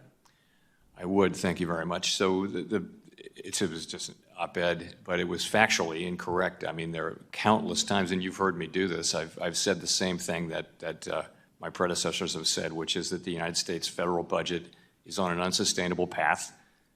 which means that the debt is growing faster Gentleman's than time has the expired. economy, and that we're going to need to fix this, and sooner is better than later. Yeah, Time has expired. a lot Thank of- you. And the gentleman from New Jersey, Mr. Gottheimer, is now recognized. A lot of the Thank you, squeeze names Mr. Chairman. Thank you got for clapped. being here today, Chairman There's Powell. a lot of 8%, I'm particularly 6% concerned drops, that the current and then regulatory values killing environment it. There's a lot of disadvantages green small today and too, though. regional banks. It's very awkward. Specifically with First Republic's receivership, I'm concerned that the largest banks were given preference in the bidding process, just enabling the larger banks to grow even Jamie bigger. want big My understanding is that bank. certain regional banks were unable to bid on First Republic because of an extensive and Powell time-consuming said vetting process no. put in place Powell, by give regulators me to put them at a food. Nom, nom, disadvantage nom, in the nom. bidding process. Mr. Chairman, are you aware of a regulator-mandated pre-approval process that banks must complete to bid on firms going into receivership? And is there a notification process for informing banks that they can go through this process? Because I'm concerned that some who wanted to bid on First Republic were unable to. So this is entirely something within the jurisdiction of the FDIC. We play an important role here, but when it comes down to selling a closed institution, that's just something the FDIC does according to their own procedures. To my knowledge, there were a bunch of regional banks involved in bidding for First Republic. Do you know if, to your knowledge, if any were said they could not participate, or your understanding was that anybody Honestly, could I don't. participate? I'm not aware of any, but I wouldn't be. That really is a question for, that's the heart of what they do. They have the lore, they have the people who have the experience and everything. Thank you. Small and medium banks hold a large portion, as you know, of our country's commercial real estate loans. The Federal Reserve's May financial stability report stated that the higher interest rates may be increasing the risk that commercial borrowers are not able to refinance their loans, and that a correction in property values could lead to losses by banks that hold commercial real estate debt. I'm particularly concerned that such a correction threatens the stability of lenders and thousands of jobs in my district in northern New Jersey. How's the Fed looking at this and Wrap helping it up. small, medium, and regional banks to wrap it manage up, their music. portfolio's or think about the risks of commercial real estate loans, and what guidance is being provided to banks given that Tesla. nearly $1.4 260. trillion in commercial mortgages are set to Tesla's mature even down 5. in the next 2 years? So following it very, very closely, and I think you've put your finger on it, this is a problem more for smaller banks, and not for all smaller banks, but it's the banks that have high concentrations. There will be losses, particularly in the office and in some of the mall sectors. And what we can do, there's a supervisory playbook, and so the supervisors are in there, they're working with the company to help it preserve capital and do the right things to get through what may be a difficult time for some banks that have a high concentration.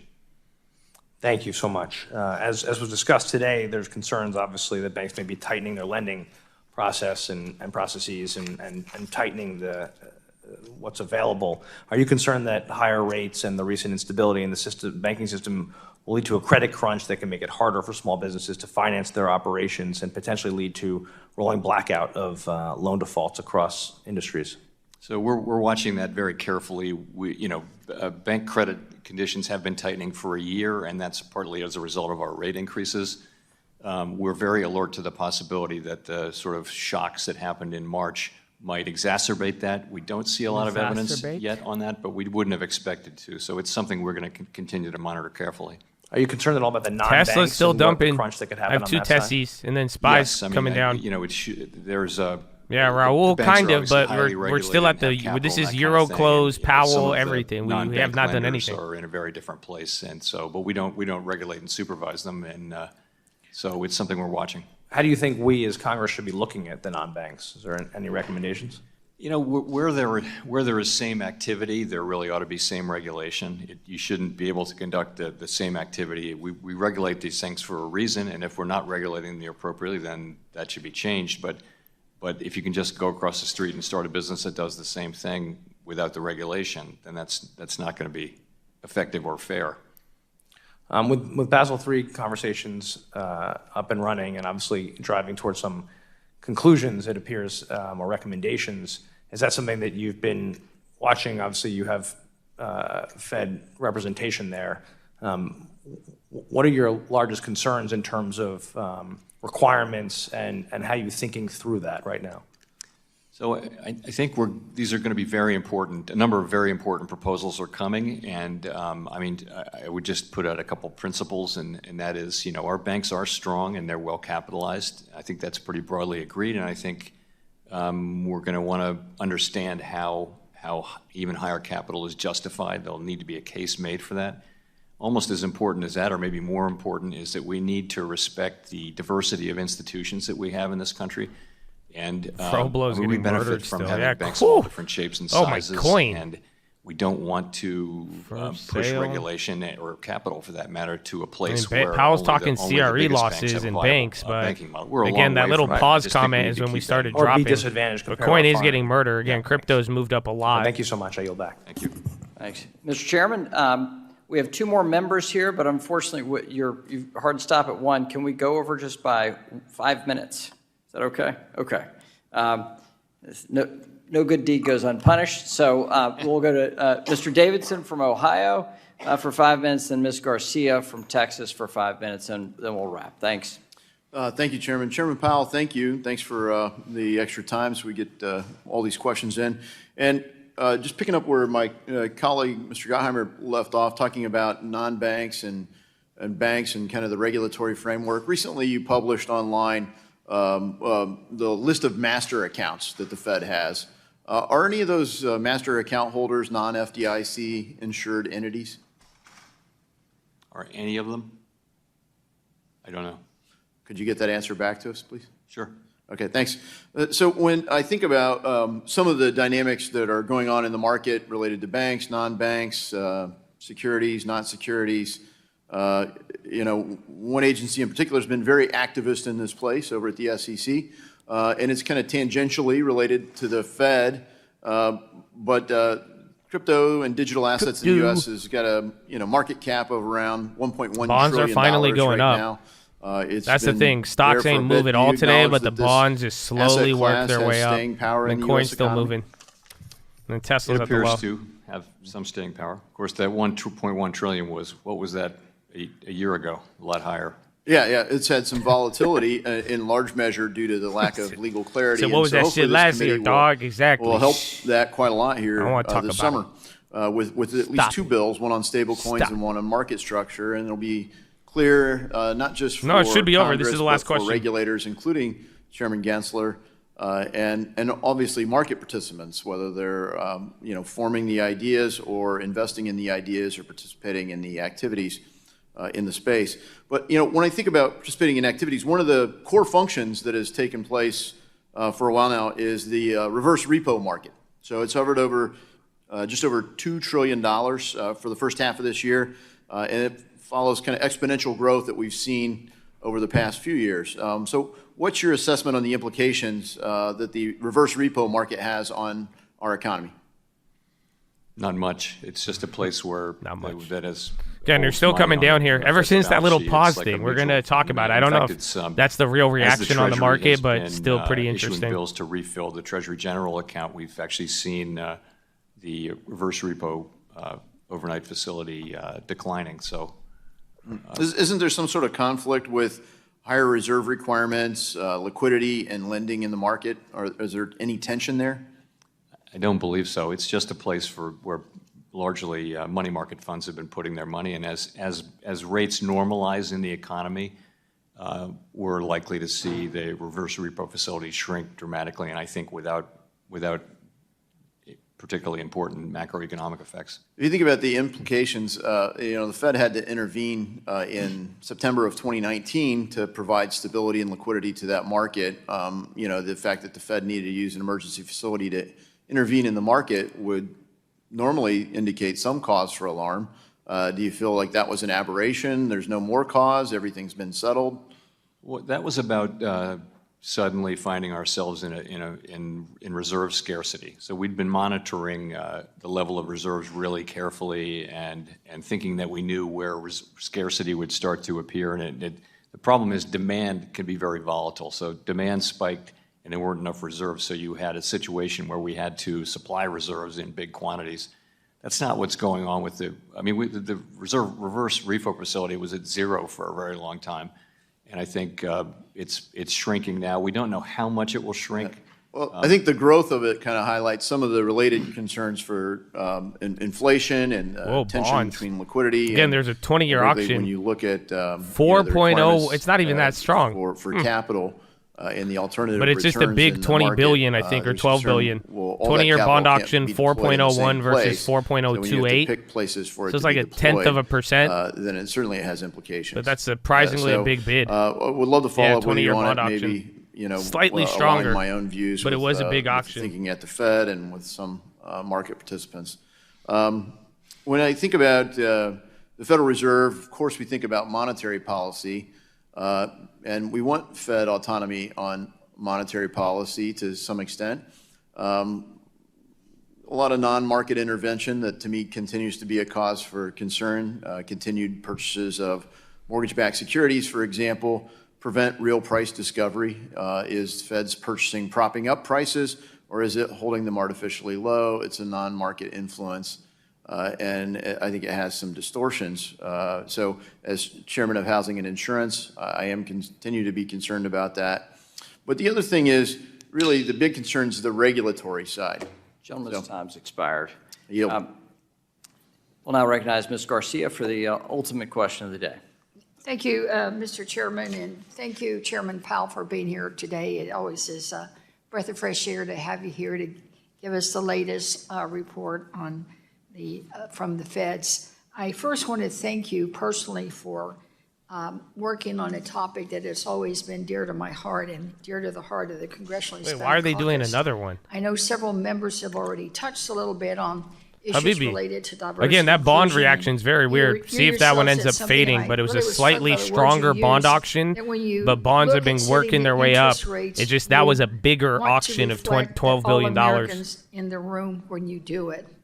And in my view, the best way to do that is to make sure that the people at the table Or it's smaller making than last those month's, interest rates decisions but then the other reflect, durations are a little what bit America more. looks like. So I want to thank you Interesting. again for last month joining you was Adriana Kugler, who was nominated as the first Hispanic to ever serve on the Federal Reserve Board of Governors in its 109-year history. It took a while, but we're there now, and hopefully that will help ensure that when decisions are being made, that all Americans are indeed in the room with you. And so I want to thank you and the President both for making sure that Thank that you for happens. taking I us know in the that room. my district that is 77% Latino, we're really proud of that fact. But Mr. Chairman, I wanted to see if you could provide me an update on the federal workforce, particularly within the Fed system, because I think that area two, you may recall we've discussed it before in prior times that you've been here, the workforce doesn't quite look like America. So could you give me an update on where we're at with diversity and inclusion issues related to Latinos in the federal workforce for the Fed? Sure. Well, I guess the place I would start is a good part of the story, which is the directors of the 12 reserve banks around the country. That's been an area where we focused heavily on diversity and bonds go inclusion. I green, think that's met going to with- be with a fascinating. great deal of success. So relatively high numbers. video We a can give you little the bit. numbers. We'll be happy to. Relatively high numbers. Once it's over, of the both market Hispanics could and actually. African-Americans and other minorities, see. and majority of I don't think we have anything lined up on the that's been an schedule area either. where we have a free hand to act, and we can do that. I think in terms of the workforce, we actually had a particular focus at the Federal Reserve Board on Hispanics and working hard, particularly devoting ourselves to a tight focus on generating more Hispanic contact and more Hispanic employees. And I think we had some success with that. We spent a whole year of that, doing that a year or so ago. And so, you know, it's a very important, the most successful organizations in American society are, it's not a coincidence that they seem to me to be the ones that have pretty advanced diversity and inclusion programs. VRDN so that or they Iridium. do We've have, seen that one a you couple know, times. all different That thing's up 6%. parts of America represented around the table. Great. Another area of concern for me has always been affordable housing. I know that is a challenge for us in Houston, and also the challenge of combating the homelessness crisis across America. I know that the ranking member, Chair Waters, this morning filed some bills related to seeking increased dollars for affordable housing and dollars for tackling the homelessness Media problem. said to drop Do pursuit these of appliance issues maker impact the Electrolux inflation rate and foreign. the work that you're doing to lower the cost of housings for all Americans? This is Congress I interviewing think they may have a marginal Jerome effect Powell. on inflation. I think more.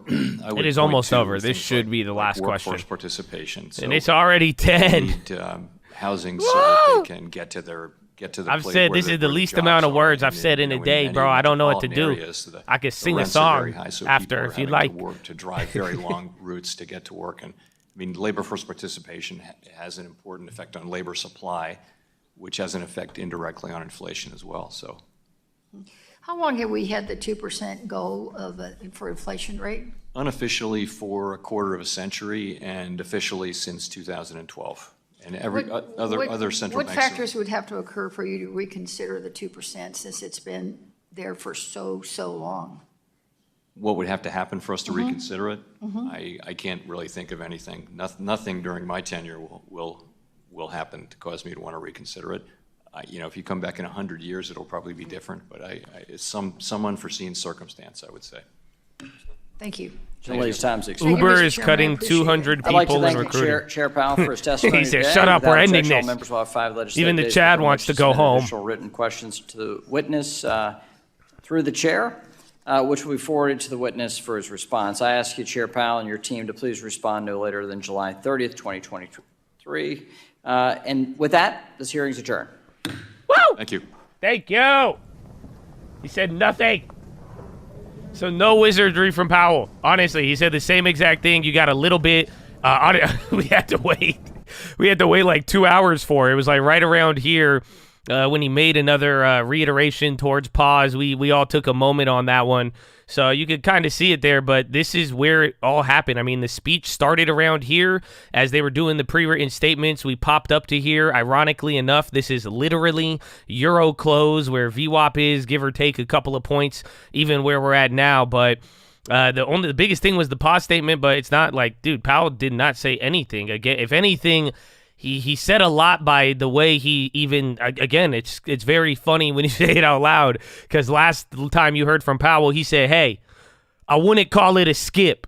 So then Bonds and people are like, yeah, so you should call it a pause. And then today he was like, well, I wouldn't call it a pause. So, like, you wouldn't call it a pause, you wouldn't call it a skip, but then he doesn't really call it. He just says, we're taking a second, and that's what they wanted. I don't know. He says they, the market, the Fed, I don't know.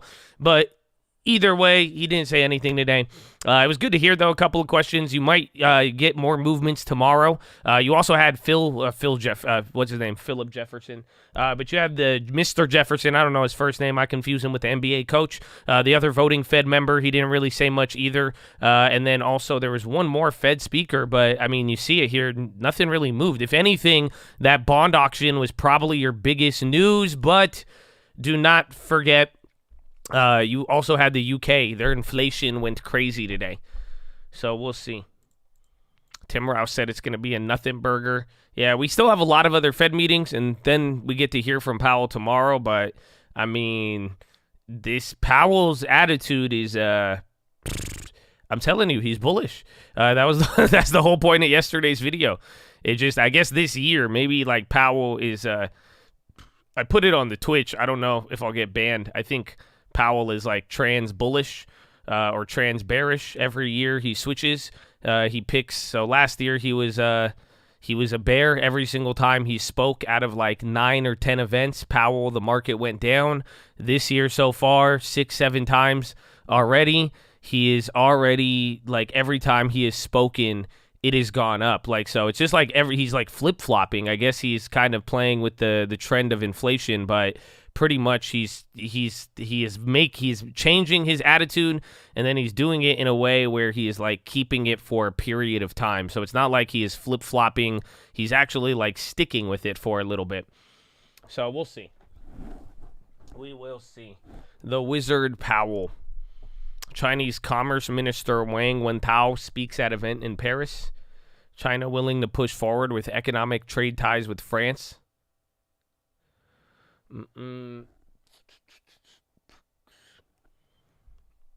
Let's see. Man, why does it do that? But we're right at Euro close again, and right at VWAP. We will see what happens. The Warlock Powell. He did it again, but I don't know. He kind of he just kind of solidified. I mean, it wasn't, a lot of times, and even the beginning of the year, anytime we've heard Powell and he wasn't bearish, a lot of times the market has taken that as bullish. So I think it's kind of a similar effect here. I mean, you're not watching it here with markets. We'll talk about the rotation here, but overall, I think, I think it just, everything he said during that speech just cements that Powell is not trying to give forward guidance. This is the best way he could put on a facade of giving forward guidance like that he's communicating, but I think he's trying to shy away from it. And I think he's just, again, he is going to flip-flop with the data. I don't think it's him flip-flopping as much as he's trying to talk to the market. He knows that he can move the market. He's trying to keep things in that range from the dollar to the bonds. And he just doesn't want to be trapped, and he's just going to go with whatever the data says. But I just think he's not saying any. It's just cementing that he doesn't want you to know. Like, that's it. It's not a skip. It's not a pause. It's nothing, motherfucker. It's nothing. Do you get? That's what he says. It's nothing. That's it. Just we'll figure it out. You'll figure it out, but we're not calling it anything, because if we put a name or a title to it, mother effers cannot handle themselves in the market, in the bond market, in the Forex market. So we're not calling it anything, and that's it. Until you can't call it, as long as you can. It's like, it is a weird intermission, low key, until there's enough concrete data in any direction to show you that you have to either act like the other nations or truly Powell can end this cycle. But we will see. Did anybody ask what CPI level they were looking at to decide hike or pause? No. No, you didn't you didn't have really that much specifics. I mean, that's the thing about like the congressional meeting, like the difference between like I mean, I don't mean this in a mean way, even though Powell agreed that all people have to be stupid to keep their money in a bank or something along those lines. But like, you got to realize it. Like, you all kind of agree to it. Like, do you think those people in Congress are out of touch? I mean, or like, do you think those are like the best and brightest individuals? Like, so here in Congress, do you think that is that's your dream team? Like, you know what I'm saying? Like, we like, that's your hand-picked Americans who know about the economy, inflation, economics, you know what I'm saying? Like, are the Overstock's rocketing, actually. That's a second run up on the high. It's doing two little pops here. So, I mean, I don't know if you agree that. Maybe you do. That's awesome. If you do, then you know that your country's... Overstock's ripping. That's second pop. Overstock's going really crazy. I don't know. It could be a Bed Bath & Beyond headline, but I'm not seeing anything. Overstock's up 3.5%, 4%. Two big candles. Let's see.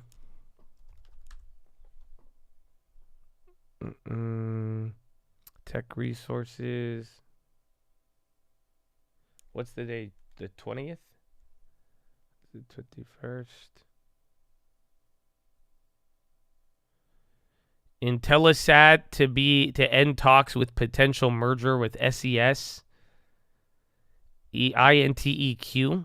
It's reorganized. I don't know if that's real. And then I don't know if that's related to I don't know if it's related to what's it called? To Overstock.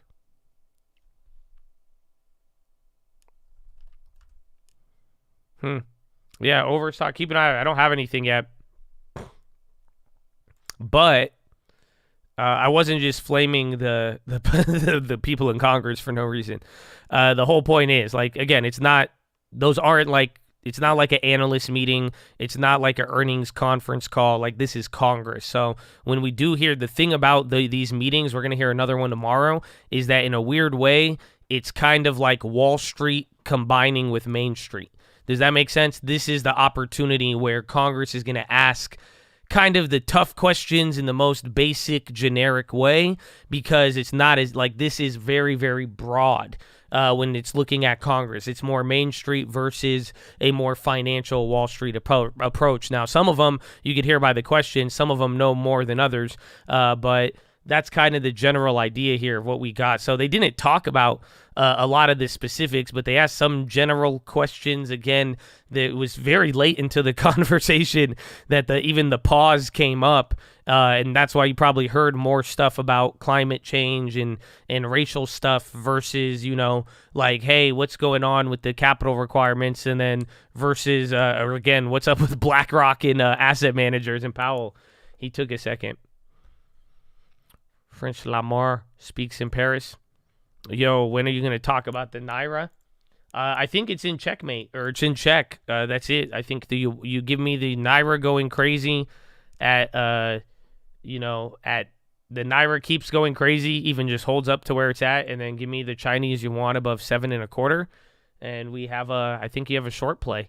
Honestly, I think it bodes well with everything. I think just buy the fucking bonds. If that's the case, just buy the bonds if the Chinese yuan goes above 7.2, 7.25. It's very elementary, but with the Naira up, I think that thesis will take you a long way. I'm just shooting. I'm shooting off the hip. Shooting off the hip for you, buddy. Woo! The Naira's even, I say, yeah, it's fucked, dude. It's fucked. Yeah, I don't know. So give it a couple weeks. It could happen either Naira, where was that? Yeah, that was in June. But yeah, the Naira went crazy. Yeah, about 5 months. So after it stopped, even in 2015, I mean, you had like a 6-month gap between Naira first, like real unwinding, and then, but this is the scale of this is insane. But that was 6 months, and then you got murdered. Like globally. Don't worry, it's not permanent. Boston Coast Guard ends? Wait, are they talking about the thing? The submarine? Bro, I saw it. I thought you guys were kidding yesterday. The Titanic thing is like literally, it's really controlled by a PlayStation remote. I thought you guys were just making like a Chad joke. I was like, damn, in the midst of tragedy, the Chad just never ceases to find the opportunity. But nah, you guys are serious. I saw that it literally, that's like a fact. It's like not even, I don't even think it's like a OEM PlayStation remote. No, like low key, like straight up, like I wouldn't doubt it that there's a possibility that thing, like what if they just ran out of batteries in the remote? Or like something just got messed up with dude, it's crazy. It's straight up like a PlayStation remote. It's not even like that's it. It's just a PlayStation controller. Like it's like a Logitech Type B. Like it's the discounted version too. Like honestly, they opted this. It's a Mad Catz. Yeah, straight up. Thank you, man. See, no, straight up. It's a Mad Catz. It's not even a Logitech. It's a Mad Catz. If you know, you know. That's it. It's a Mad Catz. There's no other way to describe it. It's not, because Logitech's nice now. You know what I'm saying? Like, I don't know. It's a Mad Catz controller. I don't know if it's still around. I mean, they were using it, bro. They were using it. That's it, man. So, that's real, though. That's not. So, it's sad. Because I went into the wormhole. I looked into this thing. My girlfriend kept showing me videos of this whole Titanic thing. And then she showed me one of them, and it had a fucking Mad Catz controller. It's crazy. It could be manually controlled too. Man, I don't want to know how they manually controlled it. They're like, if you hook yourself up to the steam engine and pedal, we'll attach you to ropes and chains, and then we'll give you some swimming fins. No, I don't trust them, man. Not after that fucking Mad Catz fiasco. How did they convince 2 billionaires? Did the billionaires invest in the company before getting on? That's my question. I mean, again, it's a tragedy. I think it's really sad, bro. Like, that's honestly, like, fuck out of here. You know, it's like, well, it's a very dire situation, and like, I feel for him. Like, that's the fucked up, that's the shittiest thing that's the worst way to go, bro. To like, not only are you looking for a sunken ship, it's just like, nah, bro, it's a tube. It is a little tube. They have a toilet that gets separated by a screen, dog. You don't have any idea, bro. It's terrifying. It's terrifying. No. Yeah, it's like an underwater coffin with a temporary, like with a toilet. And then you have the screen, bro. It's awful. It's awful, bro. It's awful.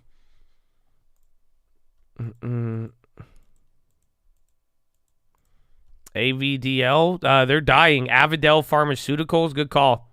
It's on the low ticker as well. AVDL, that's like 2% on a candle. So you're saying you wouldn't go? Man, I won't even skydive. That's on. No. Stop. Bro. Stop. Get out of here. Lemaire's talking China and France right now. But again, AVDL, Biotech, Big Red. SPY's coming back down, and Intel has been dying since the start of the investor conference. Powell was a nothing burger.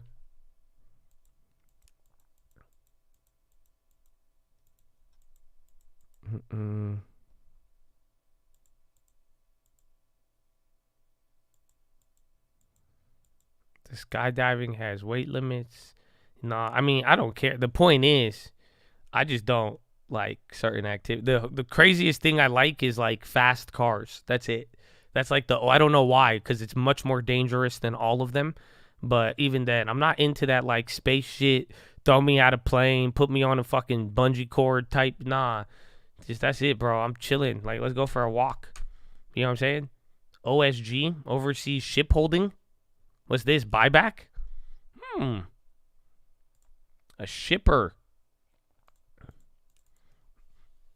I've not seen fast exit. Do you think the 10-year will hit 4? I think it will, but I mean, the thing, I think bonds are either going to stay in. I think bonds, Powell will have mission accomplished as long as bonds don't go here. So I think it can go to 4 very easily. However, if you go to 4, you go to 4.5, and then you go to 5. So that's the thing. Para is going nuts. Yeah, great call. Para, that's another one. Damn it, I entered the wrong ticker. Para, that's a big pop. That's 1.5% right there. I don't know. Paramount, bond trading surges. That's it. I don't see anything else. Check Paramount. Redfin home listings plummet as mortgage rates tie people down. That's a little older.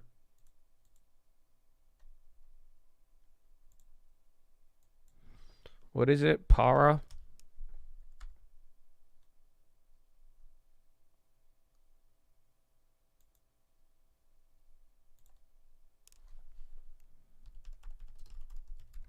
Netflix to Para chatter? What do you mean? Hilton's on the high.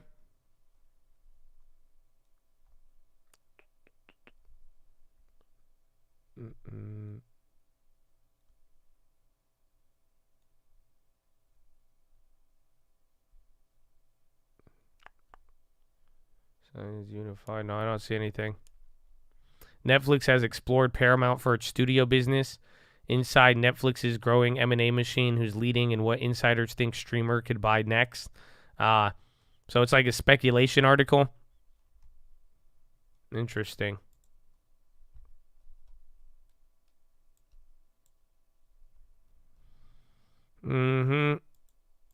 So speculation of Netflix buy. I don't know. I don't know how I feel about that one. I feel like Para gets like Warren Buffett news, gets the Netflix one. So I don't know.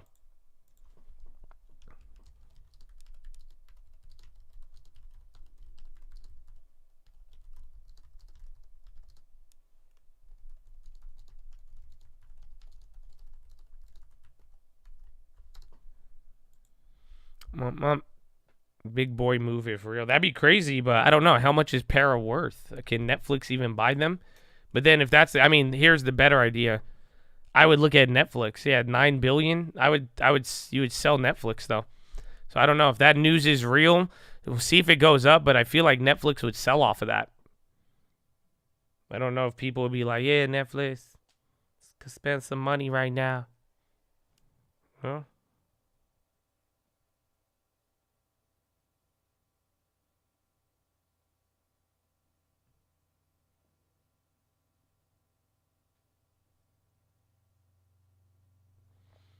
NVIDIA Investor Day. Well, yeah, you see Intel.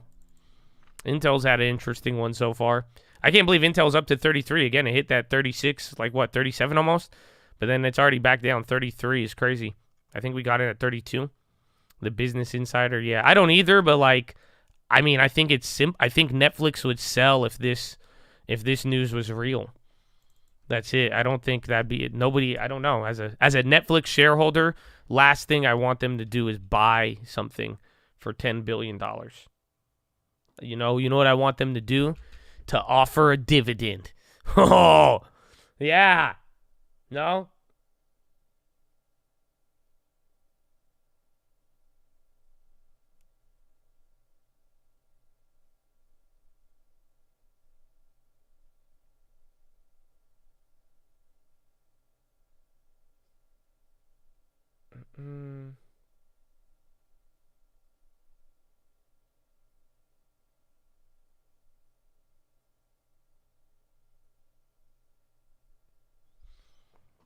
Ba-da-ba-ba-bop. Is Paramount hurting? And they're not hurting. There was a Business Insider article just talking about Netflix getting into mergers and acquisition and how Paramount would be a potential for them. But Netflix isn't moving on. Again, SPY here too. We're towards the lower. Par is ripping off of it. Again, Par has had a lot of, they have the Warren Buffett rumors, everything. So they're up 4% off of that, though. Again, it was up 2% by the time the stream alert went out.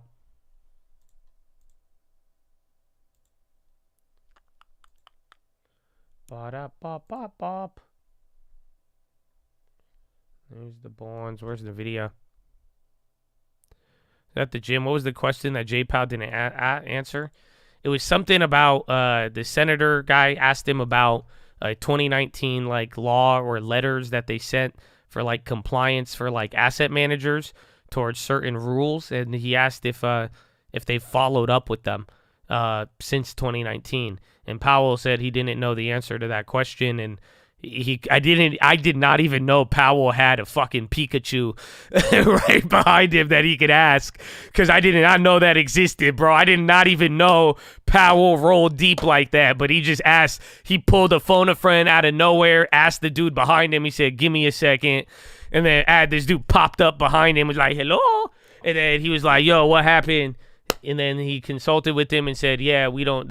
He said that is a very specific question. And I said, indeed it was, bro. Pika? Pika? He said, don't answer that. Pika? Don't answer. Pika? Pika? Don't answer. But yeah, so it was crazy.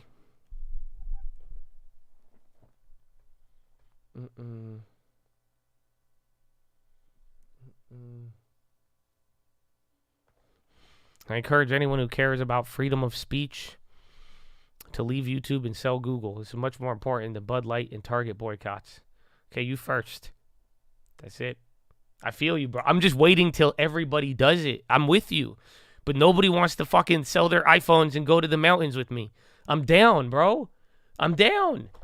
That's it. So we need a leader. I can't do it. That's it. I could lead you on economic information, but if we try to fucking abandon that and go to the damn mountains, let's go, bro. I'm with you. You first. I don't want an iPhone. Samsung don't count. Stop it. I know where this conversation is going. That's what I'm saying. We're so lost. We're so lost. Rumble will not fix the problem. Sadly, I hate to break it. That's my tinfoil. Are you ready? You want your tinfoil? I'm sorry. You guys are going to hate me. You guys are going to hate me. Do you want tinfoil? It's dream-crushing tinfoil. It's good though. I think it might be good for the young ones in here. You know, that's it. Today this will be a purification of just naiveness towards it. I hate to break it to you, Chad. You said the tin. I don't want it. It's tin, bro. It's tin. I'll give it to you. You don't want it, bro. You don't want it. Trust me. This tin you don't want. It's good. Just hold off on the likes if you don't. It's Rumble tinfoil. It's Rumble tinfoil. That's it. That's it. They're not liking the video. They don't want it. That's good. They said keep it away from me, Joshua. No, they said they don't want. That's it. They said keep it away. That's good. I appreciate you. Again, Alan Watts would say you're saying, the sanity to avoid things that, eventually you just don't want to hear the bad things. So Alan, that's word to Alan Watts. You know what I'm saying?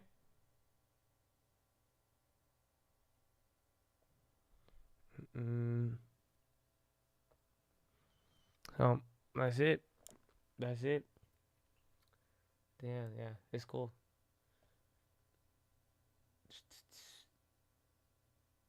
Or Twitch. All right, I'll just tell you. I'm sorry, Chad. You guys are right below the likes. That's good, though. Thank you for liking the video. Chad Watts. The fact is, if it's on the stock market, it will never be freedom of speech. That's it. That's the tinfoil. I'm sorry. So Donald Trump and Truth Social, all the way down to Rumble, the minute you put your fucking shit up for sale for the general public to take money and raise millions of dollars, you will never be free. So, again, you have freedom speaking monetarily. That's a different type, but I'm saying there will that's why companies like In-N-Out and Chick-fil-A and private entities operate very differently. Even in this world that you live in today, you would be surprised how it is. So unfortunately, I would be more like, again, you're going to ask me, why don't I go to Rumble? I mean, if they were a publicly traded company, I'd feel a little bit more, safe in the mission of like, yo, we're going to have freedom of speech and all of that. But at the end of the day, I think that's it. Once it's owned, once it's public on the market, just don't underestimate the control of shareholders and the influence.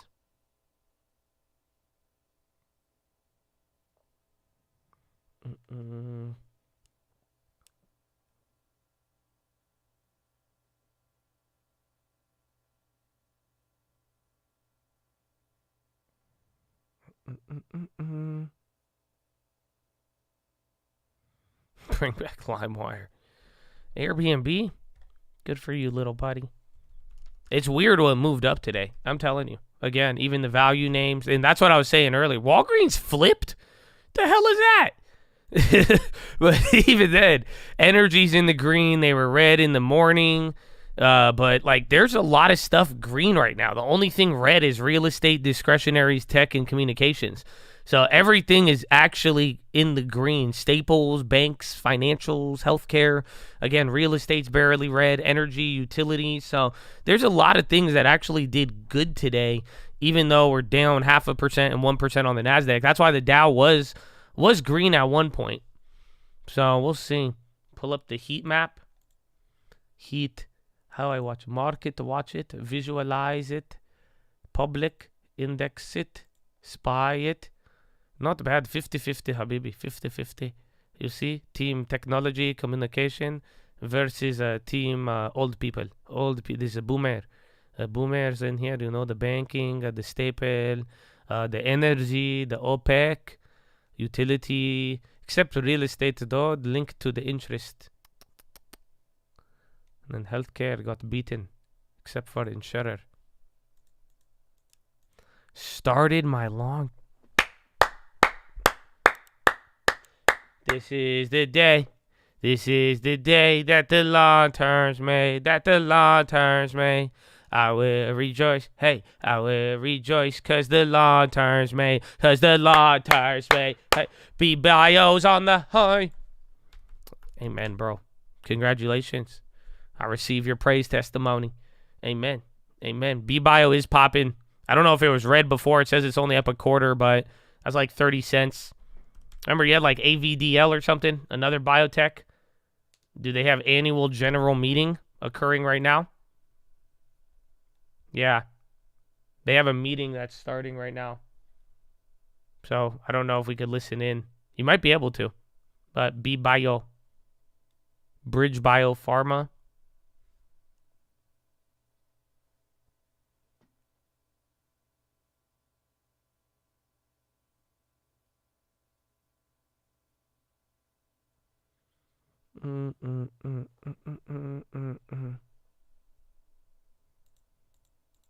Has Amir Burry been quiet for some time?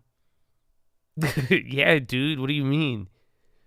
You don't realize the last piece of news you found out about your homeboy? You just found out he was doing parlays on every bank during all of the after everything, bro. That's it. The last we heard from him was that he had a full set. He had like 50 million on parlays on banks. Okay, we didn't know that. We didn't expect that. That's it. We just found out we found a different side of Buffett, or excuse me, Mr. Burry. We didn't know that side of him existed. Yeah, it kind of did. He kind of had a easy moment. You know, a little less anti-Semitic, but yeah, he went crazy in his own way. We haven't heard from Yeezy in a while.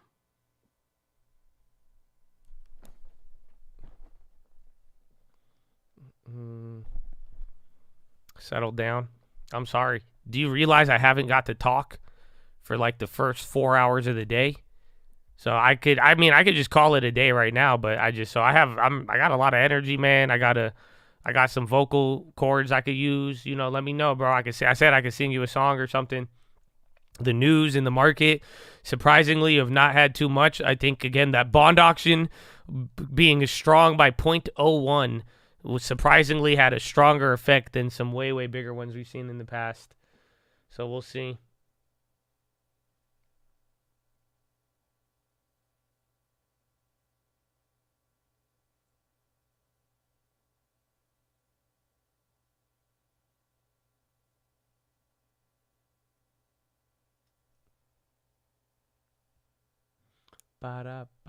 AI waking up. We have not got to see so much activity out of them. Again, Para, they're coming down. They still kind of moved off that. AI drop. Bro, there's a lot of like 8-9% names that have dropped. It's actually crazy. Again, a lot of headlines from China and France right now, too. Remember Birdie's buying the banks.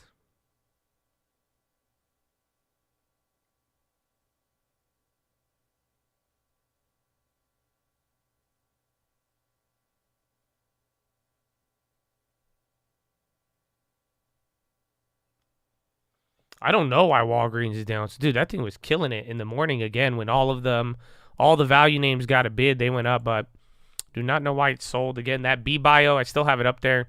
They have a presentation starting now. There's Biogen. Pump it up. You had the long-term pickup in a long time. The first one, CVS. Let's go. Shout out to the long-term. Amen. FedEx. I kind of want to... short FedEx. Oh, it actually came down. Again, they were almost break even. They were down 7% at one point. They guided down pretty bad, but so far transports have remained relatively stable.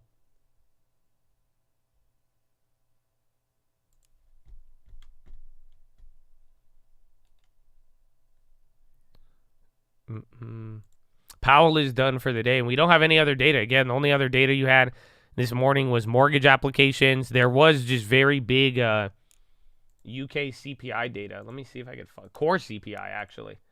That's the crazy part. I will rejoice because the long term's made, because the long term's made. Who?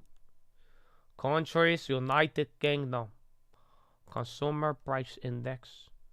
No, prices. Core inflation rate. Oh man, look at this. Bro, look at this. It's crazy, man. You know, that's what I want to tell you. They say. And look at this, man. Look how terrifying. It's happening again, man. The currency, the Japanese yen, the naira, all of it, man. Look at it. You know what this is? This inflation. Okay. Everybody want to point at inflation and say, that's the bad guy. Okay. Exactly. That's what you're looking at. It's core CPI in the United Kingdom with the Queen and the King. You see that? Look at that. That's a 25-year chart. Okay. Bro, that's crazy. So that was the big news today. So like literally this whole kind of like ours came down a little bit more, but in the UK, like it legitimately just broke out to another high today. So that was your only bad news here in the morning. And then again, Powell was I would say borderline bullish because he wasn't bearish. I don't have intel in the long term, no.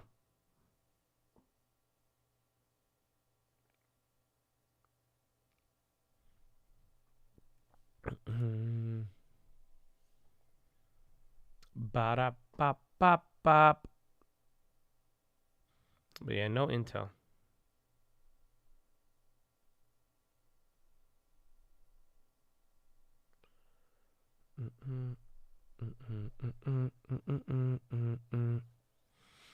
I know Pony Montana's still there. I can't prove it. He's good. I must confess, I've never seen Scarface. Wow. That's crazy. You should watch it. I like it. I've always liked it. But that's just like, I'm not going to lie to you. That was like peer pressure. It was all peer pressure and the influence of like popular media culture and listening to rap music at a young age. I kept hearing Scarface references. And then every movie there would be like a Scarface poster. And people like just liked it. You know what I'm saying? Scarface is just one of those things like they just like it even if they've you know what I'm saying? They just know to like it. Like even if they don't appreciate it, know what it's about, they just like, oh yeah, I love that movie. Oh yeah, like you know what I'm saying? Like it's kind of like when girls get like random like words tattooed in Chinese, you know? It's kind of like Scarface. They're like people just like put up a Scarface poster just to like, you know, be like, oh yeah, like I'm part of like I rep, you know? So it's an interesting one, but I watched it because of that as a kid. But surprisingly, it was my brother. That was like the only movie he wouldn't let me watch. Like he let me watch like Old School when I was in like the 3rd grade. I watched that movie, but he wouldn't let me watch Scarface for some reason. But then I watched it when I was like 12 or some shit, and like it was dope as a 12-year-old. I liked it a lot. So. Again, then it corrupted me. Again, I was bad, actually. Don't watch it. But you're old now. I was just a child. Why was Powell so dovish? I mean, today he was only dovish because he wasn't bearish. That's the only way. Again, we did see a decent reaction when he reiterated that there was no pause. Again, last time he reiterated that there wasn't a skip. So, you know. Earmuffs.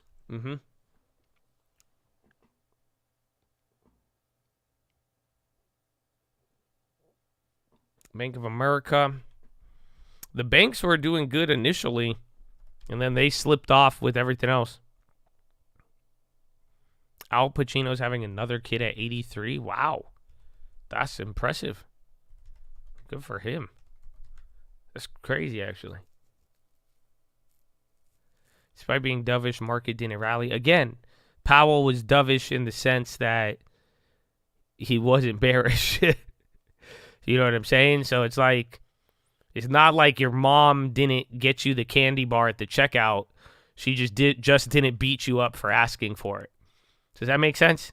So that's the only way. So he didn't give the Bulls the chocolate bar and say, yeah, man, that's it. We ain't never raising rates again. 2023 generation already. Woo! He didn't give you that. But he just didn't lash out on you. I hope that's a qualifying analogy.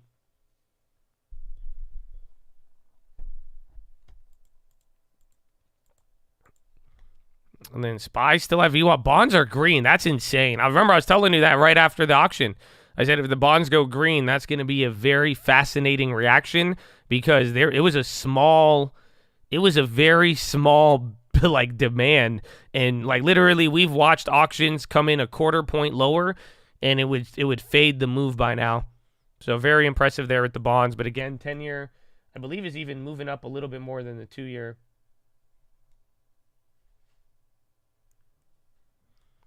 Crazy. And then right back up to the opening level.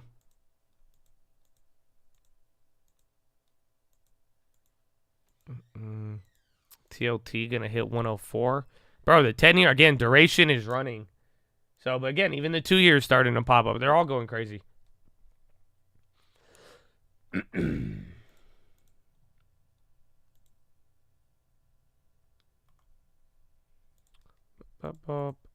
Regional banks. Oh, yeah, well, REITs didn't do good today. Again, that was one of the ones that did bad. Big banks were doing decent at one point, but XLF, I guess, is still holding up. Pop. NVIDIA is a little bit lower than where we closed out. That was a crazy move today. Pump it up. Airbnb, no. Macy's. Nice times. Airbnb. I think Airbnb, what was the earnings price? Yeah, 129. So pretty much 130. He gets to 130. He starts knocking mother effers out. Good for you. I wish we bought. I wish it went lower so we could buy more, but it went low, but not low enough. Because remember, they have bad guidance too. So if this stock is up coming into their next earnings, that's it. Finally. That's all we needed. That's all we were saying. So I hope it rips. If it wants to go stupid NVIDIA and everybody forgets that price to earnings exists, or other factors change it. But essentially, if you could get a run up into earnings, just remember their guidance is low. Bonds are green. Yeah, a lot. I mean, depending on what tenure you're at, but even the belly, the 10 years, it's up there. Yeah, Build Back better. Build Back. You like that song, huh?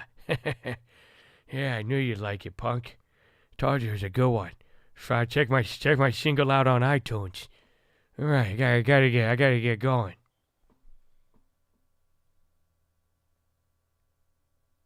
Can we play Pump It Up? Why do you want to play Pump It Up? We have not accomplished anything. Sorry.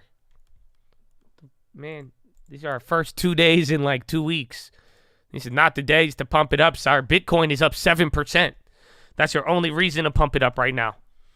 Other than that, this is not pump it up environment, I don't think. I don't know. It's funny how things change. Because we were just waiting for 4,300 to pump it up. And we're there now, but it feels different. But it's still extremely bullish.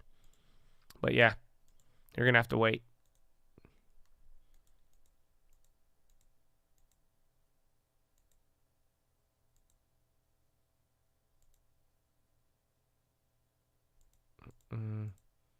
Crazy 6%.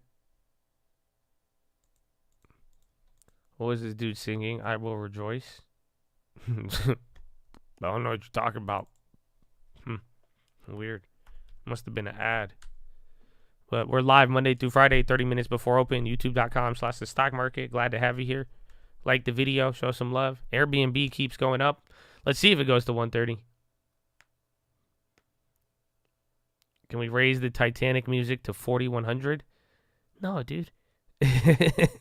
Like this, maybe like like 3,800, bro. 38. That's it, minimum. Titanic. I mean, I feel like, honestly, man, let's put a hiatus on anything Titanic related. I feel like it's just a little too soon right now.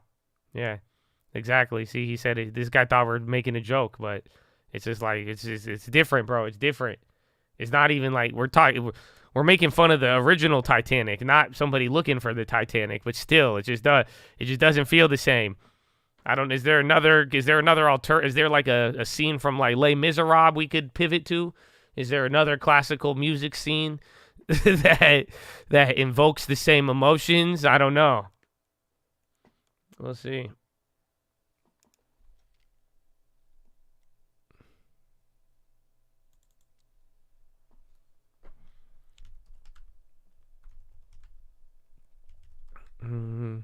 The Air, I think as of 6 a.m. Eastern time, they had 24 hours left, I believe. So they got till tomorrow morning. Tomorrow, 3 a.m. Pacific time.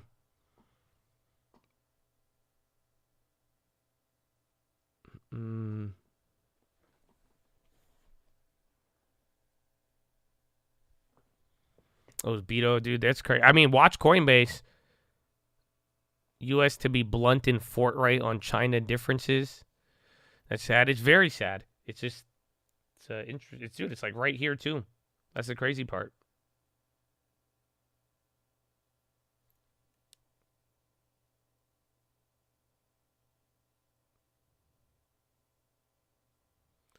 Pa-da-pop-pop-pop.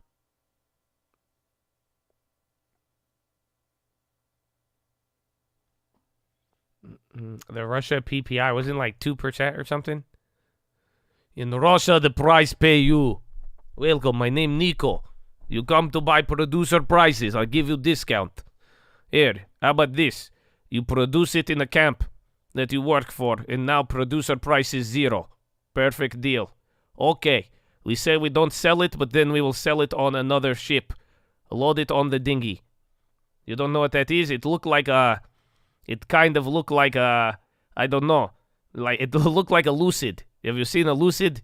Put it in the town car. Okay, anyways, I don't know where this conversation is going. But, yes, saw the number. Very low. Good, ideal. Okay, Chad, I'm telling you, I'm going a little too crazy. That's it. I had too much time to myself today, man.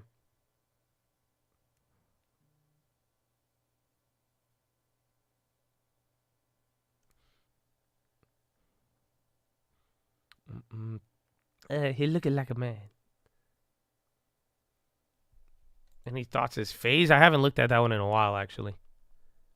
So I don't know. Aren't they at like a penny or something? 47 cents? Yeah, I don't know. The SPACs, man.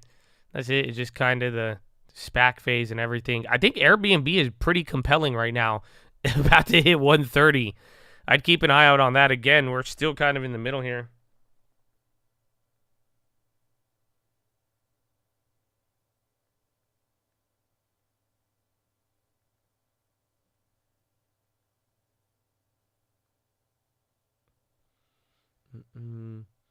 On Zoom, I don't really like Zoom, but I mean, I think it kind of reminds me of like Shopify.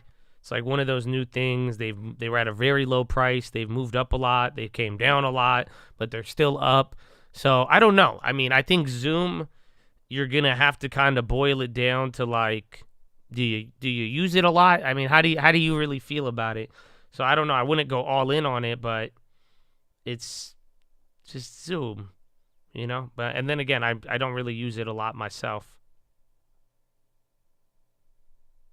I guess I don't Zoom like I used to. Oh, you see the Almost Friday Netflix? What do you mean? What's that?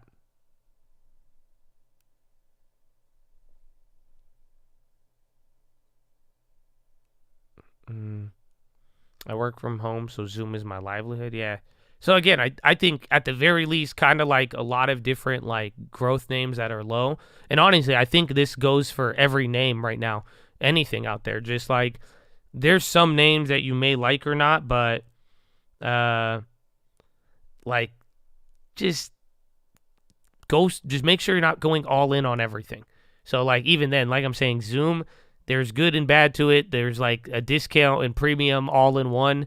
And like I think it really depends on your personal activity with it, but trying to pick up any growth name, even like the PayPals and even the Disneys, you know, Meta, it's like throwing one or two deposits at it and giving yourself time, you know, to see what's up with it. So as long as you're not going all in, I think you find that balance. But like I'm saying, I don't know if Zoom for me, it just, I would go with something else. Again, I would take Microsoft, but then again, different premium pricing, all of that.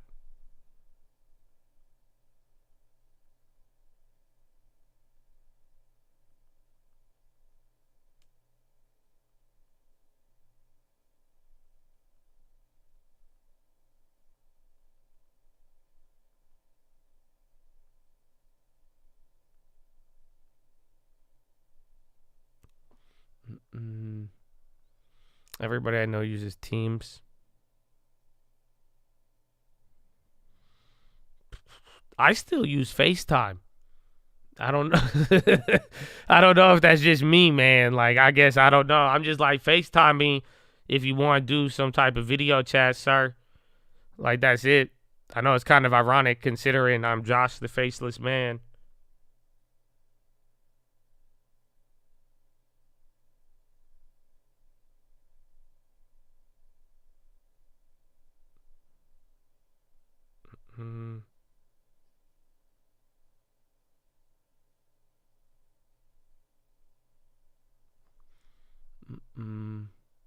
FaceTime's for personal use? What do you mean? Why do you... Why did you switch apps? Well, this one's for personal. I don't like to mix the two. You know, I got like a personal video chat app and a business one. You know, just how we do things. Yeah, we would have made a bag on that. If you held it, I'm mad they hustled me out of it. But and then you even you're going to get another update on the Black Sea deal.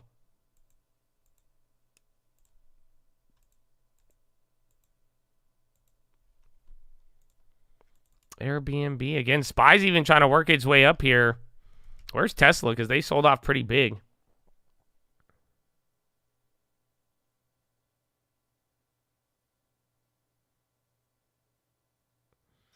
Bop.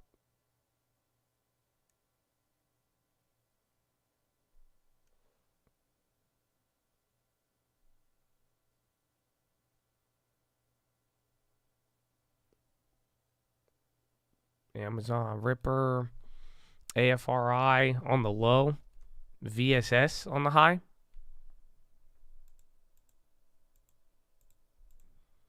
Oh, Droid. Damn, this turned into an Android debate. That's great. Be safe out there. Yeah, Amazon is moving up.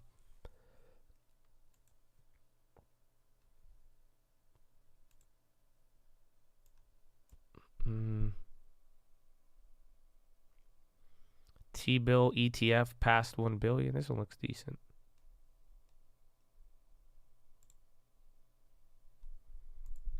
My boy Labu. XLV, I mean, it's hit or miss on some of those. And a couple of biotechs we saw going up here. Amazon moving up. You can't cancel your Prime. I have not tried to in a while.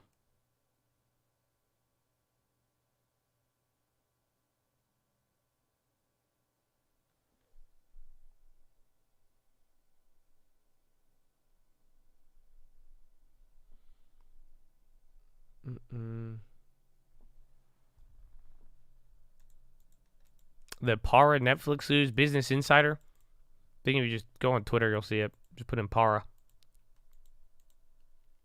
It's almost all commodities. Yeah, they all went up. Again, even oil. Even oil had the back and forth. Amen. And then there was another grain update yesterday, and the crops did not look too hot.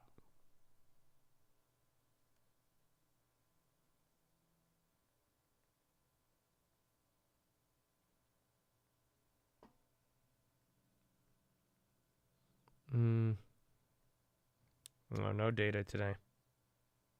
Not anymore.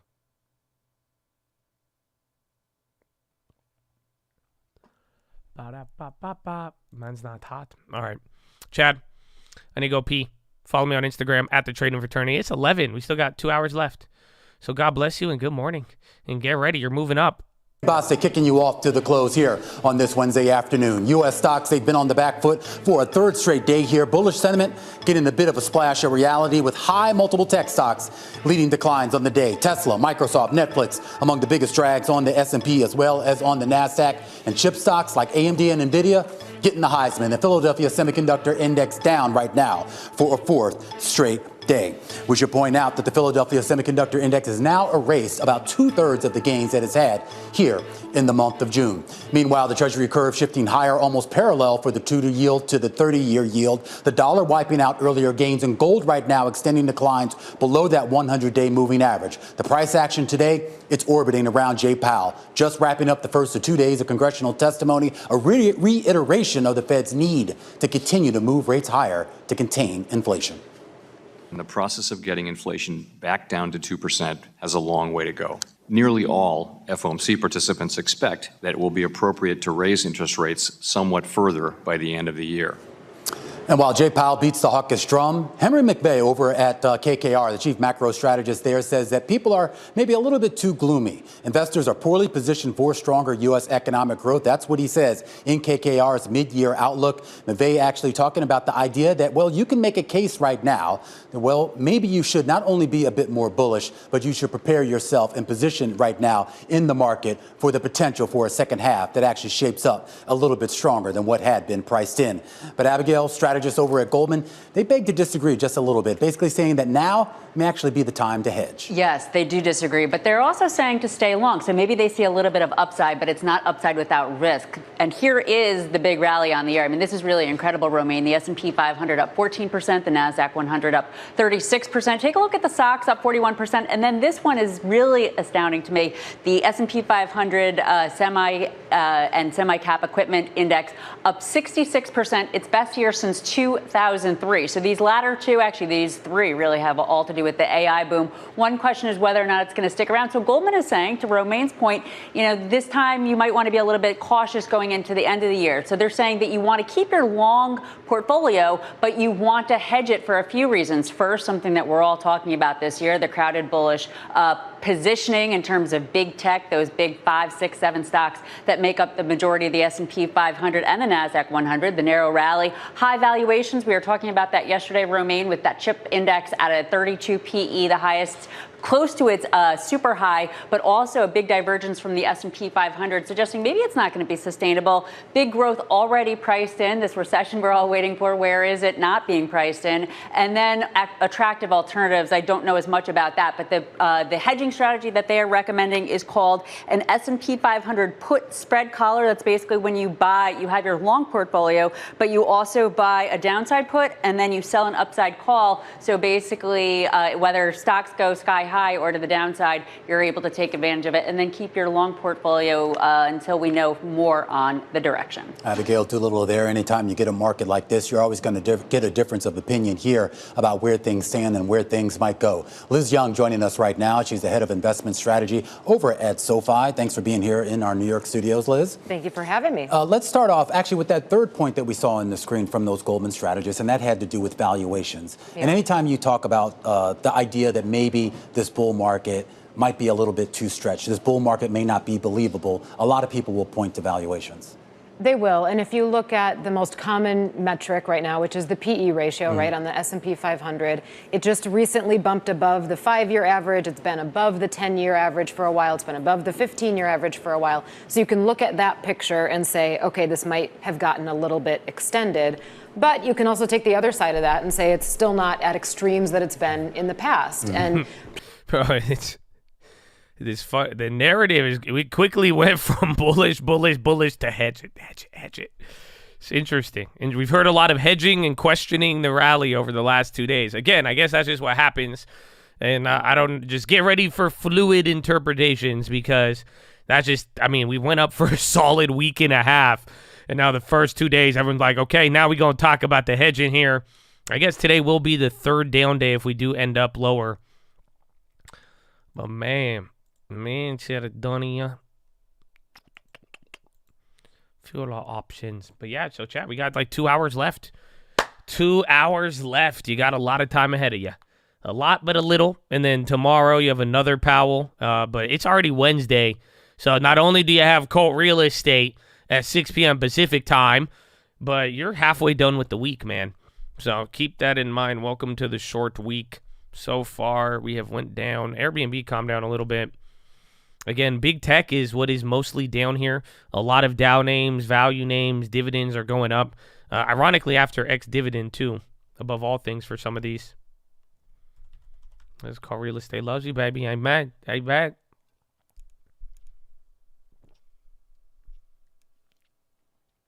Just consider AI is generating windfall profits to certain companies right now.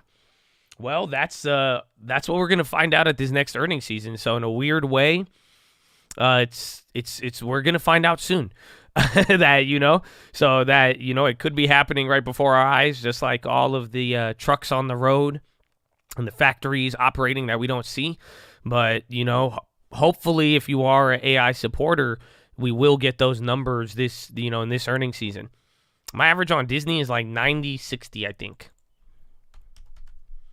Yeah. So they dropped me another 1%. Habibi, got a little bit of spread. LXRX. I am still, actually. I think. And I sold out of AAP today. Yeah, I still have that one. That one, he got like one pop after their little stupid offering. But yeah, it's a smaller play. Still holding it. Catalent names Maddie Masinovic as CFO. Meta. NVIDIA reports 1 penny shy. It's going to get clapped. No, I don't think so. I think future guidance as well. It's going to be a mix of people are going to look at the current performance as well as the guidance as like the full picture. But I don't think NVIDIA, I don't think they're going to be that sensitive. It's not a story where they're priced for perfection. It's a story of fucking hype. So as long as like, if there's a good enough story to look forward to, and if they come remotely close to any of those numbers they put out on that last earnings, I think the show goes on. The show goes on. Unless somebody else ruins the party. Again, unless any of the other names come in and they're like, what if Marvel and Micron and everybody else does really, really bad along the way?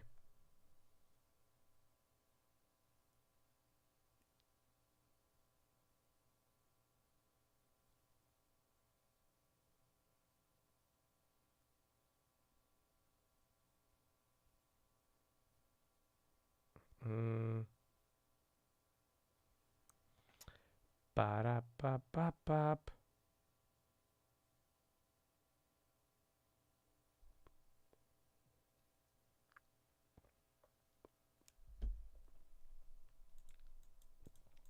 Videos of the new Tesla just keep saying 50% growth for as many earnings as you can.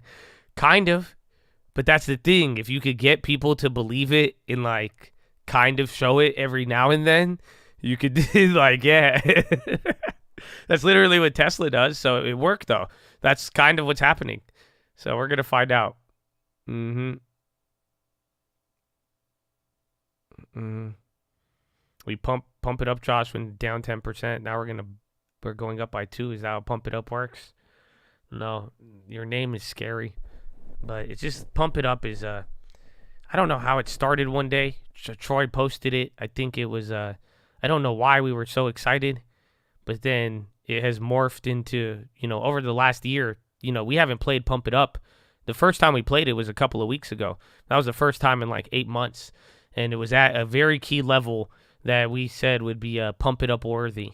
So it's very I don't know. I don't know how it's formed into these levels, but I don't know how it works. Everybody has their own interpretation. I mean, as you hold your own right now. So, Riata Air signs deal for 90 Gen X Dreamliner fleet.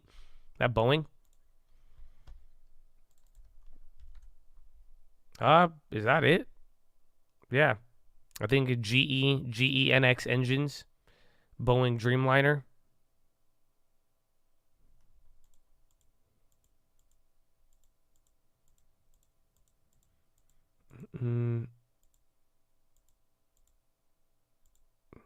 It reminded Troy of the Holly Lou song, yeah. But like that's what I'm saying. Like initially, there wasn't like a link to the market. You know what I'm saying? Like we didn't have a link to like, oh, we played the song. I think we were worshiping that day. We were playing Hallelujah, Hallelujah, Hallelujah, Hallelujah, Hallelujah. Hallelujah, hallelujah, hallelujah. And then that's it. And then Troy was like, hey, I got the white people version, Josh. And then he handed me the white people version. It was, don't you know, pump it up. You got to pump it up. And then it was just, it was a lot of hype. So I had the Arab version. So Troy, I think we got all cultures for pump it up. Everybody got their, mine's Hallelujah. Mine's Hallelujah. Hallelujah, hallelujah, hallelujah.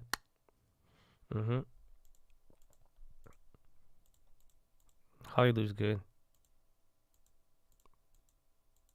And then you're right at the same level of the little pause, skip comment, whatever you said today. And then bonds keep hitting a high, barely green though. But I'm very surprised that they're holding it down. Got to bump that peso pluma. I don't know, man. I was thinking about it the other day. I was like, damn. Like, Daniel only comes in like randomly to be like, hey, Josh, I saw you were wearing a Rolex. Hey, Josh, can I come with you to Vegas? Hey, Josh, and then he'll come in like pre-market, post-market. But then like when I brought up Peso Pluma, he was like, I know you're always here, but your comments are very, very selective. But then he was like, I'm kind of mad about Peso Pluma. And I was like, oh no, what's happening? I said, this can't be happening. I was curious. I was like, why did that inspire Daniel so much? Mr. Garcia. That's it. Now I'm excited. I can't wait. Daniel, when I pick you up one day from the airport, I'm going to be bumping that. I'm just saying. And I hope you smile. But why? Why am I not? That's it. Should I go back to Bad Bunny? Because that's it. I like Bad Bunny. Is that cool? Because when I said I like Bad Bunny, ain't nobody ratted me out. Nobody was like, nah, man, that's our Bad Bunny. How dare you bring up Bad Bunny? I'm disappointed. No, they let me have Bad Bunny. I don't know why. Why did you guys let me have Bad Bunny?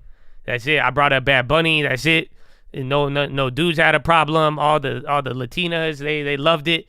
But that's it. You guys, I don't know, but y'all ain't give me any shit for Bad Bunny. But nah, you get Peso Pluma, you're like, man, that's it. You downgraded my credit rating. It's fucked. T-Row price on the low. T-Low price. They had a drop in pop. Puerto Ricans approved. Yeah, fuck, I love the Puerto Ricans. They welcomed me. I felt part of the family. I was like, hell yeah, I love Bad Bunny. That's it. I bumped Peso Pluma. He's like, yo, Josh, where you from? I'm like, what the fuck? Why you asking me so many questions, sir? I'm just trying to enjoy this music.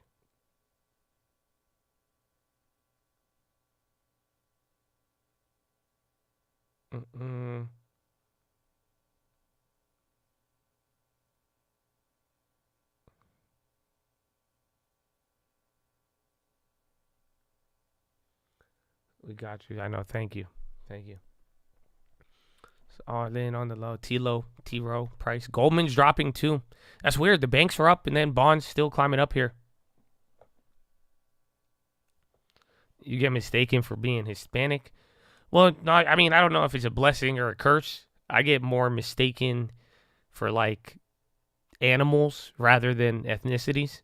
So I don't know. I don't know. I get more compared to the Geico lizard. That's one. I don't know. The sloth from Zootopia. That's another good one. I got some sloth vibes sometimes. But so I don't know. It just depends. It just depends. But it's cool. I might get into the acting side with the whole Geico thing. So don't worry. Don't feel bad for me. So it's a lot of upside. So I'm honestly, I'm very optimistic. So, amen. Sid, yeah, I got some Sid from Ice Age vibes. Hell yeah. I just like him, honestly. I'd hang out with him. And then you're right at the high candle of the day.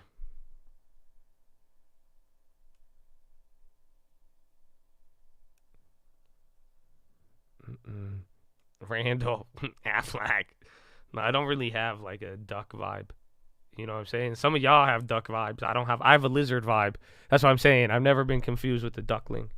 Maybe like an ugly duckling, but even then they don't even give me that. They're like, you ain't gonna grow up and be pretty. I said, what? That's wow. Anyways, but but nah, I don't have a duck. Like some of y'all walk like a duck. If you don't have your chest to the sun, you got duck vibes. That's it. What do lizards do, dog? Exactly. They do push-ups.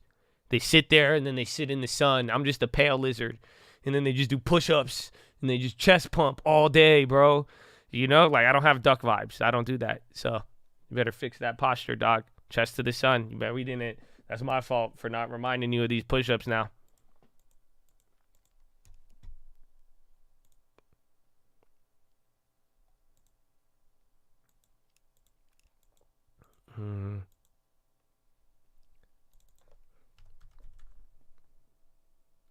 I never realized how country I sound until I hear myself on a video.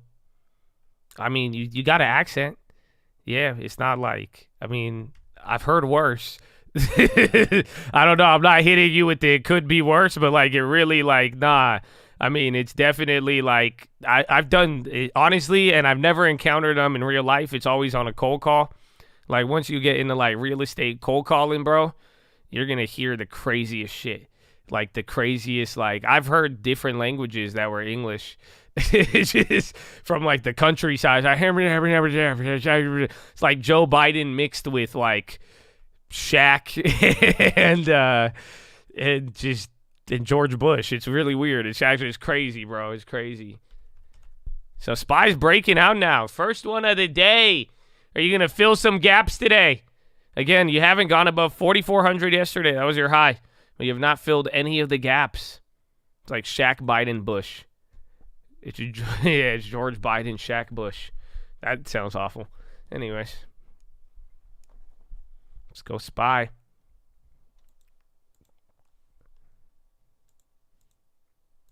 Yeah, Senator Kennedy, if that's the boy. He's pretty country. Different languages that are English. You know exactly what I'm talking about. I think that's a very specific description.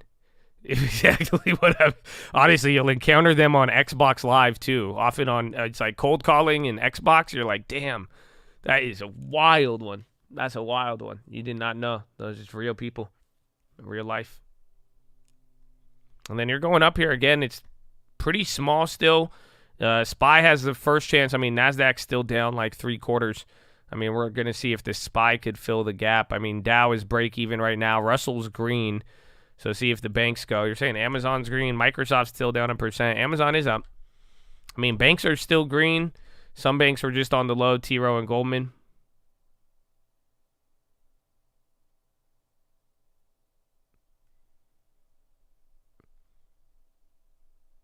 What's that? NTSB preliminary report on January 4th crash. Can't find recorder from mystery jet. Oh, shit. I forgot about that. Remember that jet that just crashed in D.C.? Wait, and now we got the Titanic shit? Are they linked? Tinfoil check? No? No, okay. No, we're good. You guys are good. You guys are safe. No, it's safe. So, no. What happened? Hunter arrested in between those two events? No, I think you're safe. I think you're safe. I don't know. I was like, what investigation? They said they cannot find the recorder from mystery jet.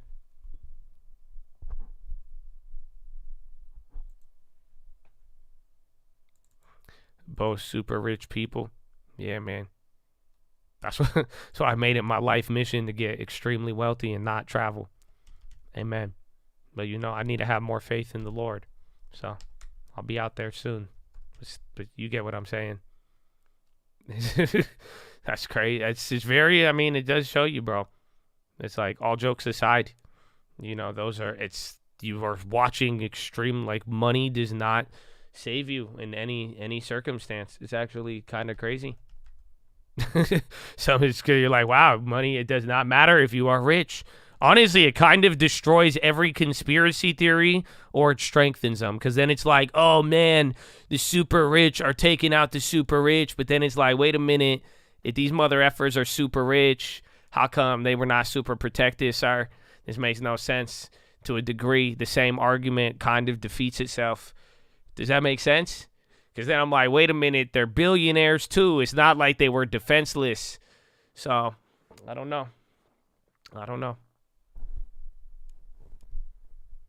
And you're breaking out. And that's what happens when we get into these conversations. 4381. This is where he started ripping from and dropping from yesterday.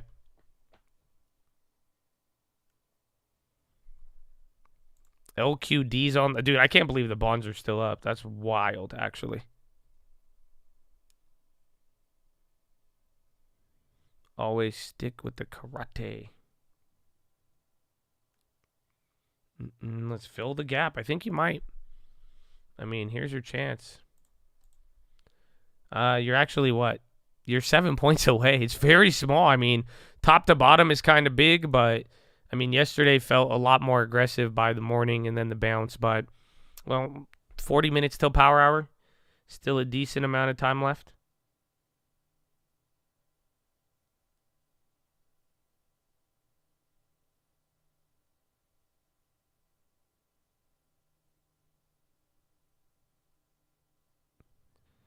Ba-da-ba-ba-bop.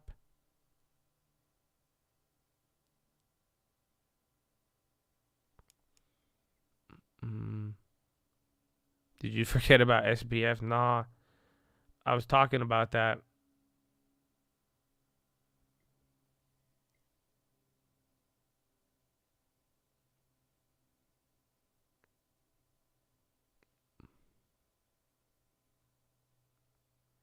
Get pumping up at 44. I think we already did that. I think 45.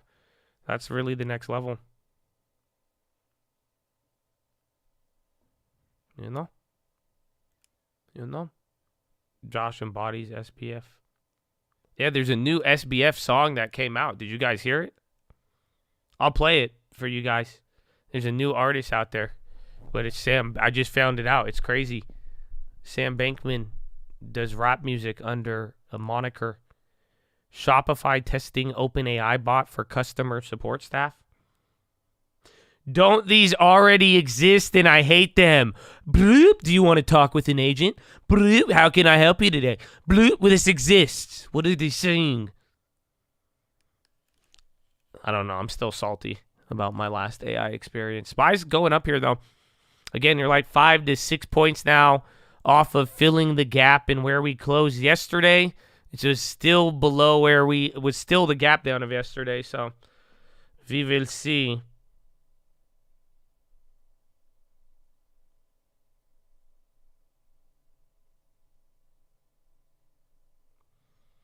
Ba-da-ba-ba-ba.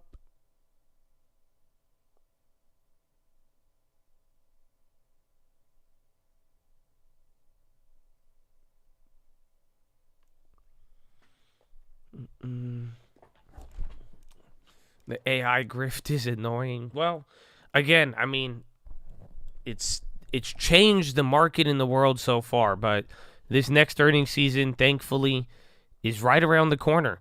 So you're either going to get a lot more of it, or you may get more of a reality check. It's either the euphoria. We're still in the euphoria stage, or it flips.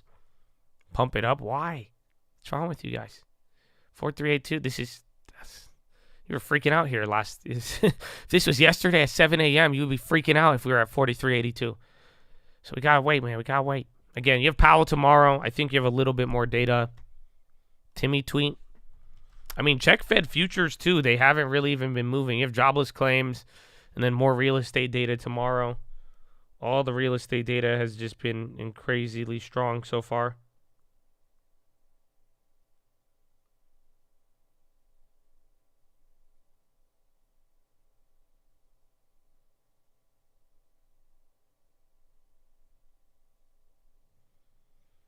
Levels.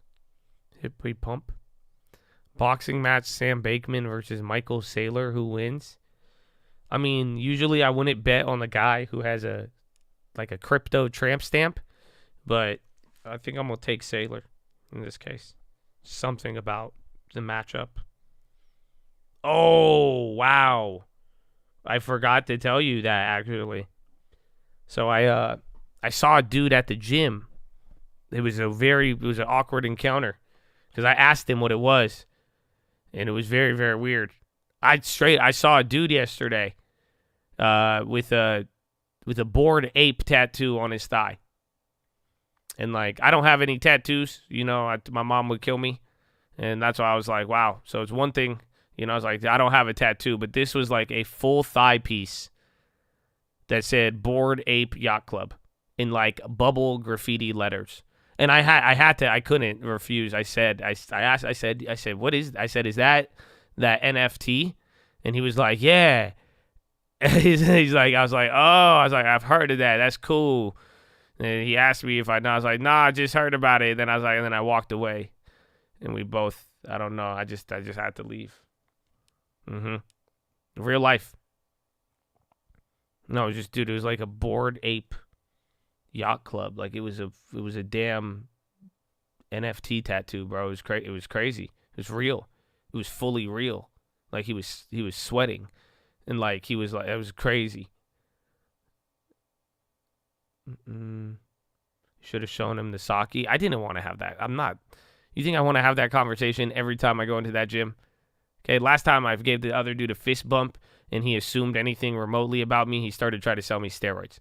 So this time, you think I tell this guy, hey, bro, you know what? You got an NFT tattoo on your thigh. I got one of those. I bought one for $15,000. Okay? I'm not going to have this conversation anytime I go to fucking bench press. I can't handle that. So I said, wow, that's cool. Wow, that's amazing. I cannot handle that on a daily basis. There's no way, bro. I'm sorry. It's okay. Maybe one day.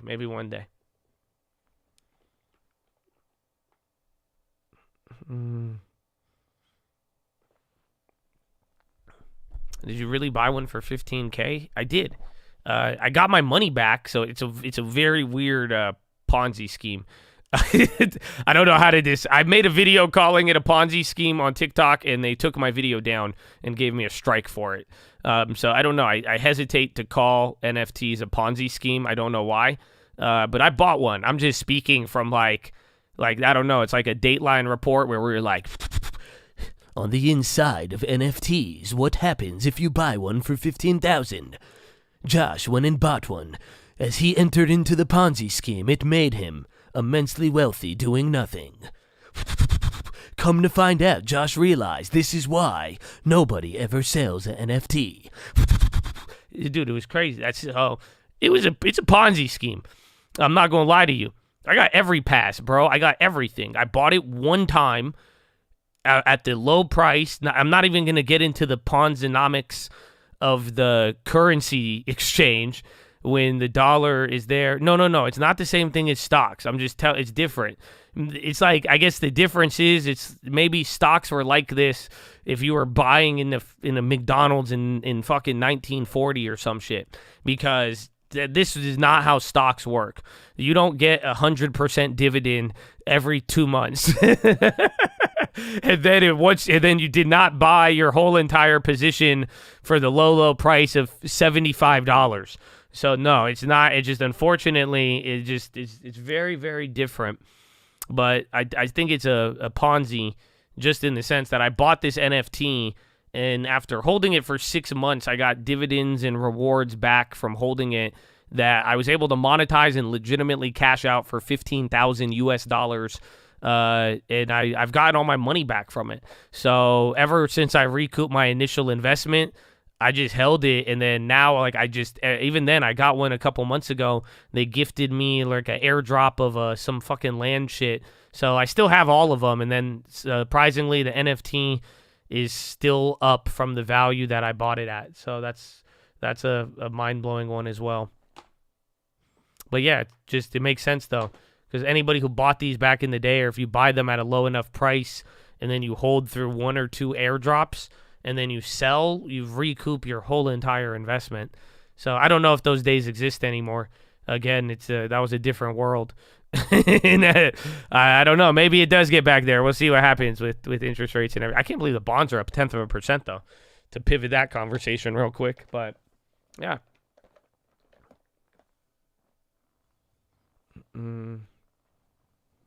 Some land shit, yeah. I mean, stop it, though. Like, I told you, I think that's, like, and SPY's hitting another high right now. I'll tell you, that's one of the, that's one of the craziest things that I saw. Like, I'm telling you, like, dude, I don't think people were even trolling me back then. But, like, there was at one point, people were, like, having a serious debate with me on whether or not they should buy a real house or an NFT house, or like a fake house, metaverse house. So that was definitely a peak or a highlight.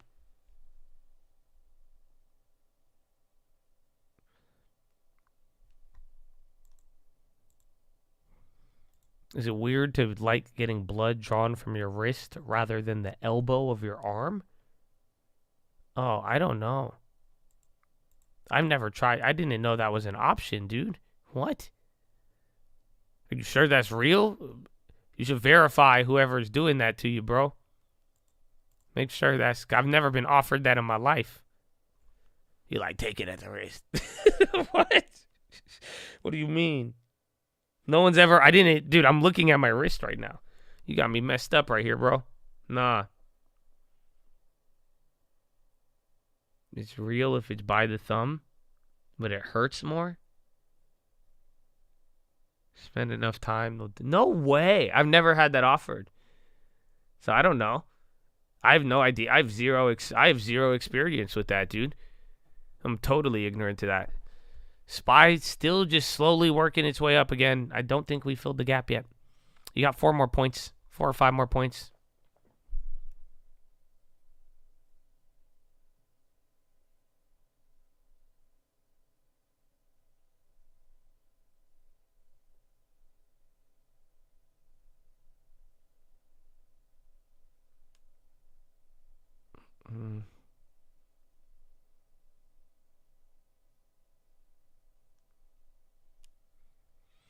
Come on, dang it. I mean, it's still not even power hour. Still got 30 more minutes. And Shopify testing, AI. Bond, Julio. I'm surprised the bond. Oh, it's very weird. Again, the bond auction wasn't that strong, and it's pretty surprising it's holding. But granted, the bonds 2-year 10, they're just all the same price though since Powell. That's the crazy part, that you really haven't seen anything move too nutty from all of that.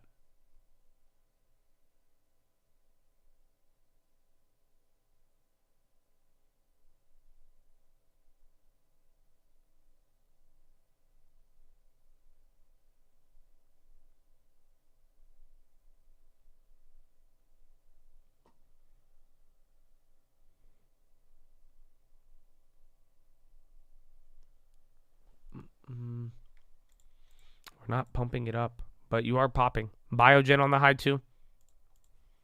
4385. So 4387. Again, that's where we gapped under yesterday. It's weird. You haven't made a test of 4358 since getting here. Again, you're going within 1 point. But surprisingly, like this level, 4358, has been like surprisingly powerful.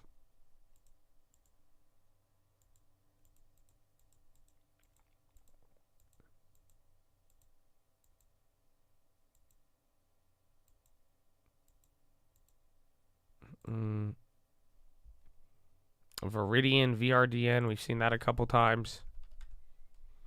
All right, sellers. Set up for the averages to catch up. I think everybody might turn into Powell before you know it. Everybody's down with sitting and waiting and just ready to move.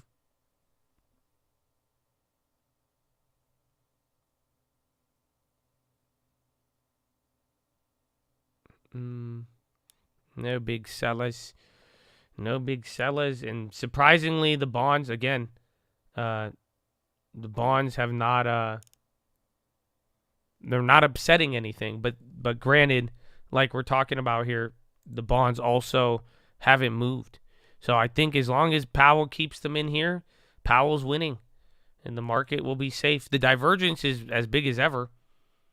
But even then, I think he's good for now. I'm going to be Jerome Powell this Halloween. He's pretty popular. People might know who you are. There was a time if you dressed up as a Fed chair, people would think you were really weird. But surprisingly, I think a lot of people know who Jerome Powell is. You might be in luck. You might be in luck.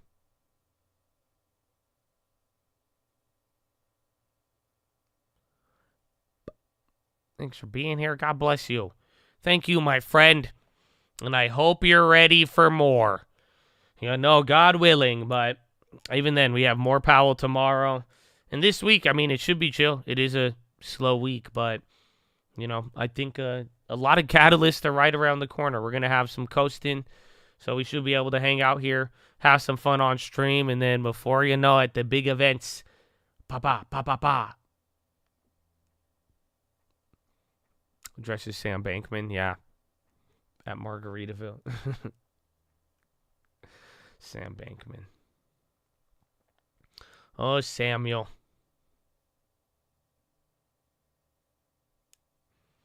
Oh, little red. I mean, you didn't fill the gap yet. You were just a couple of points. But Dow went green. SPY, NASDAQ still red. NASDAQ recovered half of the losses on the day. So that's at least good.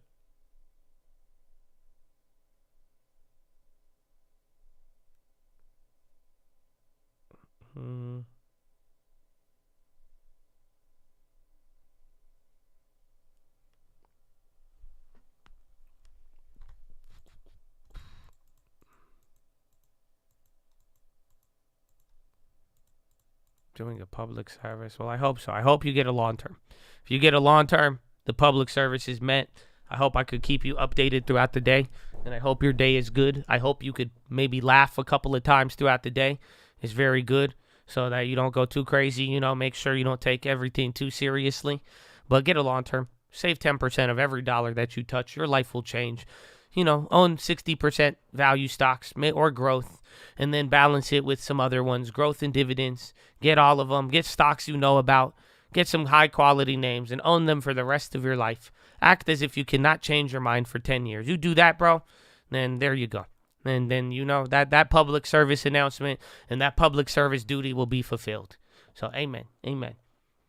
And the SPY is still up. Bonds are crazy again. 2 years even came back up here, but nothing's broken out of range. Even the yen bounced. NQ, Airbnb. Utilities still clapped. Where is a JP Morgan?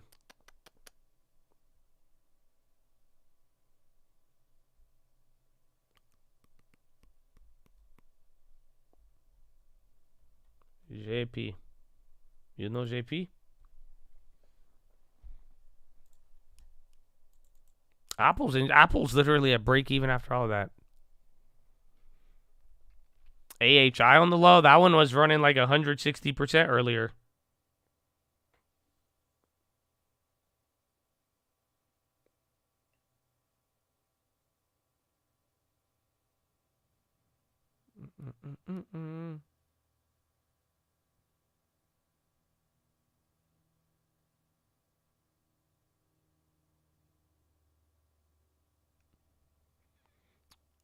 The monthly income funds.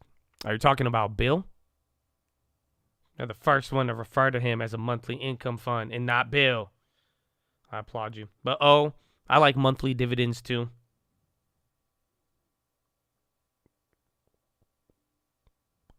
On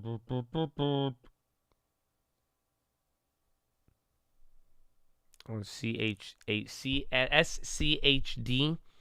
Isn't that the Schwab one? I think they're just as good if it looks the same. Again, I like this stability. So this one, it trails with the market. That I'm not a fan of. So it's like if you want to get one of these like dividend bond ETFs, I mean, preferably you would want something that doesn't like move in terms of pricing. I want stable pricing. I want my equity to be worth the same amount of money, if not more, every single day, every single month. Google CEO met Senator Bennett on Capitol Hill today.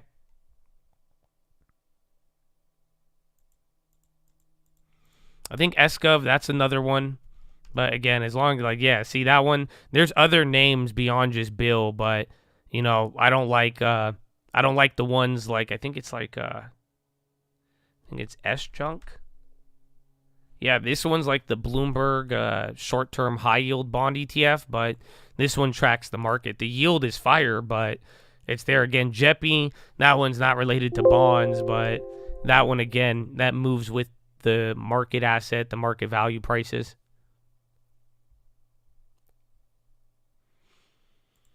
Let's see why. I don't know. Roblox that died. A lot of other names, a lot of like smaller cap names or like squeeze names that ran up a lot. A lot of them got like killed today. It was actually pretty vicious.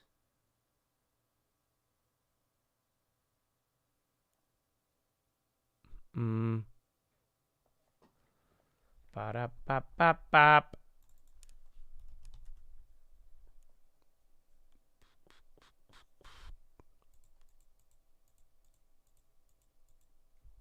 Lucid. Oh, yeah, they dropped. We're still in that one. That one's down. They did drop to 6. I'm surprised with all the other EVs up, but they are hitting a new low. They sold Lucid by the Tesla. Not all hype is created equal. Yeah, SHV, SGov, G-Bill, B-Bill. Those are all the ones I think. I think they all have that look. Yeah, that's what you want. That's all you want. Amen. So if it looks like, again, it's not just Bill. There's other ones of these plays, but ideally that's what you're looking for. Treasury collateral ETF. I don't know about this one. Again, and you want to look into each one and their durations. I don't like JEPI. I like JEPI if it comes down. The only thing that makes me cautious is that it's a relatively new concept.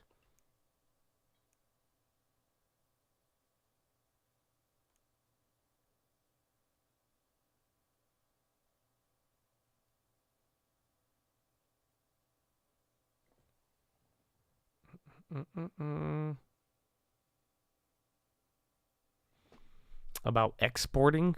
What do you mean? Like exporting companies, or are you talking like making an exporting business? Because I don't know if we've invested in any exporting companies.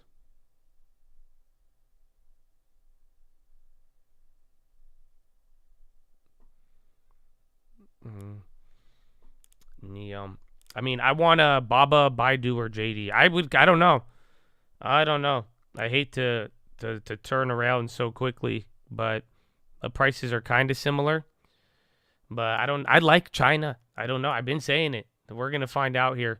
But there's a lot of money riding on the China theories, but I think the right China play in the long term. I don't like the China EV, but I think the right Baba, Baidu, JD, I think very, very good. Very, very good. Pump it up too. I'm all China. Well, I don't know. I mean, I have China in my OG long term, but I mean, last year we were saying like, China's like low key uninvestable. I mean, even then, I even talked to my friend about it. I've talked to Olivier about it. We were even discussing how it's like you're not like China. You buy China stocks, like you're not really like, if you're trying to invest in China, you're not investing in like a real economy. You're investing in whatever the F Xi Jinping comes up with. But like there's solid individual names out there. So like we were just talking how, a majority of what's going to happen is just controlled by China. But then it's like the companies like Alibaba, you could still kind of run it up. So that's why I was asking him. He's not worried about Alibaba.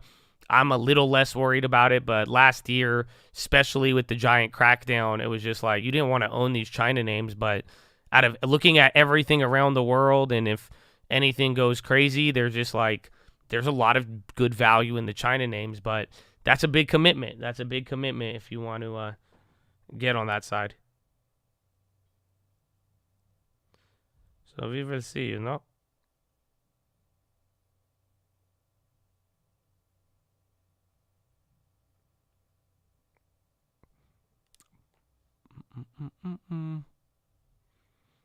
UCAR. People were bringing that up earlier in the morning. But there's a lot of names in the morning, though, that like low-key flip-flop.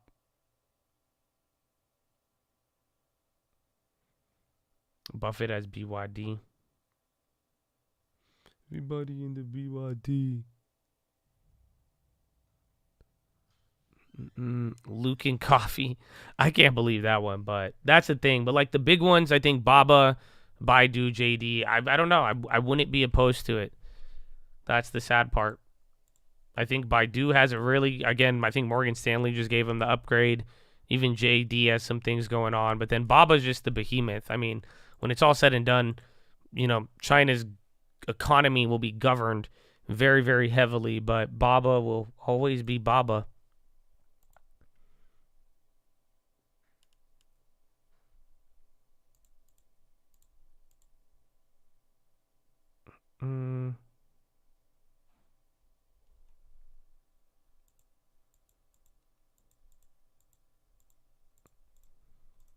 Have you ever bought anything off of Alibaba?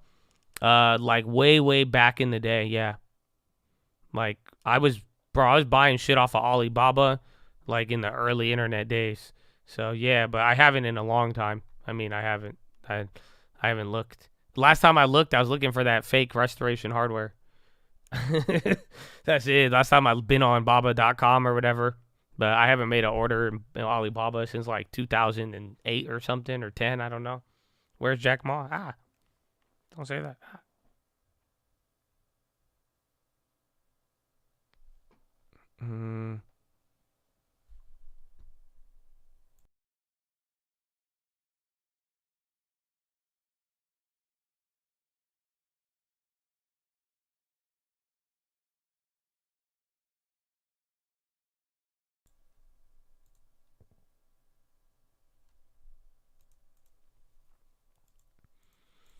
Jack Ma? No, we've seen Jack Ma, though. I think he was living in Japan for a while. But I don't know. I do like China. It's weird. Because I was really turned off by them last year.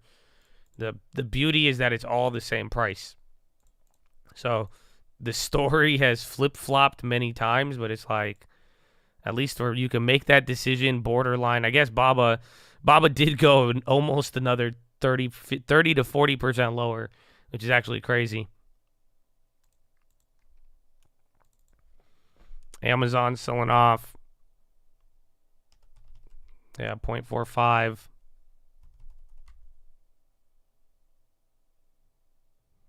On EQX. I've not looked into it, but digital infrastructure REITs I like. Again, anything like ERM. I know some people don't like digital realty, but I mean, especially with this AI stuff, and then even over the last couple of years, even with crypto and then security and everything going on. But I like the idea of the digital infrastructure REITs, the data center REITs, all that. I think it's really good. So I mean, they're kind of holding up. They have premium. It's not like you're getting this thing for cheap. I don't know what the yield is, but it seems like a quality name, just even looking at it, and just in the industry. APRN. I don't know anything about the Nifty 50. Sorry. How do you feel about Adani? I should be asking you questions, sir. You're the one in there. You should tell us about emerging markets. How do you feel about Adani? Do you invest in any Adani companies?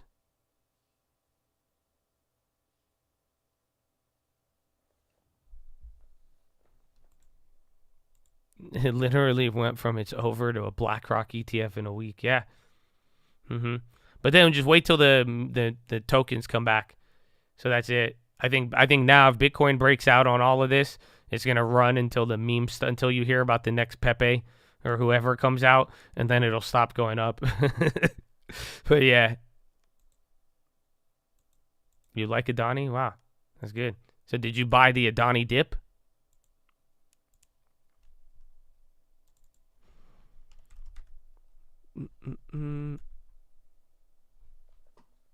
Adani is king. So there you go. There you go. You heard it here first, folks.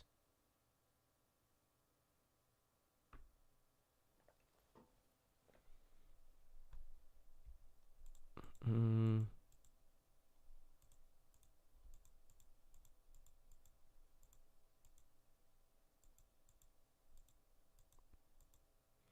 have to pick between CVS and Walgreens.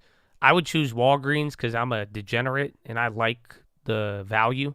So I like the upside that's presented with it as well as the dividend, and considering it is still a dividend aristocrat, I believe. But I like Walgreens. Otherwise, you could always get both. I mean, even then, the first thing, we've already done it now in our portfolio, but you know, we got a little bit of we have Netflix, but we also got Disney. They kind of compete with each other. I mean, you could split it up, but I like the value presented in Walgreens. Yeah, they are trying to sell the B in Walgreens. They're trying to sell a lot of things. They can, but then again, they have a lot of things slowing down. They've recently changed leadership. I mean, just in a lot of broader changes in pharmacies and businesses have occurred, but I still like them. Again, I think they have good value. CVS is the outperformer. They have earnings next week already? Habibi. This is crazy. This is very, very fast.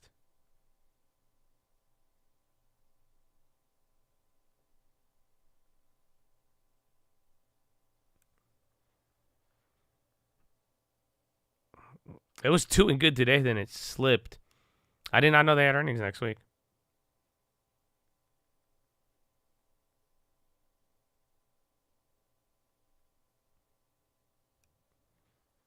Walgreens, Rite Aid. I think Rite Aid's a little bit lower quality. And then again, I don't know. Does CVS pay the dividend? But I know, what's it called does. I know Walgreens has a good dividend. I don't know. Rite Aid, I think that would kind of be part of the equation of whether or not they had a divvy. But they're the lower quality one. I think Rite Aid is even a buyout target at that point. We're more than halfway through 2023. How do you feel? It's crazy, Chad. Time flies. I feel old. That's it. you're getting old when time just goes by. Just it's so much quicker. Just getting older.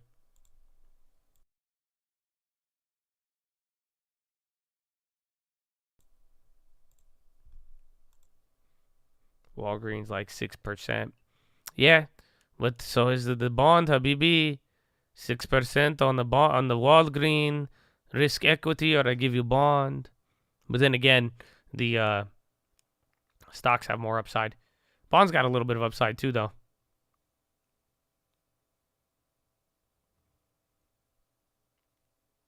CVS making improvements to their stores where Walgreens is getting by.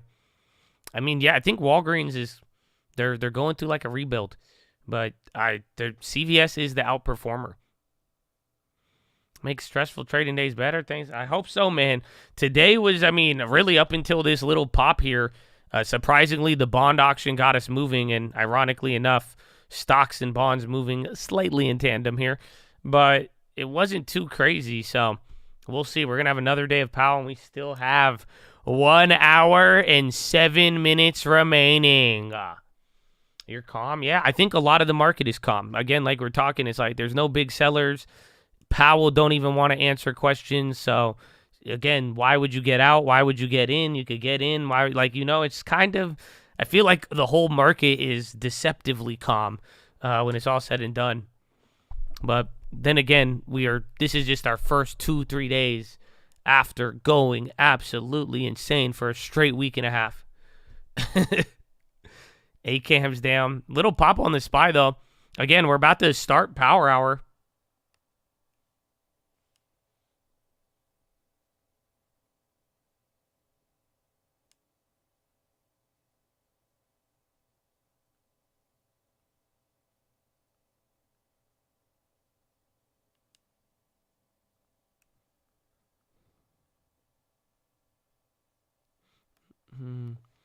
Need to touch green. WBA PE ratio like 4.5. This talk just took a turn, bro. Why would you tell me about 4.5 when I could interest you in 425? NVIDIA. Oh, it's not about who could get the highest? Oh, but why is it like, why do they trade like that? Oh.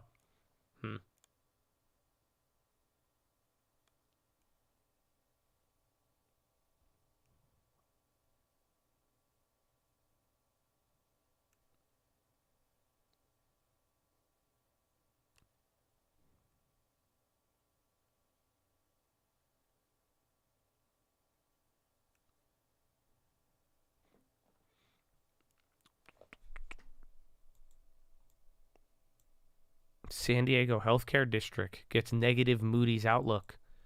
Dang, municipal bonds.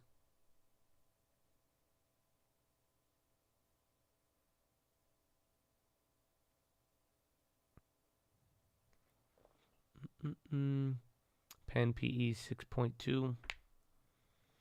I mean, the PE debate, again, it's when you have people talking low rates, Powell willing to step in, people, again, anticipating rate cuts. The PE argument is fucking dead. I mean, again, granted, that's good. You know why? I mean, I better see my Airbnb at like 280. I'm just telling you now because PE is dead. If this is the environment, again, if you have support by Powell, you have bullish Powell, all that, that's it. I covered NVIDIA. I made like $300 on it and went down another like $10. And then that was it. So I have no more NVIDIA. You know, just a little at a time. You shorted at 315? Oh, no, I didn't. I may have shorted it, but then I probably covered it. I've done a lot of different NVIDIA plays, actually. So I did 2 NVIDIA plays yesterday, and I closed out the one that I held overnight.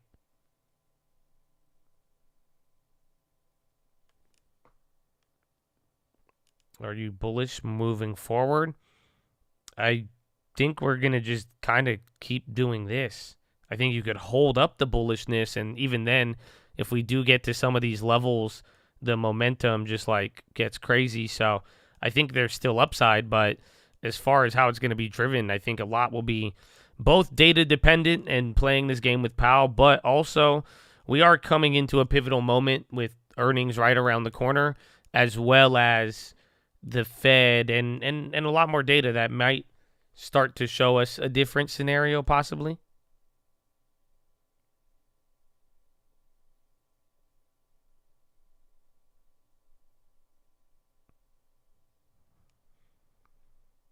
BTD.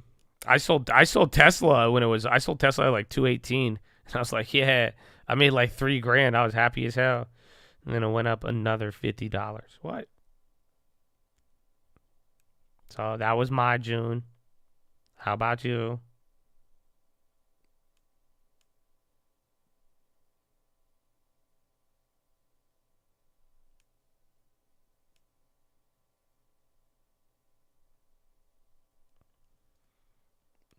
Your 3K would have been like 30. I don't think that's how the math works.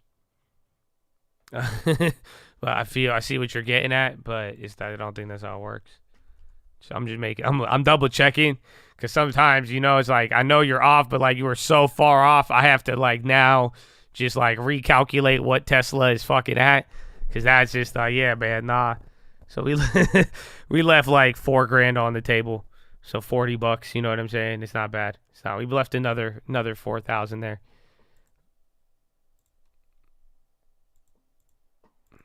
You remind me of the elephant from Tarzan. Well, thank you. I've never got that before. So that's great. Appreciate it. Do you need me to sign anything, or is it just a reminder? Either way, I appreciate it. Thank you. NVIDIA is coming back up.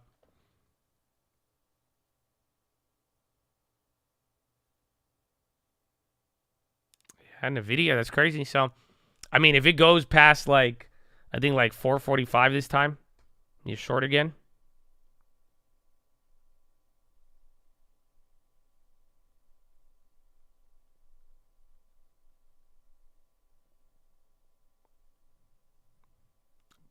Pop. Man.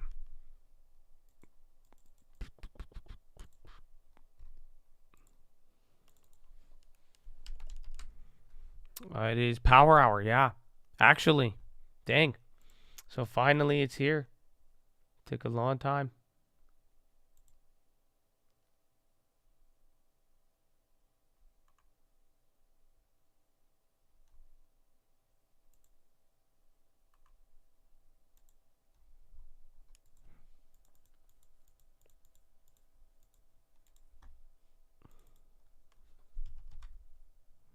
I miss Pump It Up. We didn't do it that today, so you're good. Maybe soon, though. We'll see. I mean, if you just resume any of that momentum from last week, give it some time. It'll be good, Habibi. But you must be patient.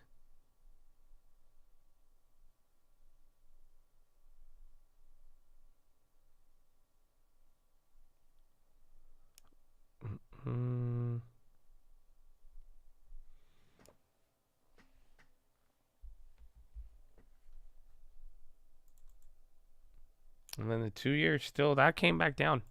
Again, 10-year even dropped a little bit, still on the green. SPY still red. Dow goes negative if we drop here.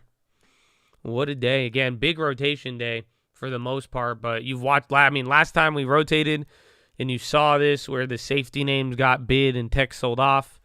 I think, 2 days later, tech got a bid and then they all died. So approach the rotation with caution. Do not trust them.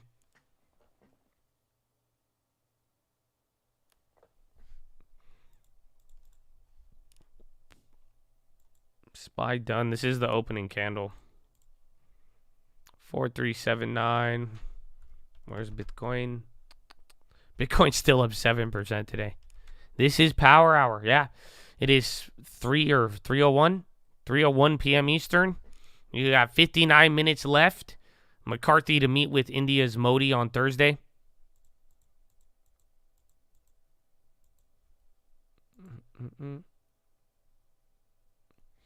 Where's China names? But yeah, SPY's getting a couple of cheek lays here. So again, no headlines or anything. First couple of moves. That one's an interesting headline. NVIDIA more popular than Tesla as another 100 ESG funds pile in.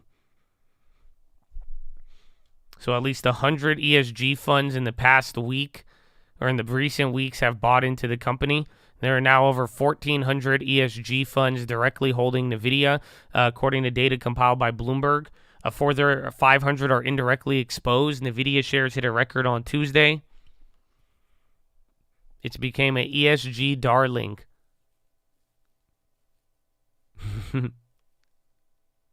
It's exemplary when it comes to traditional ESG risk management. Wow, I didn't know that. Dang. So you guys are getting rich and saving the environment? That's okay. I don't know if I can compete with that, man. That's cool. That's wow. Didn't know that. Broad market sell off a little bit. We'll see if we bounce. Again, this is just opening candle, or at least where you started, but realistically, like 435.70. VWAP's climbing a little bit. I mean, the bonds are still green.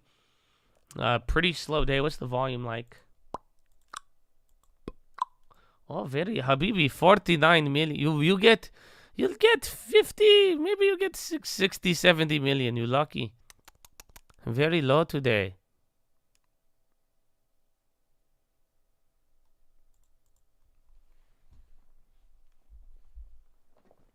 ESG, I don't know. They just, this environment, it's it's exemplary. Environmental.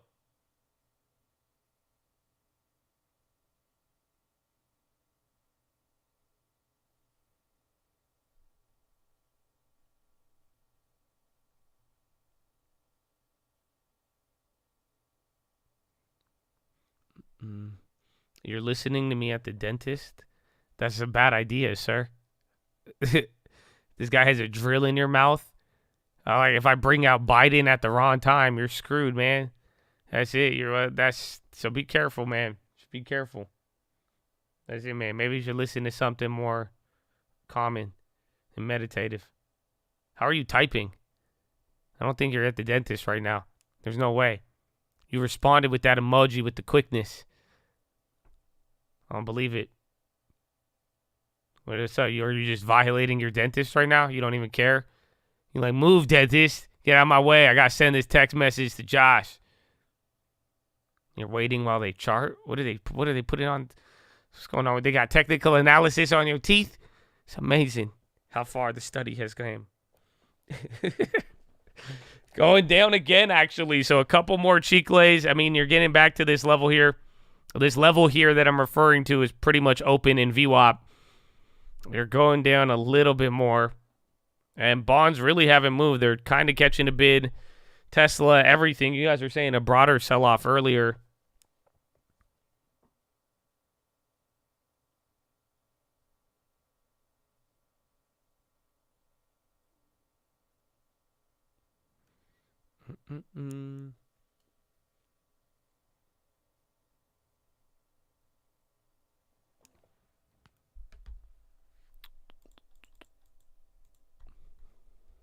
Yeah, there you go. Back to VWAP. You've done this a lot today, but if this one could bounce earlier, it'll be chill. It won't be as like, again, we've done this several times. These just pop-ups to one level and sell off. Just lately, the last like hour and a half, you're able to hit the highs. I don't think you filled the gap, no? So you came 1-2 points off of the level, and then another 1-2 points off of this level. And then now we are still in it. Still within the range. AMD, I like it, but I mean, I still think they're expensive. Aren't they at all-time highs alongside NVIDIA? Or I think they're relatively close to it. So they've all just moved up a lot.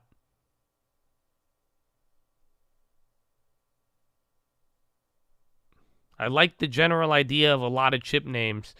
The question just comes down to the price. The dentist likes Smile Direct Club for the long term. Ask him what he thinks about gold, because dentists need gold. Ask if he buys gold futures. He's gonna ask him, right? Yeah, hey, dentist, you want gold? Just wait till he's done, bro. I never understood it, why they always try to conversate with you with their hands in your mouth. Yeah. Oh yeah, how's your day today? You want me to my day was good. Like, come on, bro. Like, that's crazy. So, yeah, you could ask him this afterwards. You could take mental notes. Dentists don't use gold these days. Why? Is that premium? Or is that, I don't know, man. That's VIP. Only gold, man. Only gold.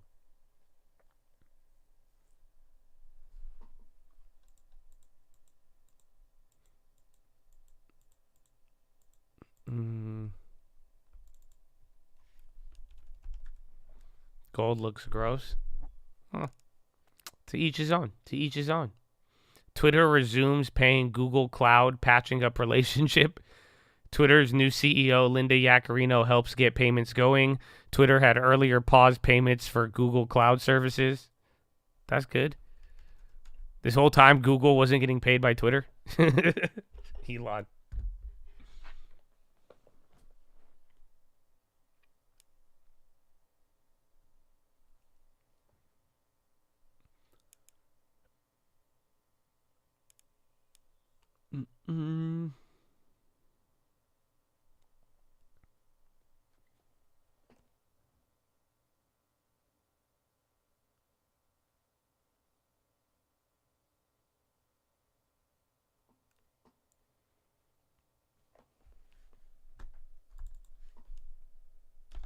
Where did AAP? That thing came down.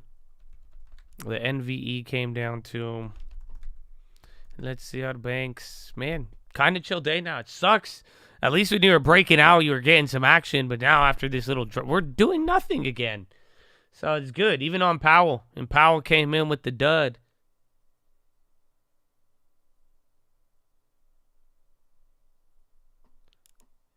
Jerome tomorrow. Same time, same place. Different squad.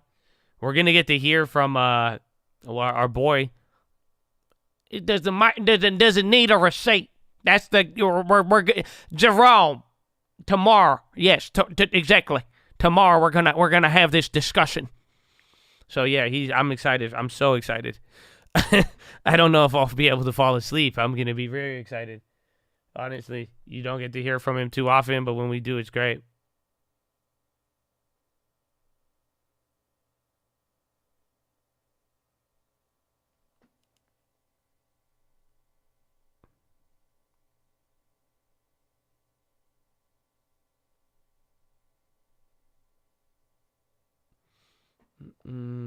I think there was supposed to be AI regulation, or last night Biden was supposed to say something.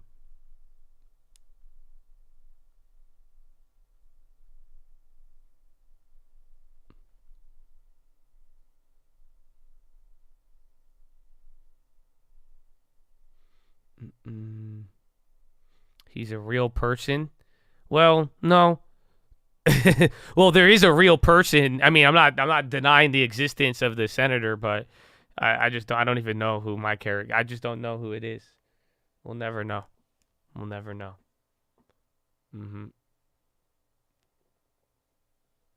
Powell seemed confident housing going down, which he said why. Yeah, it's very weird. Lately, even the data is very contrary. Like the data, even the damn data, even the super core, it moved down a little bit, but Powell's confident. But then again, I'll tell you why. It makes a lot of sense. I mean, everything we're seeing right now, they're playing it. They're playing the card. I mean, I don't know. I'll tell you do you want the tinfoil? I already said it before, but I could give it to you again. It's a different set of tinfoil. I don't know. You let me know. You let me know.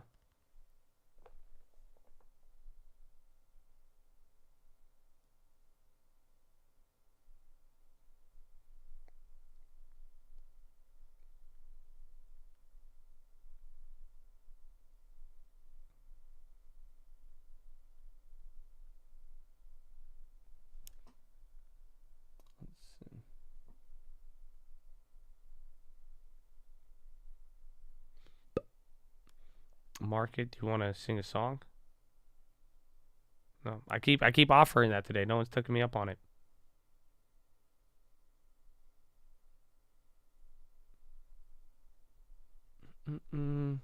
Housing bubble about to take off again.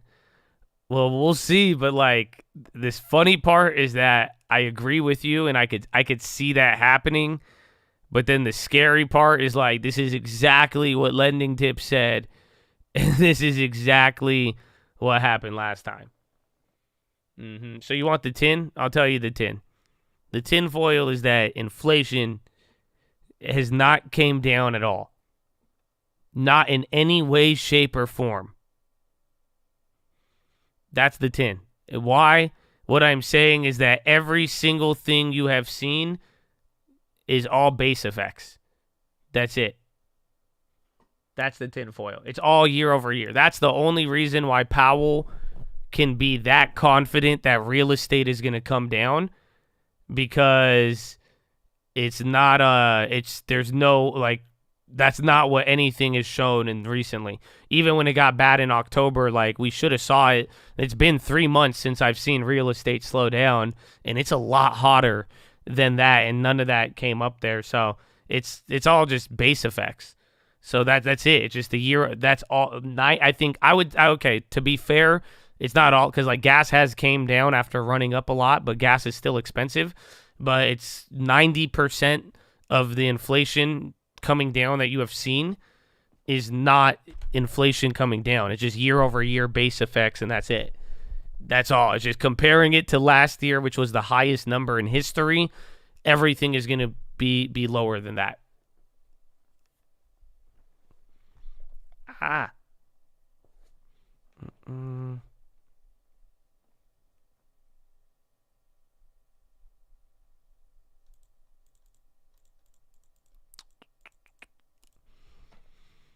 Exact science slips after giving long-term view. GEHC.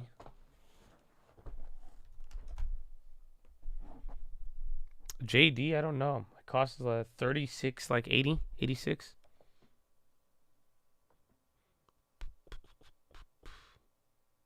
Pepe's ripping. I'd say wait for the next one, though. I think that could honestly... I would track the meme tokens related to crypto, because once they go crazy, that's it. Once the meme tokens go crazy, Bitcoin stops rallying, and then if not, Bitcoin will keep rallying until a meme token goes crazy. Why is he so confident? He's just because the base effects. That's it. I think Powell is so confident real estate's going to go down because real estate is not. It's like. It's running up right now, but there's no way it's running up at that same crazy pace we saw at the peak. So that's why I think he's confident that he just knows that on paper it will come down because of base effects. Otherwise, there's no reason. Again, if you remember, like when real estate started to drop, I was even giving concession to the real estate bears. I was saying, yeah, like, you know, like real estate, you watched the drop, you had to be careful, you didn't want to buy. And I still think the same thing applies, but it's just like, no, it's just like, dude, the real estate just got bullish. But again, that's the scary part, like we were saying, because it's like you straight up, this is what happened in 2007, 2008. That's what Lending Tips was talking about, is that the second wave, it's like right when everybody thinks it's about to like go crazy again, they're like, oh yeah, it's the second bubble. That's when everything failed again.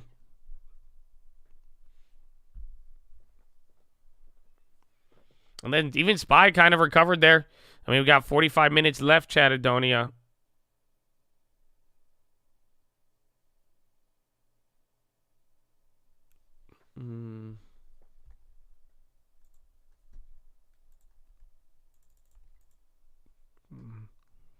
EXPI, I like EXPI a lot. I mean, I think their stock's cheaper than where it's at. I mean, again, it's probably moved up a lot recently, but in general, I do like them. What are these people coming to buy? They're buying whatever they can. Again, I'm mad. I sold a house recently, and I'm like mad. Like I sold it at a good price to sell it, but I still asked for a lot. But that shit sold quick as hell. And now all the neighbors are just there's a couple listing there, just again $100,000-$200,000 higher now, but there's only like 1 or 2 houses available. So people are buying whatever they can. It's really a location game. And again, sadly, the point is, like, it's been 8 to 10 months of real estate not moving, right? And everybody kind of waiting and playing that game. So it's like, if you were waiting for real, like, you had to make moves. You know what I'm saying? So it's like some people, they're just taking whatever they can because eventually, you can only wait so much for housing. It's kind of unfortunate.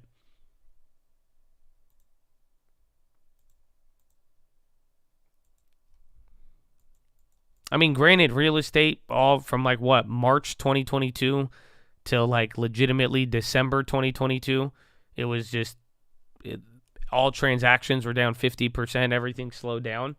But prices dropped from the peak, but they didn't like dip. So yeah, it was like a solid like 9 months of straight death.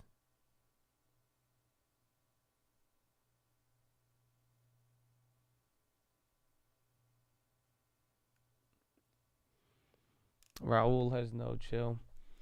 The market has no chill, Habibi. They hate you, you know?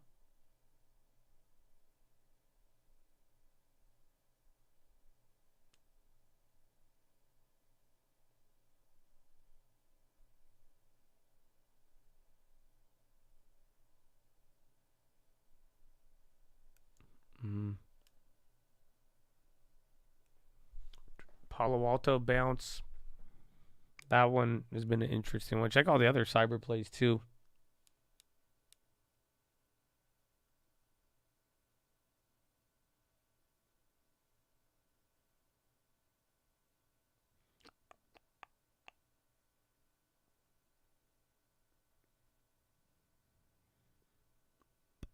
KB, I mean, all the home builders, though, have been killing it.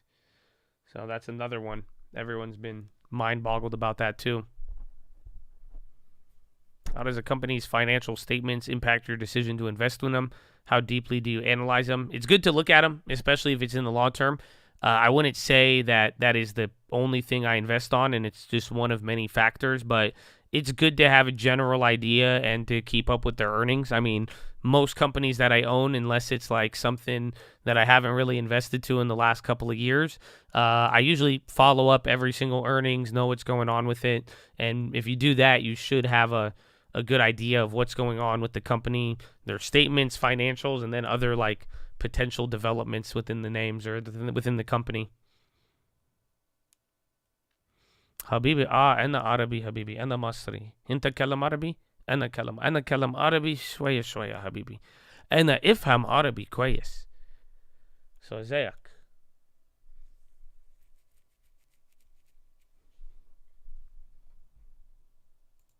If you sell your home right now, you have to downgrade with rates at 7. I know, that's why I'm mad. Because there's houses like I'd be totally down to sell, but then they have mortgages right now that are like 3%. And I'm like, fuck.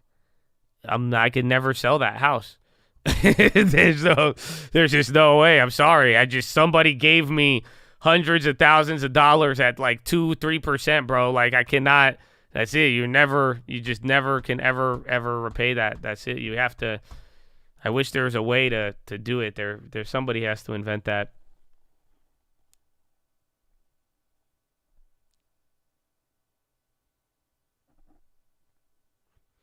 Tech is dead because of rotation. A little bit, and I think it's kind of just cooling down from the last couple of days. I mean, there's definitely a rotational element today. But like I was saying earlier, last time we saw that like a week or two ago, it all unwound 2 days later. But for now, there is a clear rotation out of tech and then into like values. I mean, shit, even energy has a bid and commodities have still been holding up.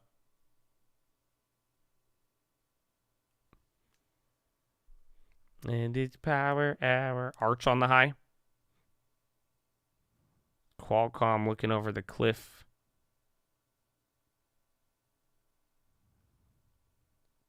Qualcomm. I mean, chip makers got murked today. Yeah, Qualcomm is dropping 2.7. NVIDIA came up. AMD still low. Intel conference was not hot. MO. I like MO a lot. They came up a lot today. Again, with part of that little value rotation. So did Walgreens, but then Walgreens flipped out of nowhere. Nightco on the high. Nightco's just in the chat, but it's NTCO. ACA. And then Para, we've had that one up for a while. ON. Is Airbnb still up? Airbnb killed it, but topped out that 129, 130.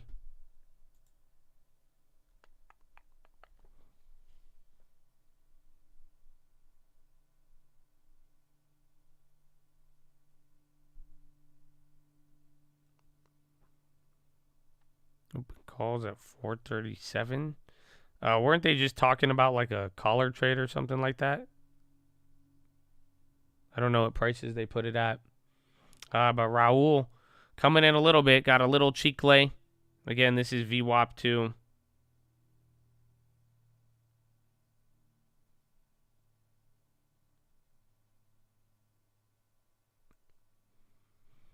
Reverse head and shoulders on Walgreens. I think that was just, they hate you. That was a wild one. Because, again, they were ripping. If you remember that one in the morning. I don't even know what to call it. I just call it a reverse hatred pattern. You know.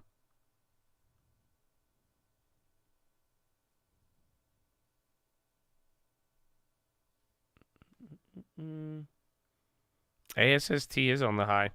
That thing keeps running. Saw it a couple dozen. I think it went up like 50% the other day. On industrials, they've been doing good, I think, as of recently. Let's see. Oh, no, that's a biotechs. No, biotechs, I think, I would go over individual names and then XBI, or I don't know how much biotech or Biogen they own, but that's pretty much the play for that. But there's a lot of FDA's schedules coming up here, like PDUFAs and approvals. So, I mean, May, even end of this year, you'll get a lot, or June. Would you take another short opportunity on MPW? I never shorted MPW, but I don't know if I would short it here. It should have died, though, if it was going to die after X dividend. But I would just wait till you get a headline if you wanted to short it. Otherwise, it might just hold, or I'm very bullish on it. But people like to react to the negative headlines. But it's been a couple of weeks ever since the REIT conference and then the dividend. You haven't really heard anything crazy about it.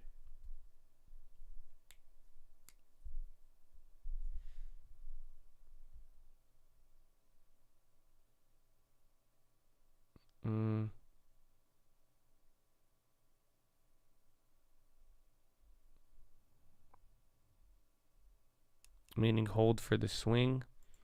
Oh, no. Even then, it's the same case. I'd wait for a headline. Negative headlines. Yeah, I mean, usually that's the only thing that, besides reacting to interest rates in the banks, a lot of the drops, it starts with the headline, or it started with some news related to the tenant. Again, earnings. Even the pops, though, if they get good earnings and a good headline, they can't go up. So I feel the same way on that.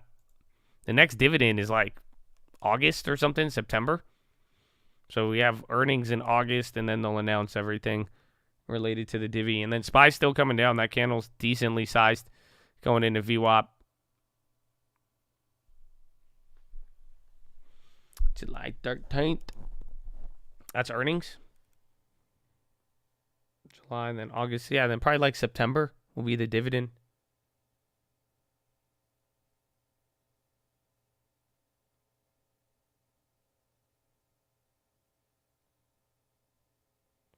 MPW. VSCO. No, I didn't. What you got for me? But yeah, we were talking MP dubs.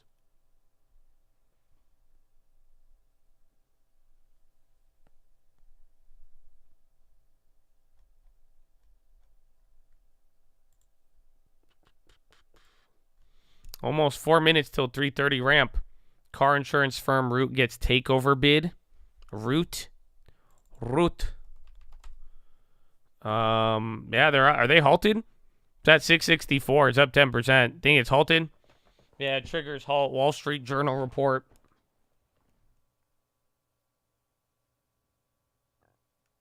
Whoa.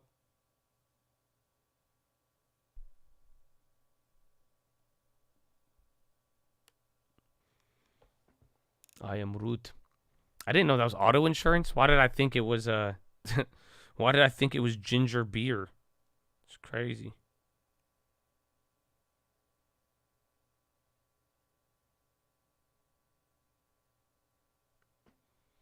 I did cover NVIDIA early in the morning. Made like $300, like $6 a share or something like that.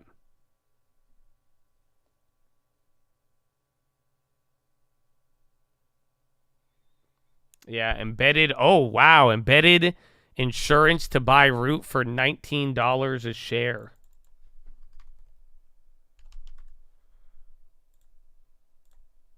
Let's see.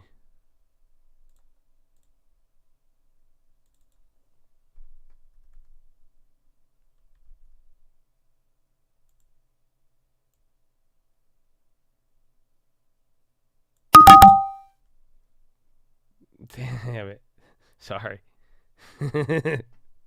Too aggressive of a buy? Fuck you. Just don't tell me it was too aggressive. I'm Middle Eastern. Sounds like bullshit. You know what I'm saying? Here, you guys should mute your speakers. Yeah, my bad.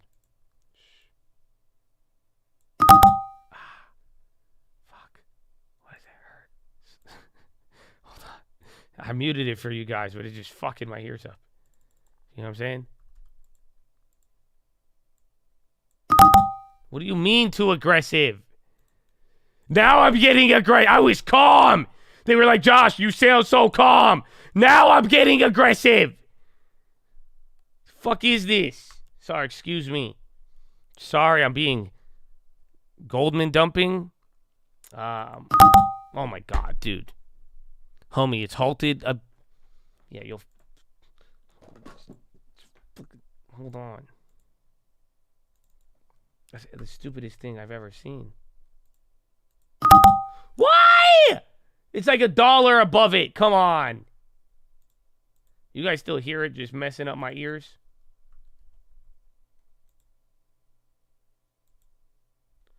Oh, that works? Stupid. Fuck me.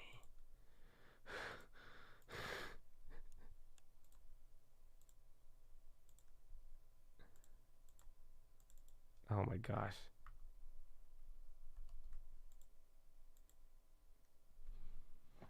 It's halted? No, I know it's halted. Well, now that I have my order in, I'll tell you what my plan was. Usually, we don't have a price by the time it's there. Oh, yeah, you guys are calling me. Yeah, oh, fuck, actually, never, you know what? Fuck you, never mind. I just saw the Chad. You know what? Never mind. Oh, that low. You guys, oh, look at all these smart guys. Oh, you're like, you boomer. You boomer, Josh. Oh, little did you know there was something behind this plan, actually. Oh, never mind. You know what? I'm going to go to the bathroom. Let's go to a commercial break here. YouTube.com/the stock market. Like the video, asshole. Oh, no, it's okay. No, it's cool. It's fine, bro. I'm happy being you know what I'm going to do? I'm going to go do some boomer things. I'm going to go to the bathroom and probably have a hemorrhoid or some shit. I don't know, man. I don't know. All right, I'll be right back. To a couple of the individual names we're focused on. Tesla is down about 4% after Barclays said the stock has rallied too far too fast. Before today's retreat, it had jumped 35% this month thanks to a lot of AI hype and, of course, its supercharger network becoming the EV industry standard. FedEx giving a full-year profit outlook that missed analyst estimates, down almost 3% on the day. And we're keeping an eye on KB Home. It'll be reporting earnings in about 40 minutes' time. Expectations could be higher following yesterday's housing starts data that showed an unexpected surge and residential construction moving full steam ahead. And Generac, the generator company, building on yesterday's almost 8% rally, helped by reports of widespread power outages in the southern part of the U.S. In fact, Texas asked customers to conserve power to prevent blackouts, and that usually results in a knee-jerk reaction of a gain in names like Generac. Romain? All right, of course, we're sitting on double-digit gains for the major indices, and a big part of that, of course, has to do with the big moves we've seen in stocks associated with AI. The AI hype has centered in large part around the workhorse processing chips from NVIDIA that are needed to create those large language models, but HP Enterprise, it's a leading seller of the supercomputers needed to crunch that data. Yesterday, HPE unveiled its Green Lake for large language models. It's a service built to handle the large computing power needed to support the new technology. Pleased to say that joining me from the showroom of the HPE Discover conference out in Las Vegas is Antonio Neri, the CEO of Hewlett Packard Enterprise. Antonio, great to see you. Thank you, Romain. Great to see you, too. Back in 2019, you guys sort of did this big rollout of Green Lake Central. This was a big push, kind of solidify your grip in the cloud market. Tell us how artificial intelligence and what you announced this week ties into that platform. Well, the announcement we made yesterday in AI completes our vision and the execution of the strategy we have been through over the last 4 to 5 years, which Green Lake is our cloud platform where we offer edge services, hybrid cloud services, and now we're going to offer AI services. So in many ways, complete the entire portfolio, because in 2018, I stated that the enterprise of the future will be edge-centric cloud. Fed Bostic, my baseline is the hold rates through the year end. Fuck you, Bostic. Can't believe you guys. Yeah, Raul showed up. Raul is like, man, y'all did Josh dirty. I'm going to make a video about it now. Now I'm not going to tell you guys. I'm going to just make a video. Now you have to wait till there's a whole video. And now when you ask me about it, I'm going to have to be like, sorry. Check the video, man. You'll be like, I hate you, Josh. Like, I'm sorry. That's weird. It's still halted, though. They're not letting it come out. But we are getting a little bit of Raul. Bostic, I mean, you're not getting a Bostic pump, but we'll see. I don't know. Bostic is awful. He makes remarks in Yahoo Finance interview. TLT. The 10-year's holding up. You guys are saying, look at the bonds. TLT's just running. TLT's still red, though. That's actually wild. No, it's not. I'm tripping. I was like, that is wild. I was like, there's no way. Yeah, TLT's running, 10 years staying pinned, and then 2 years still behind it, too. But the duration is running. That's /ZN. Or, not ZN, /ZB. I watched that video. You said every time Powell speaks, we end up bullish shortly after. Yes, that's, I mean, I don't know. You can make your own judgment from it, but it's like when you really go and look back at how this year played out, that was like the clear, like if you really want to know, like why won't the stock market go down? Why is the stock market keep going up? There's a lot of different narratives that people have played this back and forth game with, but I think a very easy answer is that Jerome Powell, the Federal Reserve, has signaled a very accommodative tone all year through Jerome Powell and everybody else. And by doing that, it was that right there, you know, don't underestimate the power of sentiment in that effect. So, yes, that's my case on that one. Josh is killing you. Well, I don't know if you're in America, but get health insurance if that's the case. The Europeans make fun of us because it's shit, so I hope you are protected in case. Amen. This is not brought to you by Cigna or UNH, but I might buy Pfizer in the long term one day. And then you will hate me even more because I just bought Disney, and then you will question who Josh really works for. On the next episode of The Stock Market Hates You, as Josh buys into Disney and contemplates Pfizer, traders wonder, is he a paid shill? I'm telling you, Josh, if you buy one more Disney share, if you buy that one more... They had no idea Josh was trying to get rich off investments. I thought you cared about me, Josh. I thought you were going to break it down. I thought you cared about the politics. Everybody, you see what's going on, even though I have a public spec. Don't trust this. They were confused. So, yeah, I don't know. We'll see.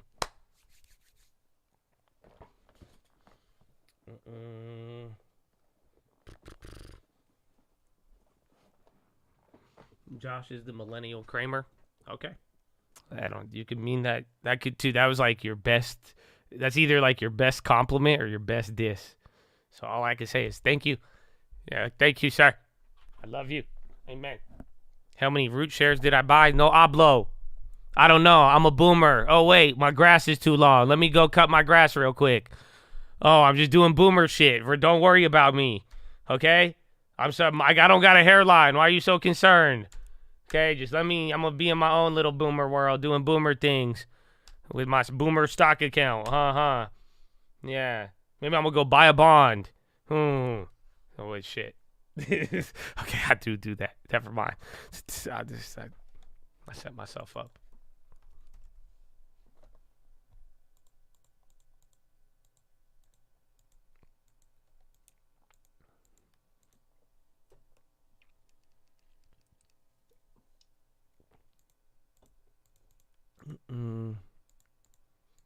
Last Friday could have been the blow off top.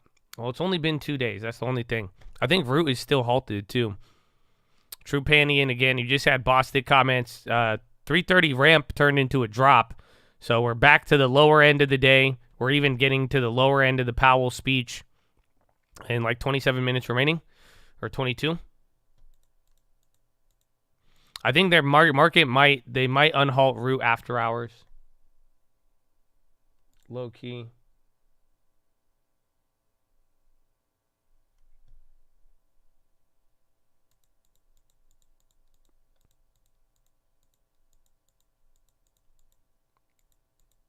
I don't know if I was not able to get Root before the halt. No. But it is still halted. HCSG. SPY still going lower. Again, Microsoft, Apple. Apple's barely down. Nvidia is still down 1.5. Goldman 315. Ooh. It's weird because not all the banks are like down. Banks are barely down. But yeah, Goldman's getting killed. Who was the other one? Oh, there's a couple other financial names that were dropping. TLT's running. Rumble's on the high too. That was interesting. Or no, it's Rumble on. Party City. Low ticker is getting active. Qualcomm on the low as well too there. Qualcomm's down 3.3. Apple still slipping. Why the dump? I don't know. I mean, again, why the rip? I don't know either. So it kind of just went up here. We didn't fill the gap, nor did we get up to like the 4,400, and then we started flipping. I mean, honestly, even this dump, you got bullish comments there from Bostic. So this is kind of the end of the day move here. No news on this, no. I mean, bonds are catching a bid here too. That's the interesting part.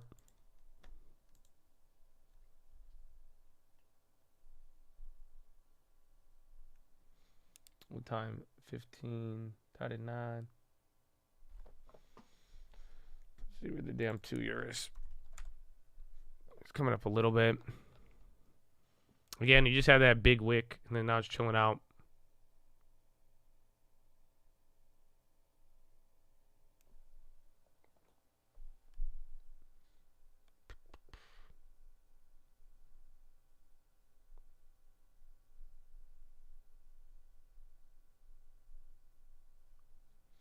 Why is Root halted? Because they got a buyout offer. And then watch what happens here. I mean, 20 minutes left, 10-minute rig should be interesting, but we'll see. And then if the bonds keep going crazy at the end, that's going to be a nice setup. But then I think the yen is still down. Be a fun time. Another Bostic. Yeah, he says, I don't expect rate cuts for most of 2024. For most of... So you do see a rate cut. I don't care. Why do we listen to Bostic? See, I'm sorry that I traded the bonds. I won't do it again. 1 year later. Okay, I did it again. What? So, I don't know, man. I don't know. I can't take him seriously.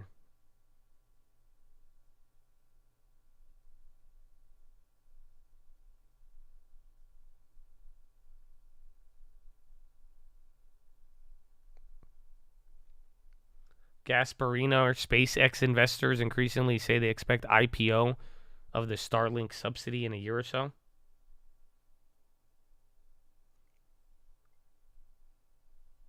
Okay, got a little bounce there. Let's see. And then, I mean, remember, 2 points off of the high level, 2 points off of the low level. And just dancing around.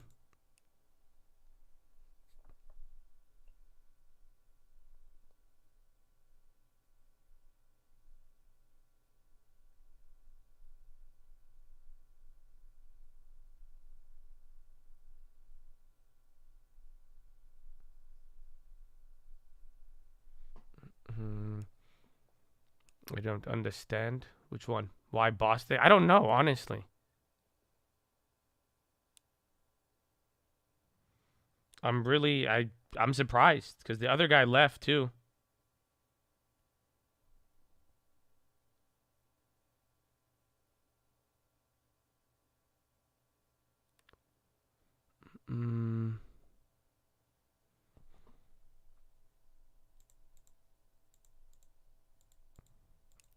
I don't know if he'll get in trouble, yeah.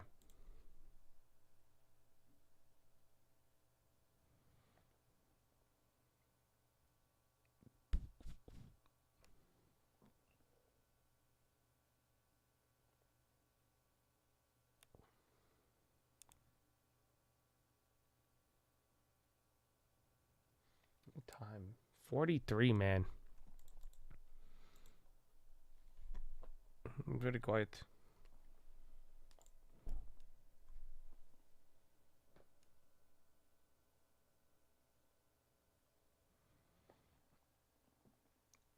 Oil, dude, oil is crazy. I can't believe oil over the even again every commodity, talking wheat and corn too, but yeah, all of them have gone insane. It's actually wild.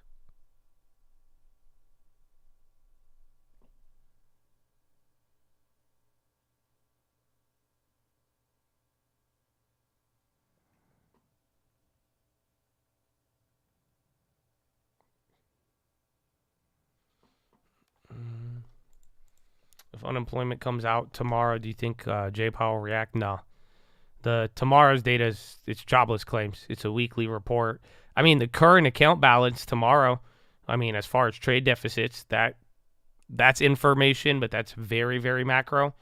And then real estate will probably have a bigger impact, and then the leading index, and then Kansas City Fed manufacturing.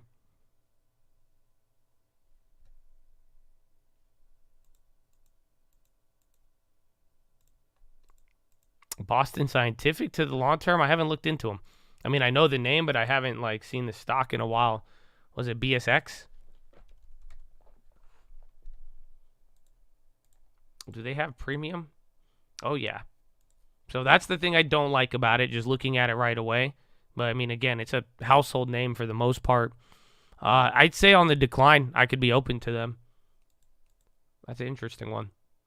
But they've been killing it.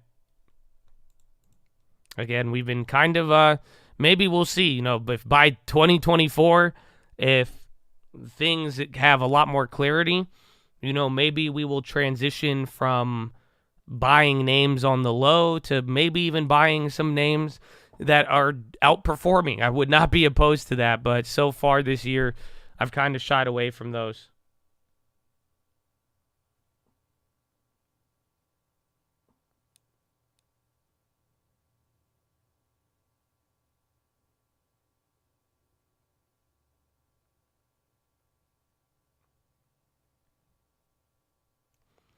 All right, we got 10 minutes. Man, 15 minutes? I need to go pee, Chad. Sorry, I love you. Scarlet Foo. Okay, follow me on Instagram at The Trading Fraternity. God bless America. God bless Chattadonia. And get ready for the close. You don't have any open. You don't have any earnings, so you're good. For allegedly tricking consumers into signing up for Prime membership and then making it difficult to cancel. This marks the third FTC suit against the online retailer in the past month. So let's bring in Bloomberg News' Leah Nyland in Washington. Leah, the FTC had some pretty damning language in its case about how Amazon viewed cancellations. What can you tell us? Yeah, so the FTC alleged that it makes it really easy for consumers to sign up for Prime, even accidentally, but that it makes it really hard to cancel. Internally, Amazon calls it the Iliad, which is just like that Homer epic poem about the long and torturous Trojan War. Because Amazon allegedly knows that it's really hard to cancel. The FTC says that it takes more than like 6 clicks to actually get to the place that you have to cancel if you're trying to cancel Prime, even though it's just 1 click to join it. Give us a sense here, though, on the origins of this, because I was always under the impression, Leah, that there were already rules in place that dealt with subscription services and the need to be able to cancel in a relatively efficient way. Yeah, so there is a 2010 law that was called the Restoring Online Shoppers Confidence Act. It says that if you are charging a consumer for a reoccurring subscription, you have to make that very clear up front. And so that's actually what the FTC is suing them over. They say they didn't make it clear enough to people that, when they were buying something, that it was going to be a reoccurring subscription over time, and then that they made it too difficult to cancel. The FTC has been on a roll with this one. They've alleged that a bunch of different companies have violated this law, including Ericsson's Vonage, which is an internet phone provider, and also Intuit's Credit Karma. Right. It's like a Roche Motel, easy to join but impossible to check out. The other thing that's notable here is that the FTC filed a request about a year ago to get more information from Amazon, and Amazon dragged its feet.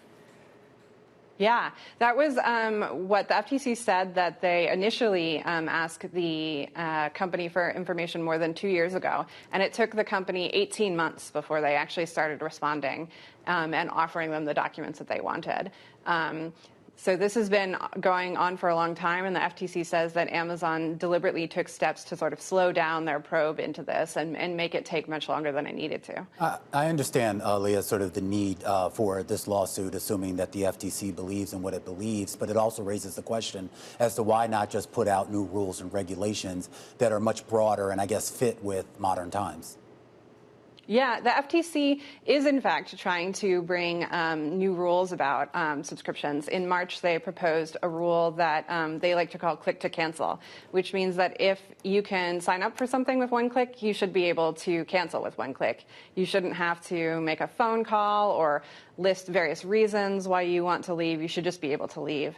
That, is a proposed rule. It's still going through the long regulatory process, and a bunch of business groups have said that they don't think the FTC actually has the authority to propose this, so it may be a while before that one is finalized. Leah, how is Amazon responding? Amazon says that they don't. Ba-da-ba-ba-bop. Okay. Chattadonia. Perfect timing. 30 seconds right at VWAP, practically right where you opened.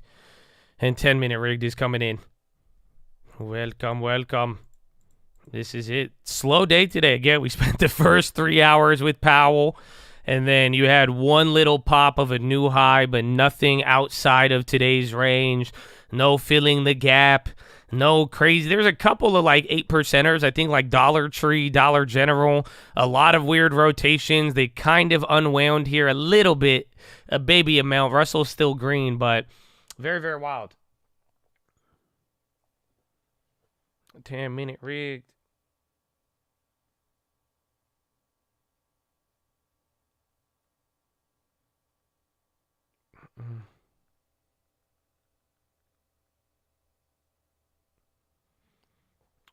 Any chat gonna use Fed now instead of PayPal? I might try it out. I might try out my Fed now token. Is it a token? How does it? Is it? It's not a token. Okay, there's VWAP, 10-minute rig, 30 seconds in. It's kind of light so far, but you're starting to push up now.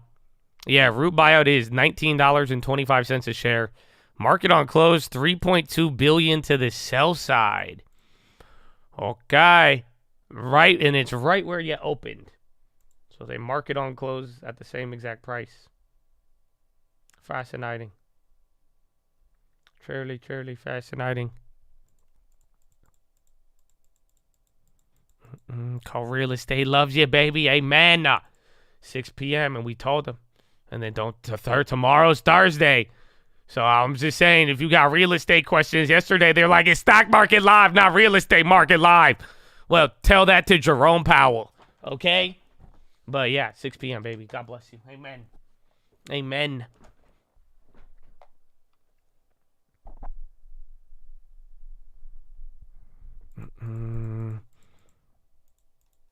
A week is going to be flat, or maybe we just save it all for Thursday, Friday.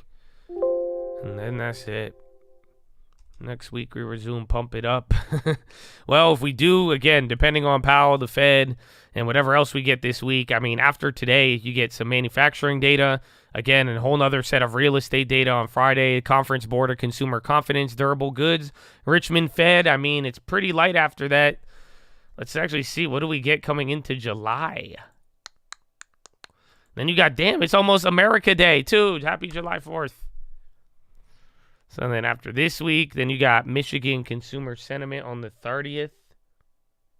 So that's the end of next week. You have PCE next week.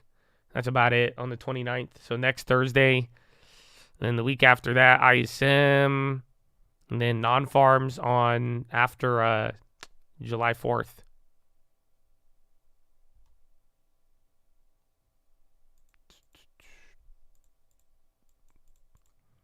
The Fed futures, I think they've stayed the same. They've been fluctuating back and forth between rate hike and not, or for July. So it's been going, it's still pricing in a hike and then also the amount of rate cuts priced in. So right now, I think where are we at? 5.2 to 5.5.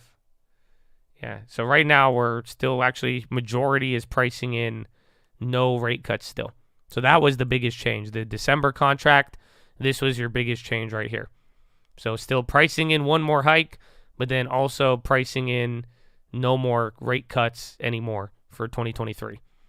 That was the biggest shift from Jerome Powell and the Fed. And then coming back down, it's not final five yet, minute and a half yet, or minute and a half left till we get that.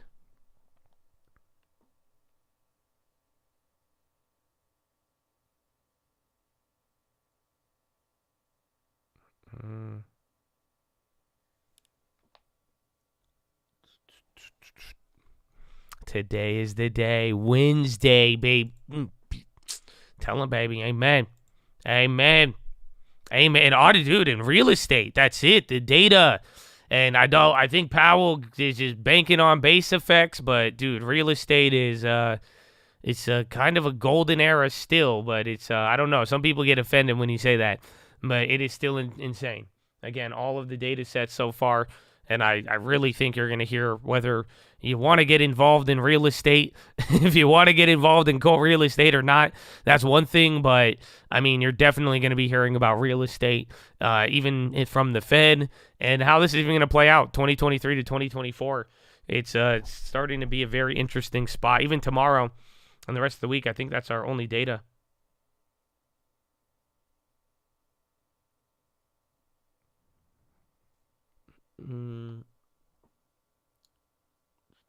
Special story, another 11. That's it. It's been the month of the 11 out of 11s. The cold real estate 11 out of 11s, though, they get me hype.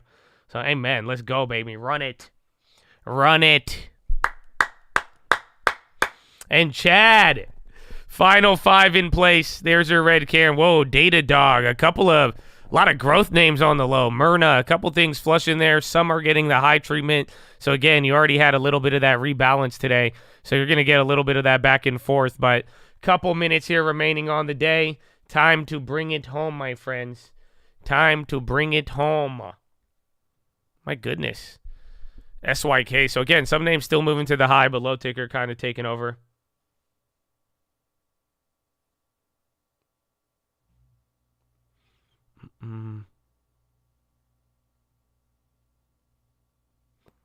Damn. 440, 435, ENLV, BBLG on the high. Damn. It's almost 10 points. Almost.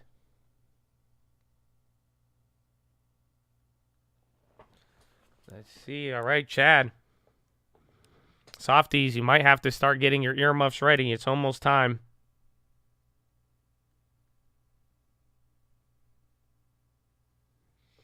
Ba-da-ba-ba-ba.